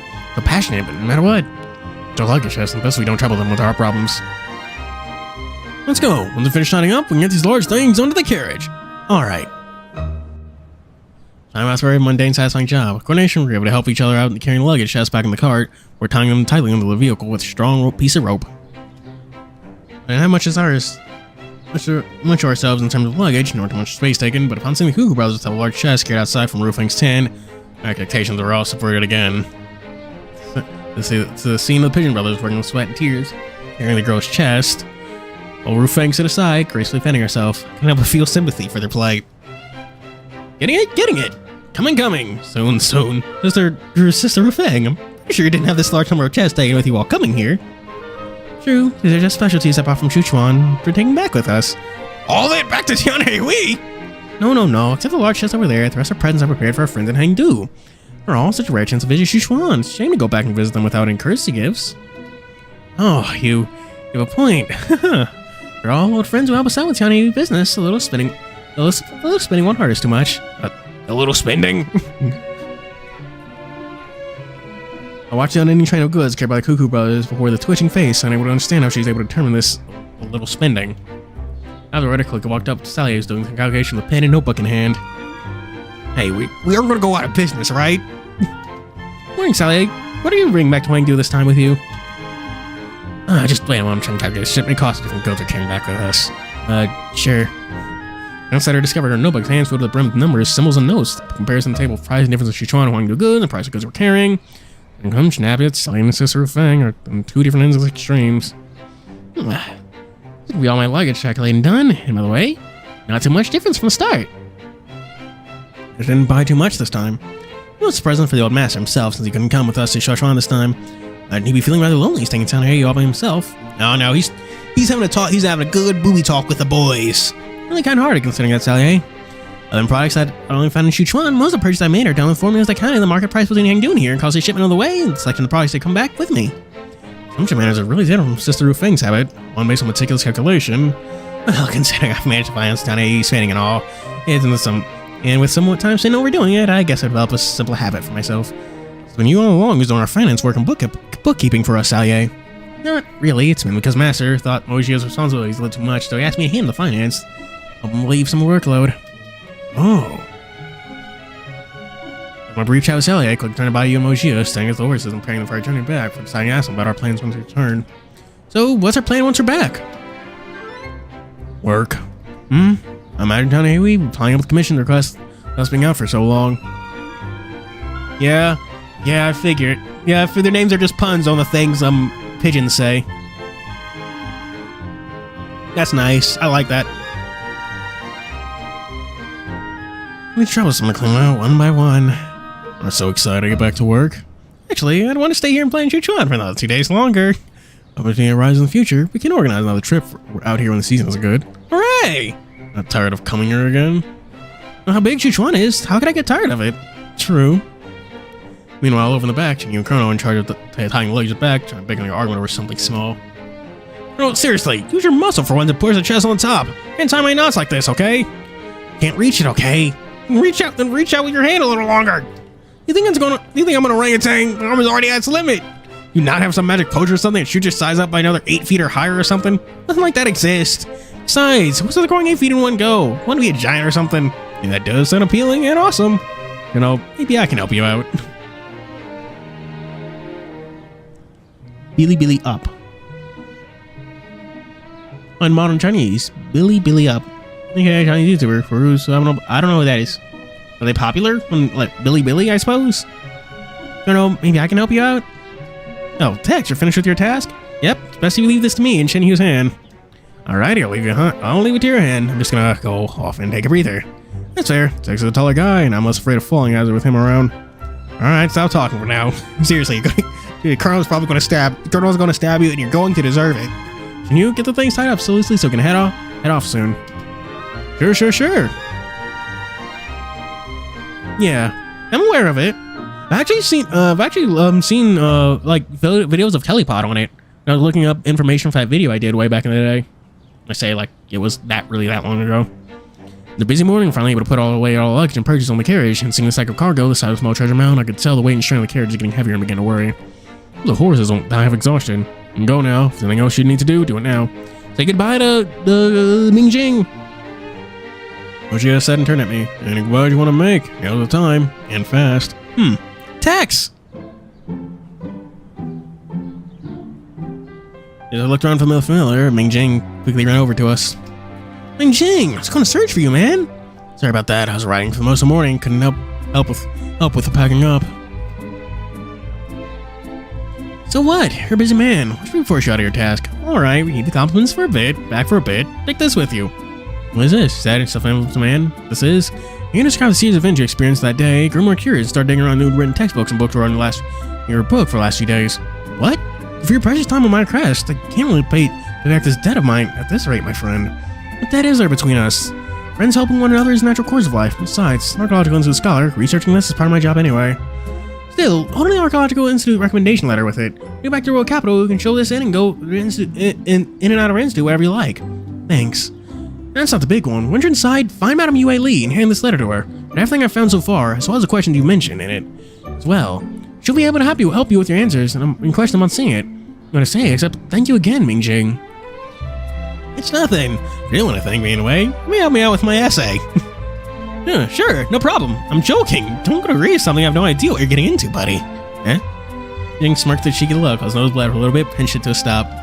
But seriously, if you want to thank me, it's simple. When you cover that book, please show it to me if it's no trouble to you. His eyes shone like burning sun, he said as a request. Alright. Getting really excited. Curious about this text. Dare I say, if you can solve this mystery before our eyes right now, the truth of this world's great division will be right before our eyes very soon. Good. I get it. Good luck, Mingjing. And better not waste your time any longer. Safe journey, TianheHui. Go! Goo! Safe journey! Cuckoo! Come back when you have some time. Cuckoo! Stay safe on the way back. What do next time, Tex? Next time! Alright, farewell is done. Let's go home. Let's go to home, sweet home. Home we go. Word, we sat in the carriage across the living sunlight upon us and went back to our home. Twang-do, back to TianheHui. Chat, it has occurred to me that I'm this may be a little embarrassing, but am I mispronouncing TianheHui? Because I've just been eyeballing that. And it never occurred to me that I may be mispronouncing it until like now. road back is long and winding and accompanying us up the creaks of the wheel. Even with our plentiful time to chat between us, didn't have any time to stay off the boredom of time. When opening the window and perusing scenery, gave a brief outside, a brief rest stop, and watching the moon from the sky or running river, the entertainment of its own interest too. Our Shichuan journey was long, a mile, though the mountain was unyielding, its wild dream of spring grappled in a veil of water, so I to celebrate the joyful matter. Ellipses! Sitting cared for days. I can really feel my bones clattering in my frame. Finally back. Better find something to eat in the kitchen ASAP. When you run away, we have luggage to unload. Been 2 days, Mojo, sitting in that rickety environment. Give us someone to rest for and unpack the carriage, okay? Fine. Finally, the days after the rickety ride, we're finally back in TianheHui by evening time. I am gonna go back for the other dates. Just fucking hold on. Chrono and Xiao Yu were the first to jump out of the carriage, take the first breath and stretch, while Mojo and us all stay behind, with the luggage off. Stop by you, say, what? You just told me Yeah, when Rufeng walked the carriage, first response to go inside, take a seat in the courtyard, but rather, not bothered to observe flowers nearby, and a red flower growing amongst a sea of white. Is this Rufeng? Are you coming inside? Come on without me. Something we need to attend to first. Oh. Rufeng replied before walking off in a dark look, knowing what she was thinking inside her head before we left. What's wrong with Sister Rufeng? Something she has to do by herself. Worry not. Better head inside. Upon entering the courtyard, the first thing unveiled was surprised was the brand new TianheHui guest lobby. Not only was the giant hole that Xiao Yu carved was front patch, but most of the building was given a new look and lick of paint. Wow, I think they'd fix it in such a short time. Looked like most they didn't rest around the days while we were out. Looks so much nicer than before. Chairs and table are here. Remember, it's the newest model, recently released. The lamp here, it's not cheap either. If that's so, it's coming to my collection of new setup. Money spent on our parlor repair. Oh, hey, why bother with fine detail? Shouldn't we inform us to enjoy the comfort of the parlor, both us and the guest? Jenny decided to find his bundle cushion, letting himself relax like the head of the family. Not bad, not bad. New chairs are comfy. Looks like the floorboard went new style too. Cockroach hole is fixed as well. Cockroach hole, please, begging not to wake those bad memories of mine. Oh, the spending. The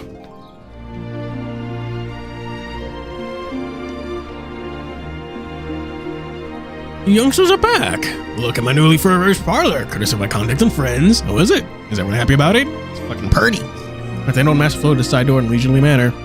Happy, extremely happy. The environment is nice and pleasant. I imagine the feng shui setup is also recognized by you as well, right, master?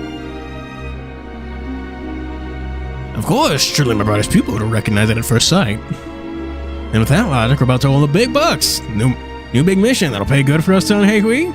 That I cannot say for sure. From my view, it still takes great effort and dedication from you youngsters still.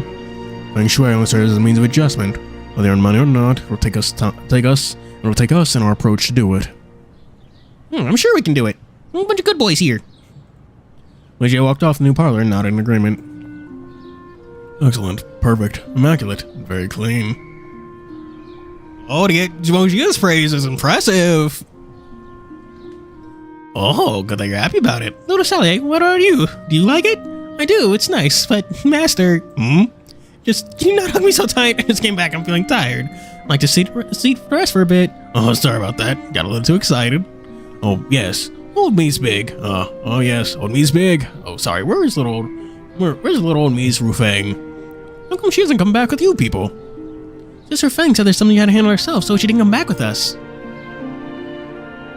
Yeah, I figured. TianheHui. Headway. Wait. TianheHui? Something like that? Tian, the prisoner, and T with the same with the C sound. He with the U. Bit like TianheHui.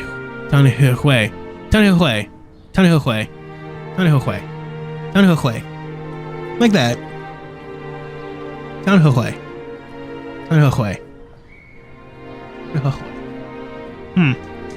Well, I've already overcommitted putting the mispronunciation in video.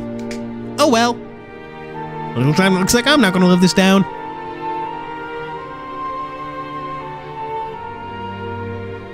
TianheHui.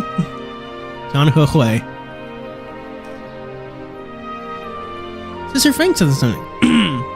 What is it? Nothing. Must be a tiring journey coming back here, so chop chop. Take your rest early, people. Yeah, just as Old Master suddenly looked, just as he said that, Old Master suddenly looked startled and serious, stared at the guy with TianheHui with a tense look, drawing our attention over there. Ignore my words. Time to rest. We have a guest coming. Oh, tell him we're closed for today. No, wait. What? That person. What's with the injury? TianheHui. Master. A man dressed in blood-soaked tattered robes, stumbling inside, his footsteps unsteady and trembling despite his robe being torn and ripped. There's still a noticeable symbol in one spot. Bouncing the pattern, the old master looked surprised and shocked at our guest. Colonel Bayu said nothing as he ran to the injured man and carefully lifted him up, while the man, seeing the people in front of him, finally gave a weak smile. Doesn't look good. Bone snapped in one arm, turned bleeding. Not only that, the man looked starved, several days finding food inside him. Master, what do we do? This is Yan Min? Could it be Guojiang? Could that be the Guojiang? Came true after all. This man looks weak and malnourished. Master, should I get a carriage to send him to Yaosheng Hall? No need. Bayu. No need, Bayu. Colonel, tend to bring him to Huichuan Hall for treatment. Yes, Master, but do you know him? His outfit suggests he's an old friend's pupil. Regardless, bring him inside first. The Grandmaster asked. Before he could finish, he fell unconscious. Jinhyu, go and prepare a bowl of kanji. Use the recipe I gave you last time. Shit, I clicked the wrong thing. Gotcha. Mujia, this matter's most suspicious. Check outside, see if there's any tail left behind. On it. Xiao Yu? Yes, Master. Close shop. Understood. Tex? Here. Assist Colonel now and make sure the man stays alive at all costs. Understood. I think we're able to return from restful mood upon this return TianheHui. TianheHui. Now we're gonna need to count for how many times I say it wrong, chat. Rival turned the once peaceful atmosphere into one brittle with tension and intensity. We listened to the Old Master's command, gone to our station, working our way on the task at hand. On our departure, the Old Master stood alone in the courtyard by himself, staring at the fading sunset in the sky, a look of sorrow bleeding in his eyes. My old friend. Ellipses! The hours and Shishin of intensive treatment and all our cooperation, the mysterious guest's life was finally kept stable in the end. Reaching Hall, Colonel sighed longingly before collapsing into a nearby chair with a plated look, slowly wiping the sweat leaking from his head. While the rest of us, after a simple dinner, wait outside of the door for the mysterious man to wake up.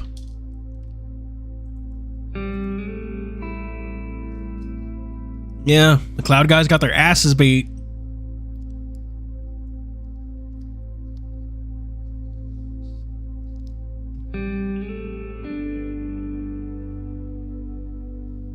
Old Master, in a rare turnabout, didn't rest in his offer while that day. Instead, stood outside, lying on the ground, waiting patiently.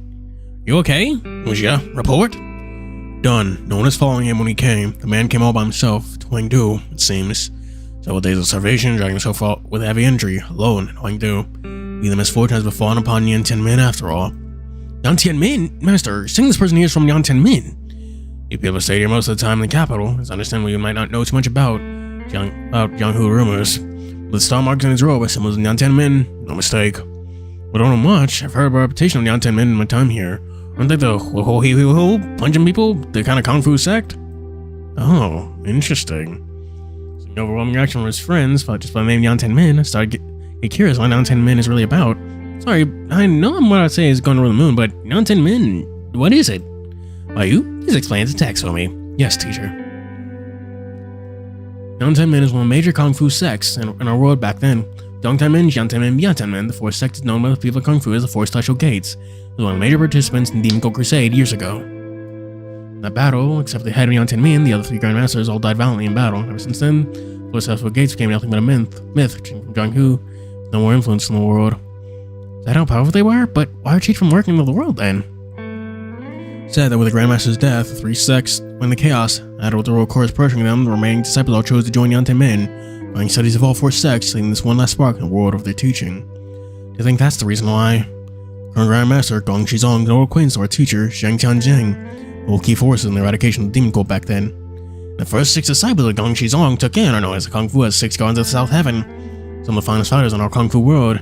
Yet to have disaster befallen Yan Min, only who could have done such a thing? Looks like if we know the truth, we'll have to ask the man sleeping inside. Regardless, just remember they're super powerful Kung Fu sect, that's all.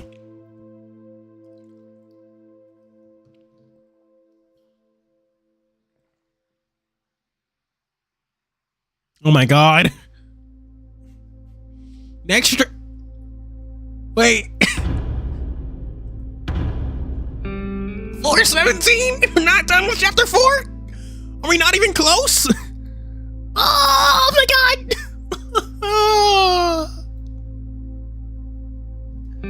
Oh my god. Oh jeez. The game I have signed us all up for. I think I get it. Scratch my head, trying to digest all the information about this before I turn to look at the man on the bed. So, Colonel, how is it? Weak pulses and chi reserve. It's not waking anytime soon. Seriously, the situation happened too sudden for us. Yangtian cult, Mark is still out there unresolved, and now we have mysterious Yangtian disciples here as well. Yangtian cult. Something triggered the man inside by Chinya's order. Man inside reacted all of a sudden, getting coughing non-stop. Oh shit, is he good? He's awake! Let's go inside and check it out. Gentle manners, everyone. Please don't disturb the patient.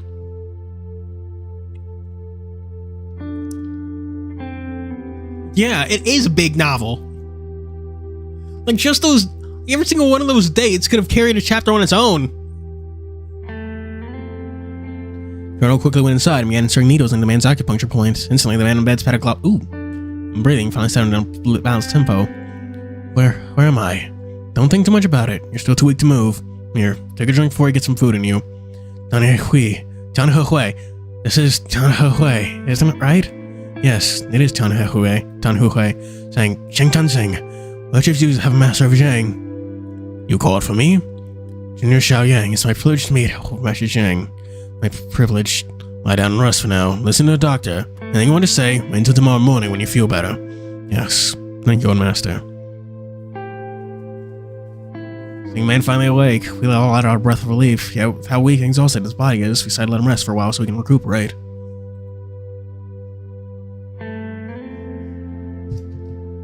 Yeah, we're getting fucking sleepy, is right. We all stayed in the surprising guest, Xiao Yang, taking turns on the job to make sure he was recovering. Despite his body showing signs of discomfort for most of the night, the situation turned better by early morning. So we came by the next day's dawn.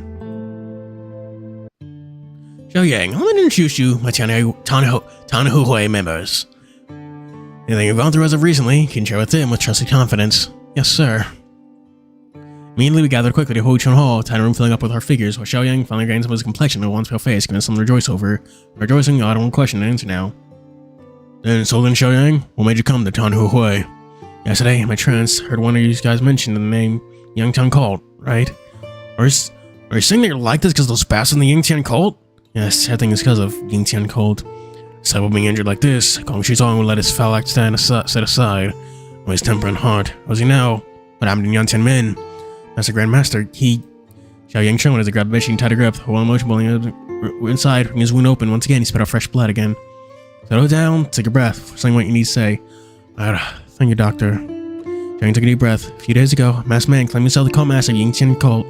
Visit our sect, saying wishes to meet Grandmaster Gong.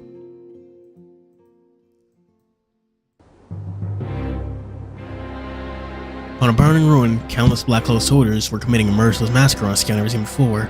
Blood gushes from the river Scarlet Red as corpses piled on mountains size, screams echoing across the mountain. It seemed it's impossible to imagine that it occurred when the hunter saw a second harmful world, the home of the Yangtian men. Being slowly made way out of the mountain, a slew of corpses on him disciples streamed behind him. Blood and red, blood, red and fresh, split in volumes unspeakable, as the liquid soon melted into his dark cape. Master Yang, did you find what you want? If the intel is correct, 9,000 mortal ashlocks should be in the mountain, and the entrances on the temple. Should I accompany you, Master? Where's Guiji? Join the bloodbath on the mountain. Then join him. We'll now rest easy with him going off alone. As the shadows, they're yours to command for now. Yes, sir. Go. Be no survivor. Let the death scream of Yangtian men's destruction pave the path of our descent upon this world. Master! Grandmaster! The old man stood in the fiery ground, his breathing uneven and weak. Despite using all his power and might in the fight prior, he wasn't able to stop Ying's onslaught. Xiao Yang, what are you doing here? Staying about. Run, boy. Oh, no, I'm a disciple of Yangtian men too. Won't run, master. I would defend mortal ashlock with my brothers and comrades. Is not the duty of us Yangtian disciples? Before Xiao Yang could finish, shockwave roughed next to him, countless summons on heads, and found the blood spilling past Xiao Yang's eyes. Gotcha! Come on, fight me! Right there then, stunned invader, Xiao Yang's eyes radiated with pressure on like an unmoving mountain as his body trembled in Orion's presence, his words blank in his mind, his teeth chattered in horror. Oh, isn't this the great Grand Master of Yangtian men? You're still fighting master, but guess not. If you're here, then come. Come give me a fight worth waiting for. Xiao Yang, go now. Go now. Battlefield is life or death, boy. Think you can escape? Tell you go. My throat hurts. My throat hurty. He grimaced as he raised his great hammer for swinging at Xiao Yang. Well, the young man could be smashed into a piece of meat. As his senior brother and sister saved him from the jaws of death once more. Oh, injured like that, and he still managed to block my hammer strike. Guess I underestimated you, boy. Enough talk. One of my brothers on your hand. Now die for the life you took. Good, good. Much better than those useless meats calling themselves the Six Guardians. Only they were when they came apart from the slightest tap of my hammer. You did what to them? Relax. Give them a quick way out. Me, I don't have much. Give me a fight worth remembering, and I won't give you too much trouble. I swear. Uji smirks, throws his giant battle hammer in his hand, first surveying surroundings. Come, don't make me regret giving a bit of respect, boy. Madman. This is it. That's it. This is how life's supposed to be. There's mad, wild laughter. His face ripped open in an ear-splitting grin. One word of his name being the Ghost Rhino crashes on his fist, hammer across the battlefield, each strike echoing with mountain-splitting force. Brother! The Xiao Yang tried to run forward to help Xiao Yu, and TianheHui arrived in time, pulled him back. Let's go, Xiao Yang. Let's see your TianheHui. TianheHui, did you find the thing I asked you to get? Yes, master. It's Xiao Yang. Get him to leave the mountain at once. Oh, so they snuck away with a mortal ash lock.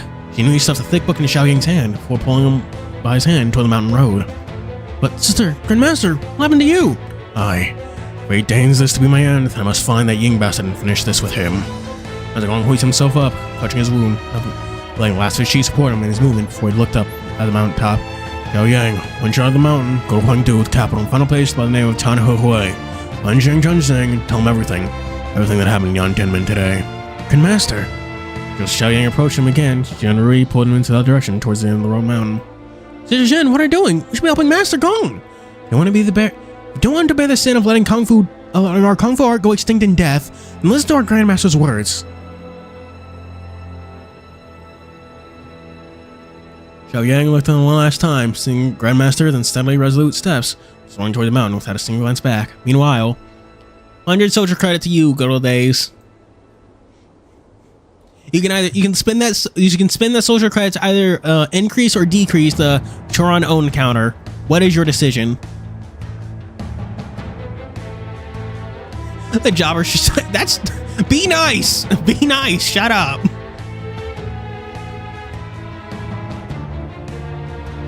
I have an idea. I'll flip a coin.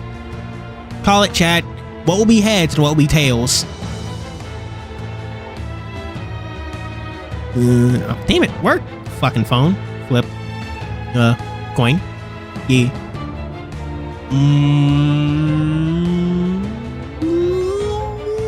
You got tails. Okay, if heads is cookie, then tails is Twisted Wonderland.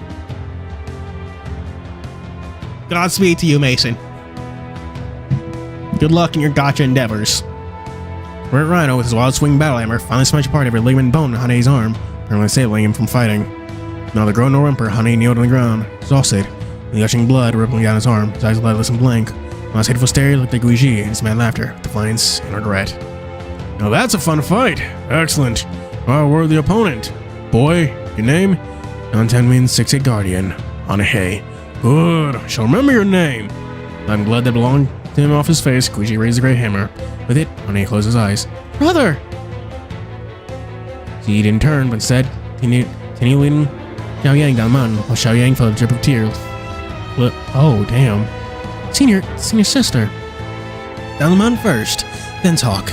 Marched us forth as fast as they can, they screamed in terror and horror, lighting the last order of the master's shoulder upon their back, driving forward. Yet unexpectedly, TianheHui and Xiao Yang left out several shadowy figures blocking the path down the mountain. The shadows drew their swords, swinging at them, like they duoed nimbly dodging in time. Yet just as they thought they escaped the initial assault, horsemen suddenly appeared for them, countless shadows close, slowly appearing behind his back. Master Ying's order, no survivor, but a humble servant with an order in hand. Please understand. Damn it, since when did this bastard set up an ambush of this size here? Sister, let me fight alongside you. Take revenge for Brother Han. Xiao Yang, leave this to me. You keep running. But brother, sister, Grandmaster, all because of them. Except non-10 men, I have no reason to run. This is the Grandmaster's final order, Xiao Yang. Associate yourself as non-10 men's disciple. You'll do what the Grandmaster says. But there's no but. Handing the custom certificate for a capital entry into Xiao Yang's hand, where she turned. Her tear-soaked eyes began betraying no certain feelings for a afraid student. She wrapped the band around her hands, turned a look on her face. Go, leave the mountain now. Protect you as your senior, one last time. TianheHui turned the heavy mass of shadows soldiers, charging at them, bandaged tight in her hand for swinging her fists. Its echoing force ripping a path through the corpses of soldiers blown apart. Go now, Xiao Yang! Xiao Yang knew longer, he stayed here, the more burden the senior will have to carry while fighting there, so he quickly dashed to the surrounding army, running down the mountain path. Yang remained straight and true, tension undivided, knowing that his senior sister will protect him behind him. The only task he has with him is to take Grandmaster's final hope and take non-10's legacy and heritage with him out of this bloodbath. Yes, that's right. He will do us proud.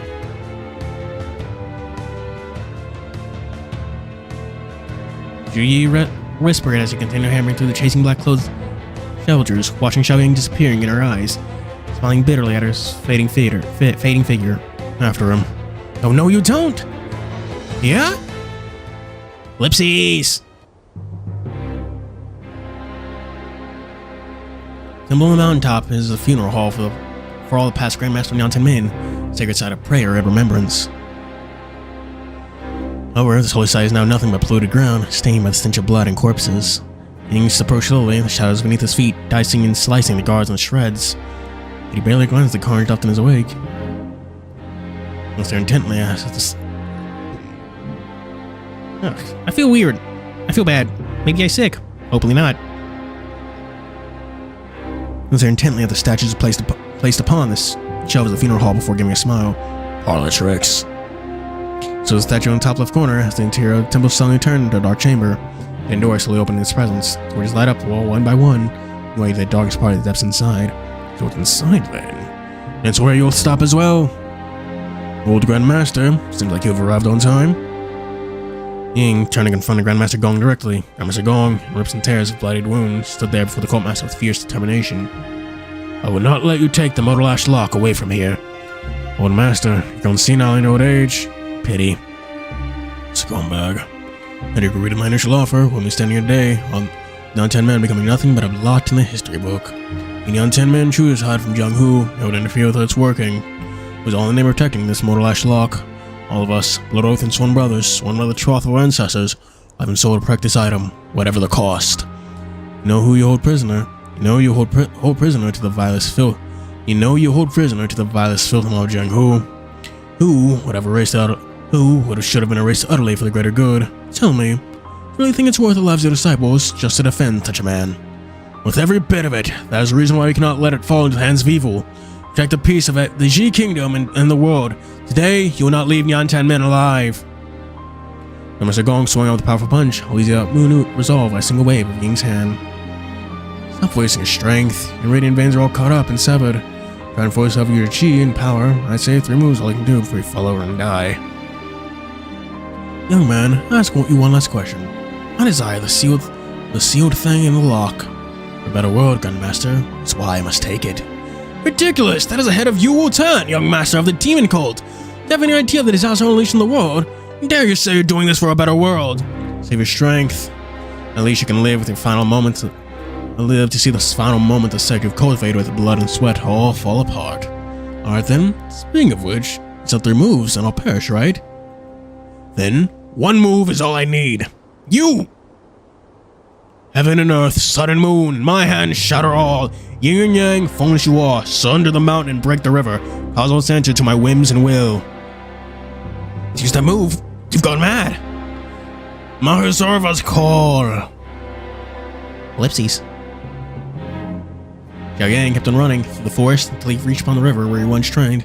Seeing his senior Rui's final sacrifice, stopping a black-clothed man's assault that he was able to escape. Xiao Yang couldn't bear to turn and look. After that, seeing all his brothers and sisters, fellow classmates, final tormented look in their death. Closed his eyes and took a brief breath before continuing his escape. But it's right then. What was that? looked up in the cloud sky, turning a wild gale, whooping and lashing around him. As if everything and energy in the air was being gathered at one spot on the mountaintop, Xiao Yu realized what's happening and turned. Grandmaster. And for long, the sky cloud, this dark clouded sky, red with evil, was purified to the glow as bright as the sun, going supernova, a ring glow suddenly erupting from the mountaintop. Damn! Xiao Yu had no choice but to cover his eyes. Everything around him instantly turned black and white. With it, powerful shockwave blasted across the mountain. Before Xiao Yu could find his balance, he was sent flying, landing a little behind, losing consciousness. Ellipses. I woke up, found myself along the riverbank, thankfully I wasn't badly injured. I want to confirm no black close soldiers were chasing me, followed my master's instruction, ran all the way to Huangdu. Right, martial art mantra book! Xiao Yu sang at a quick pat of his robe. The books, when we were healing yesterday, we took it from your robe. I've kept it safe. The lock and key. Relax for now. Thank goodness.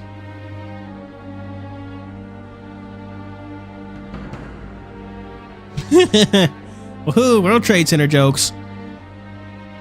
Gotta love them. Gotta love them. Shouting sign of relief as all was present, listening to the story, so nice on the relaxation at the horror we heard. Yingtian cult! How horrible! Unbelievable. And Yangtian men would fall. Finished this in barely half of a day. They weren't using full force the night we confronted them. The power within their members was far beyond what we expected. The situation just became much more complicated. A single day, Xiaoying's life went through a complete or returning change. The more I looked at him, the more I saw my past self laughing with him, burning with a mix of complicated emotion. 9,000 mortal ashlock in their hands. This has gotten even worse. Master, what's the lock thing you mentioned? A legacy relic? Thing Yangtian men, their disciples will wager their life over? Wouldn't be that meager. That wouldn't be that meager, right? It's not the lock they want, what's inside the lock. Inside the lock contains the severed head of the half-immortal Yu Tian, Yingtian cult's young master. Falls on the heads of the Yingtian cult with their evil conspiracy. It wouldn't be just the Xi kingdom, but the entire world falling to chaos unlike ever before. A half-immortal? Isn't that the second sages? What now? What now? We still have no way of understanding what they're planning and what about to do. I take revenge for Shin, or he, all the Cyprus, Master Guang. Rest and recover first. Right now, revenge is nothing but a moth into an inferno. Yeah, if we're to take revenge on them, we need to know where they're at, right? Still need to have a sliced tail of pin on them. I mean, where can we take our revenge at? Alright, Xinhu, you're right, Xing has a point. Though not impossible, the next step is Yingtian cult's plan, or where they're heading next. Perhaps now my hand in the form of useful intel. Because everyone's hopeless struggle, Ru Feng walked in and passed a poster to us. Thanks to Yingtian cult's high-profile attack on Yangtian men, tracking them has gotten a lot easier. What is this, Sister Ru Feng? Just before we went to Sichuan, I managed to reach out to my informant during our carriage purchase and asked him to help us in our Yingtian cult investigation. I've got to say, they really are a shadow in the dark, not your body nor tail to speak of. The moment a shadow exposes himself to the light, everything becomes a whole lot easier. Tex, take a look at this! This leaf, by you studied the parchment Ru Feng gave us, handed it to me. Tex, what is even written on it? Let me see. Tianbao Trading Company. What is this? An auction? It's alright, soon Tianbao will be hosting a grand auction, of course. The auction isn't the big one. But inside his leak, then a book with cover of gold. Among the auction items, a book by a mysterious man, a book with a cover of golden red, wrapped in a loop of chain. Description alone, the book's gotta be the book that was taken from me. Good ability, Ru Feng? Hi, looks like we managed to catch the shadow for once before they'd realize. Still great as ever with intel warfare, but information is important on auction item leaking out like this. Hard to imagine not being a trap at all. The Enscolt move is definitely one out of expectation, purposely leaking info on auction item, as if it's debate, waiting for a fish to bite on. However, with how hidden they've been with acting in the shadows, for them to now just step in the light, it's a rare chance for us as well. Just the risk is high as well. But this is a chance we've been waiting for. The tail exposed. If we let them run, we won't know when will it be before they expose themselves again. TianheHui speaks true here. Something like this bait, we destined to bite, yes. Let's say our old master, I'm gonna get an absolute answer for him. The master closed his eyes briefly before opening them and saying, be it a trap or opportunity, be it bait or tail, is there a chance for us to confront against the Yingtian cult face to face? Yingtian's cult on Yangtian men is nothing but an insult to us, a declaration of war of every good man and woman of the Kung Fu world. Then it is up to us, part of TianheHui, to take responsibility of eradicating Yingtian cult from the face of this world as well. Tianbao's company auction is a go. No matter what, but before that, we must be well prepared. Children, fierce battles ahead of us now. Okay, this is where we're ending for now. Is what's ahead like the ending, or what's going on?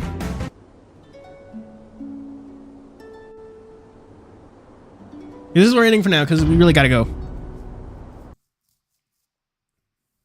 So chat, what do you think of stream? It was very good. TianheHui is very good. It's very good.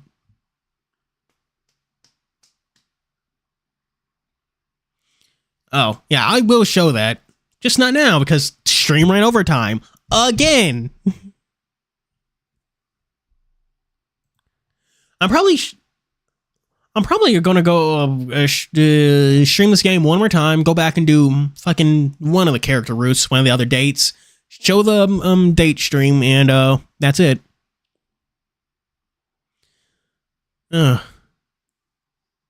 Yeah, story is really good. I'm here for it. I eagerly await chapter 5, because this is getting really good, like real good. Oh man. It is a very good story. Bit cliched at times, but I like it. I imagine Yingting Cole won't be able to proceed immediately, because whatever the Master of 9-10 Men did is probably going to be like a severe injury to Master Ying. Even if they do procure the Ashlock, they aren't going to be able to use it immediately.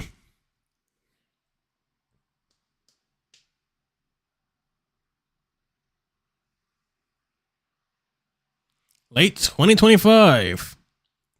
That makes sense. This is a lot, and I do mean a lot. Hundreds of CGs, plenty of backgrounds, a fucking novel. I would expect nothing less.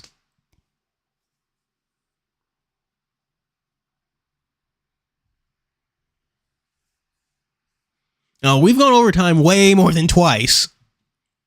You know, I can just check my lives. We went overtime last stream. We went overtime with stream 11, stream 10, stream 9, stream 8. Well, no, I think stream 8 was actually on time. Stream 7, stream 6. No, stream 5 was on time. Stream 4 definitely wasn't. Leave the Company in TianheHui definitely wasn't. Stream 3 was. Stream 2, and stream 1. Well, stream 1 wasn't. Anyway, what the fuck? Why is the banner flashing? Okay, I'm on my fucking YouTube page right now, and the banner at the top is flashing like mad, and I don't know why. I don't like it.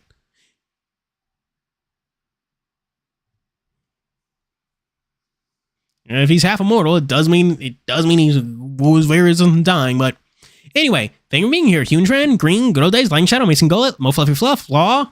Anyone else? You know Heather? Final thoughts? Anything to say? Before I go pee again and get another drink, because my god, my throat is killing me. Mason Gullet? Oh, I already said that.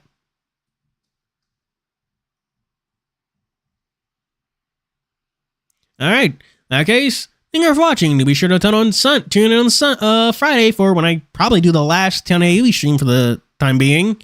Do tune in on Friday for something. Thank you for watching. Do be sure to like and subscribe. As always, this is Fuuri signing out. What? Oh, good. Did I say Good Old Days? Oh, Solo Turobo. I do need to get back to playing Solo Turobo. I want to finish that before Fuga 3 comes out. Anyways, thank you for watching. Do be sure to like and subscribe. As always, this is Fuuri signing out. Bye. Oh, I'm blind. You know this.